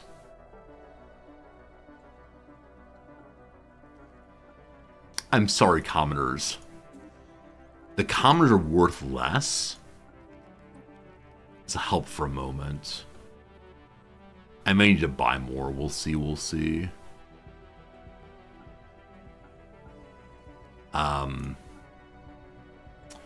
Considering killing an epic to get its genetic material, we need to learn about artificial breeding. I don't think we have that quite yet. But it'll unlock a feature, space fauna growth policies, and a hatchery. Interesting. Hey Phelan, you got super lucky today and managed to pull down 2 extremely rare mounts in one night in World of Warcraft. Two rare mounts? Did you get the Baron mount? Did you get one of those new flying mounts? The Phoenix? Did you get the Phoenix? I want the Phoenix. Alright. Very good. I'm sure we can get more later. I'm going to call this to get additional genetic material. That's great. Okay. You're running old raids from Mountain Transmog. Luckily, I got out of World of Warcraft where it's possible to have your clothing look like what you want it to look like. I really enjoyed the full sets, of course, but on my what was it? My like level 60 backup tank. I had a tank character for my raid guild in case one of the main tanks couldn't make it. his armor was just whatever I could find, and it looked absolutely terrible. But it worked. And my priest had the full tier 2 set on a Blackwing layer, and I think I was around through tier 5 or so, and then I took off. All right, so our archaeologist is leveling up here. This is the archaeology one. He's a scholar. He likes books and such. Epic trait acquired. Man, I may need to either start buying again, selling rocks.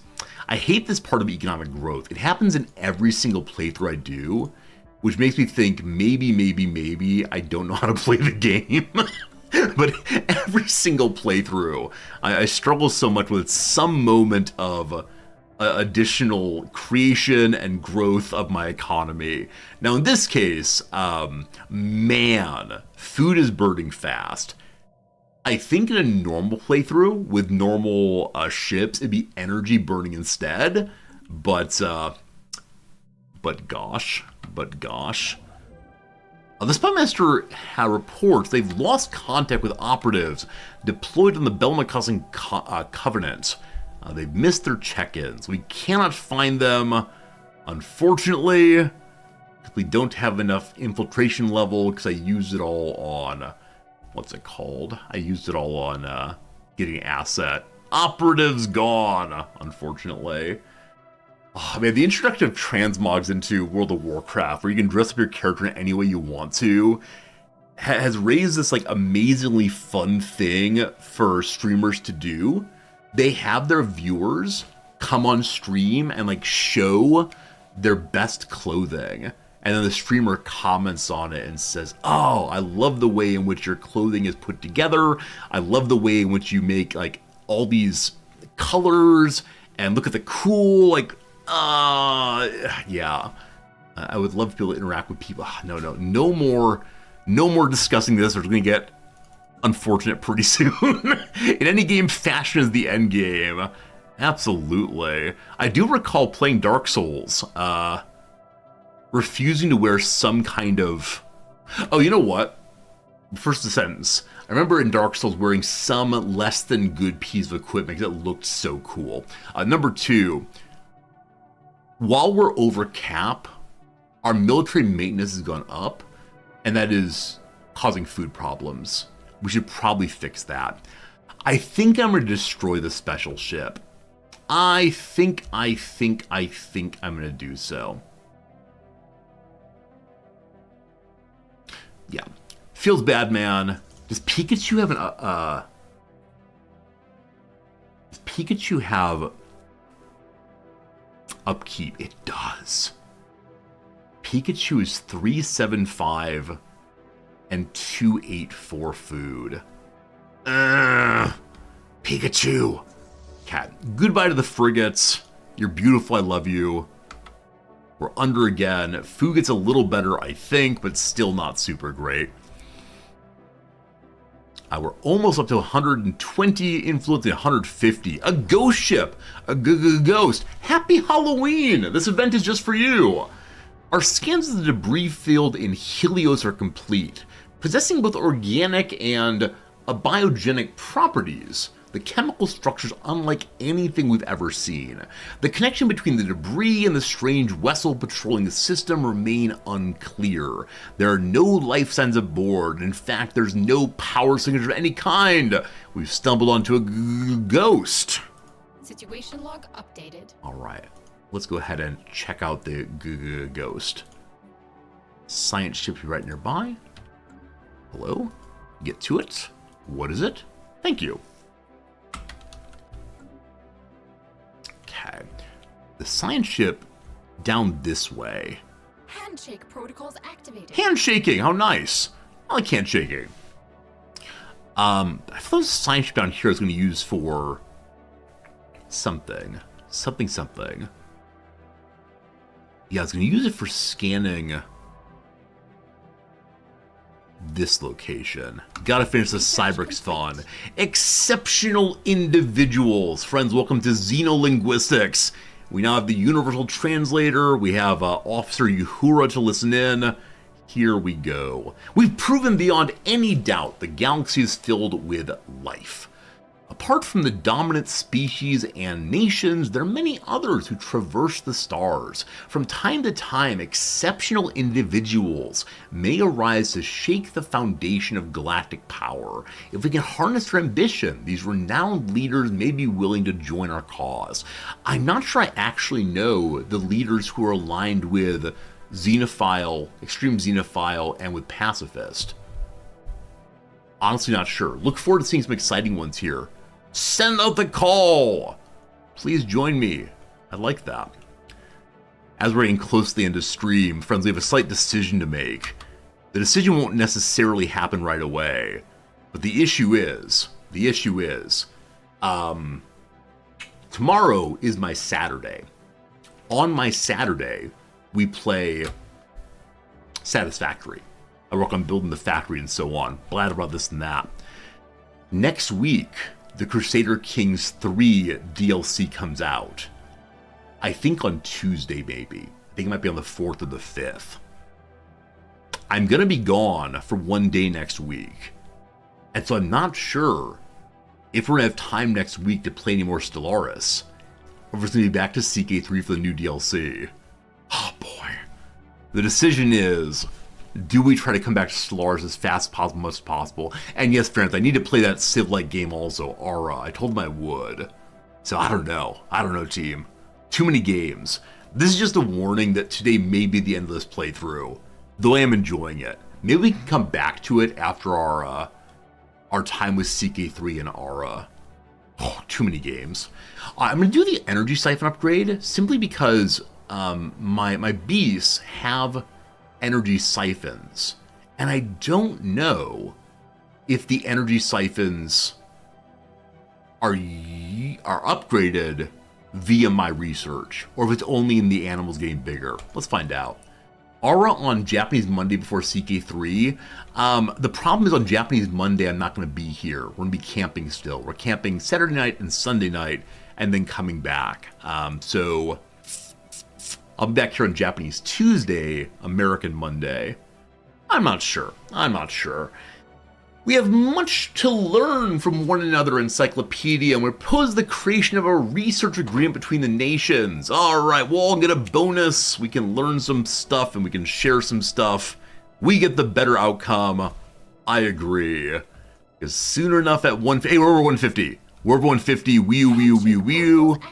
This is mine. They want a trade agreement also. We get 9 money, they get 7 money. We agree on that one also. They want a defensive pact also. I don't know. Oh, something hostile here. They have pirates in their territory. Huh. It's only 549 strength. Well, good luck. I believe this sector's held by the pirates now. Alright, do we go defensive pact? This feels a little stronger. I'm going to say no on that one for right now. They're not going to like that, but I don't want to lock myself into problems possibly. We'll see. Alright, so we're heading over to build this. Very good. Handshake protocols activated. They want me to have a non-aggression pact. Let's settle down. I understand you're lonely, but we got some self-respect. Oh boy, they want migration treaties. Okay, for this playthrough, we should probably do this. Because this is Xenophiles are fun. Absolutely. Best friends. Don't be terrible, please. I probably should look at what their species is/are before I let them in. That's fine. More first contact. The fleet we encountered in Helos is unlike any we've seen before. Not aggressive, but we can only speculate to the origin. It's a faction without formal ties to any authority. Pirates. Alright. The investigation into Larbo 1's missing population made a breakthrough. Large, sealed shield doors leading to a deep tunnel network stand as proof the entire species moved underground at some point. Cross-examination with geological and meteorological data indicates the entire planet was gripped by the sudden onset ice age, perhaps triggered by a shift in its axial tilt, which triggered the migration. Excursions to the underground tunnel are underway. This is not the event I thought it was, unfortunately. Heartbreak of heartbreaks. Alright, Cerulean City has 9 jobs, 3 jobs, etc. Sneaky Spudsworth! Thank you for the generous Rady host. How's it going? I'm going to be Rady hosting out of here fairly soon, but sneaky viewers, welcome. Hope your Stellaris playthrough is/was going well. Friends, it is the Prince. That's fine, Sneaky. No worries. Always appreciate a raid. In a gentle orbit above a massive AA232079, I see what's an asteroid, floats a portable databank. Scooped up by the Heraclitus, it's found to contain text in an alien language. The vocabulary is not wholly unfamiliar, but the syntax disconcertingly complex. Hey, how's it going, Bed Creeks More? Hope you're doing well. Welcome to the channel. Science for Tiltus, sorry. I heard axial tilt earlier. His name is now Tiltus, not Titus. Recommends a more thorough study to decipher the text contents. We send it home to do the Prince. Is this Machiavelli?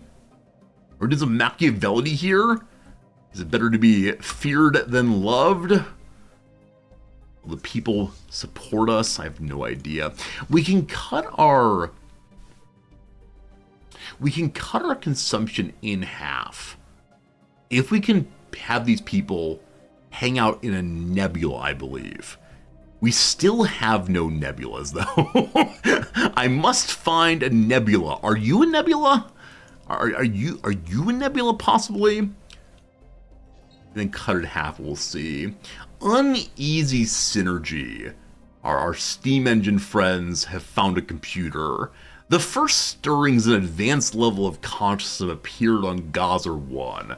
However, it's obvious the nodal consciousness may have its own designs. Who could have imagined? In an effort to streamline processes, certain basic amenities have been curtailed. Jobs that were once done by hand are increasingly automated, and local government has found itself unable, or maybe even unwilling, to stem the tide of change. Many inhabitants are increasingly uneasy about what's taking place on their world. Fancy! Amenities cut, they gain more technology on Auser. What's happening down there? Well, what's going on? Oh boy. They're rushing forward. This is me rushing forward. It's this one. They're rushing forward to the singularity. Bum bum bum. Bum bum bum. We'll see how it goes.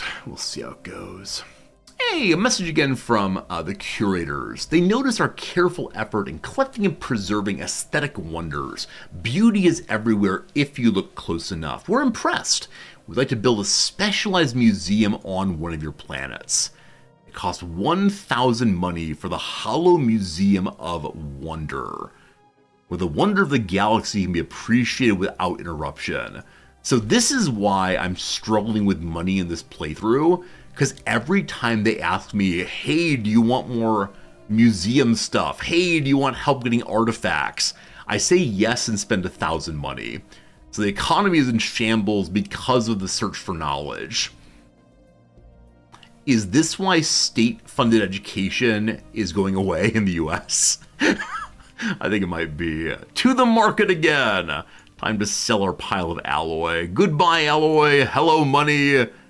Hollow Museum of Wonders is ready. We got some food problems. Luckily, we have plenty of cash now. We can still sell more alloys if we need to do so. So, gotta fix the food problem. Gotta fix the consumer good problem. Gotta fix a variety of things. Alright. Agro world, such as it is, you have 2 open jobs. How close are you to producing a new person? Very, very, very, very, very far away. I can move someone from working... Oh, yeah, Exotic Gas Guy. Exotic Gas Guy, we don't need you. Yeah, this is the place where we get exotic gas from the mushrooms. Agriculture, if you please. Cerulean City is just coming online. Wait. Wrong place. Maybe right place? I'm not sure what I'm doing with this place. Cerulean City, you're supposed to be a place to get some farmers going. So as of right now, you have no farmers. We want to keep the medical worker going. How long till you make a person? It's right here. Forever also. Might be worth shifting, like immigrating. I don't recall what my immigration policy is. But may I borrow someone from Pallet Town? I may. We don't need minerals, so I'm going to steal a miner or two. And they become farmers. That seemed good for the moment. It's still, gosh, a lot of food being consumed. And when we started this playthrough, I was told straight away, Resorty, be careful on food in the playthrough, it gets kind of crazy. And it seems that it does. Alright, we launch an agenda and get double chance of finding ourselves more archaeology sites for 10 years. Ooh-wee. Next up, I believe, infinite opportunity for more happiness. Thank you, that's good. There's food only in game, I'm afraid so. The science team has concluded there's an abandoned ship called Ubumi. In the command logs was conducting an experiment in the Halo system, the goal of which was the creation of synthetic life. Friends, I'm going to tell you right now, we're 30 seconds away from our last ad break of the day. I'm going to go ahead and read this little mission right now, read this little story here, then do some crossword, and then we'll have a raid host. We'll send you lovely viewers to watch somebody else, someone surely better and more entertaining than me, and you will decide to stay with them forever, and oh, how I'll weep. More seriously, I look forward to raiding with y'all very soon. If you're only here for the Stellaris, I appreciate coming by. Probably not so much Stellaris next week. Though maybe a day or so before the CK3 DLC comes out. I'm not sure. It is a strange thing. I'm really enjoying this DLC, and we'll be saying goodbye to it before I feel like I've squeezed every bit of enjoyment out of it. And that feels unfortunate, but Paradox needs to stop releasing so much DLC. Thank you very much. Alright, so an antimatter containment breach resulted in the death of the ship's crew, as well as the newborn infant. However, low-level psionic energy detected throughout the ship's system suggests the synthetic life form's ghost took possession of the vessel seconds before the accident. It's conceivable this nascent consciousness has spent the intervening centuries in a vain search for its mother. Oh, are you my mother? Are you my mother? Unfortunately, at this time, we have no way of communicating with the entity, nor of helping it to find rest. For now, the haunting of the Hilo system seems destined to continue. Happy Halloween! The ghost can't find its mommy, and we can't do a thing to help it. Well, physics research gained. Isn't that a nice way to end the stream? Oh gosh, I gotta save something. Look, friends, it's Pikachu! Look, we got Pikachu! What can you do, Pikachu? Where are you? Where are you, Pikachu? It's Pikachu! Look how yellow it is and how it throws lightning bolts! Ooh! Alright, good time. We're gonna save this game. Very good. Playing Iron Man here. Really? I thought I didn't have Iron Man on. Well, who knows? That may be on a CK3 playthrough. Alright, folks, we got 2 minutes ad going right now. We're gonna do a little crossword puzzle, and then we will adjourn the stream for the day, I suppose. Alright, we're doing some downs. Here we go. Students in studio say, well, art looks like a good beginning. That's spelled this way. Arts candidates. Art, I don't know. Director of Atlantic's winner of the 2019 Grand Prix at Cannes, no idea. Meeting is the make or break opportunity. There's too many gaps there. Stacks of things to burn. Something is wrong here, obviously. Stacks of something to burn. I mean, logs is the obvious. Oh, it's probably like CDs to burn or DVDs. What were they called? Is it just CDRs? like CD writable? I don't remember, but something like that. It shouldn't be taken. How about bad advice? Ha ha ha ha. To the acrosses then, defrizzes, for example, tames one's hair, adorned in. Okay, I think ISP is wrong. Adorned in. Arraigned in?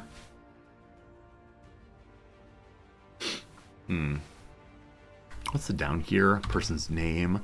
A source of potential harm that's now in nearly everyone's bloodstream. For ketchup.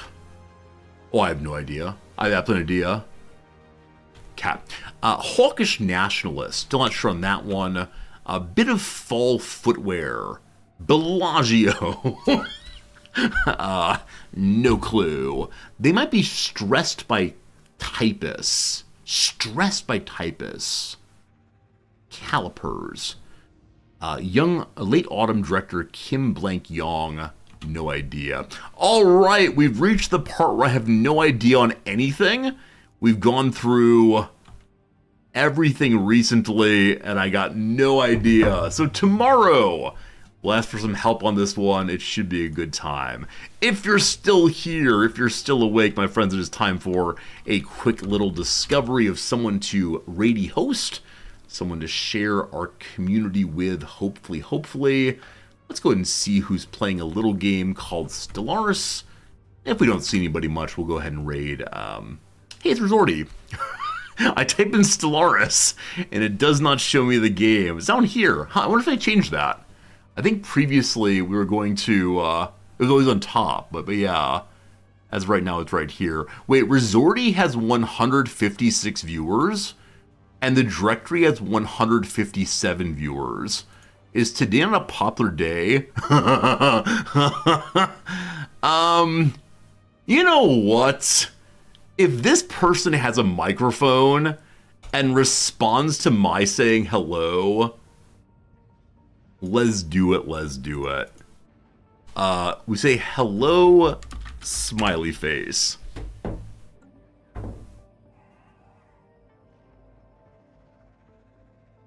Say anything. Come on. Are you AFK? They're paused. Oh no! Oh no, they're paused. We could raid into a paused person. Occasionally this is fun/funny because when they get back like, wow, people are chatting. Or they might be AFK for an hour and a half and then nothing happens. Give them time, people get locked into Stellaris. I'm relatively sure this person is not at their computer. Duets? Oh, they're doing things now, they're moving again. Hello? Hello?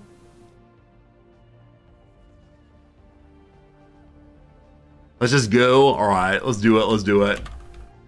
Hopefully something, if they end up not noticing you, it's not my fault, I swear. I tried my best. All right, when you get there, say hi. Maybe they have a microphone. Maybe not. It'll be an experience for us all. See you tomorrow. Appreciate you much. Take care of yourselves until next we're together. And probably after that too. Goodbye, friends. Goodbye.